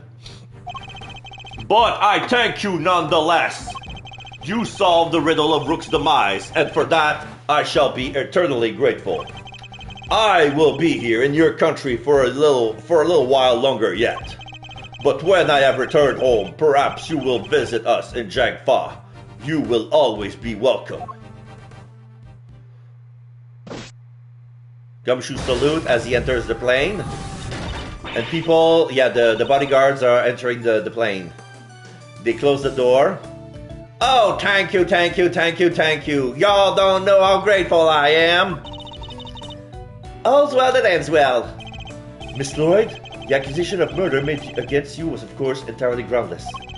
But the fact remains that you were a willing participant in the station's assassination attempt. The police will no doubt wish to speak to you about the matter. You should be aware that you may well be punished for your action. I know, and I'm awful sorry about everything. Truly I am. I understand your desire for a scoop, but there are limits. There sure are. I got me some serious thinking to do. You did it, Mr. Edgeworth. That was something else. Local prosecutor solves assassination conundrum, earns eternal gratitude of president. How's that for a headline? Hey, that there's my department. Mr. Prosecutor, how does it feel to solve such an important case? You must be over the moon. She certainly doesn't stay down for long. No comment. Dang, you're one tight-lipped son of a gun. As well as I should be. This case is not over yet. Isn't it? It isn't? How come, sir? Because until we unravel the story behind this, the case will never be completely over. Yeah, the single piece of evidence that was never be used. The calling card. Take that! The killer's calling card. Mr. the Killer has yet to complete his assignment. You mean he might still try to murder the president? I hope I'm wrong, but if I'm not, this could all blow up into something more sinister yet. As one would expect with the attempted assassination of a president, the case was all over the news, and my preparation for Mr. Knight's trial were constantly interrupted by requests from the press. There wasn't a person in the land who didn't know about the case. Everybody was talking about it. But in the midst of all the frenzy that followed, nobody noticed that it was only the first move in a game far bigger than any of us could have imagined. Turnabout trigger! End of chapter 1. So the trophy is about completing chapter 1 without using story mode even once. Save your progress? Yes, I will.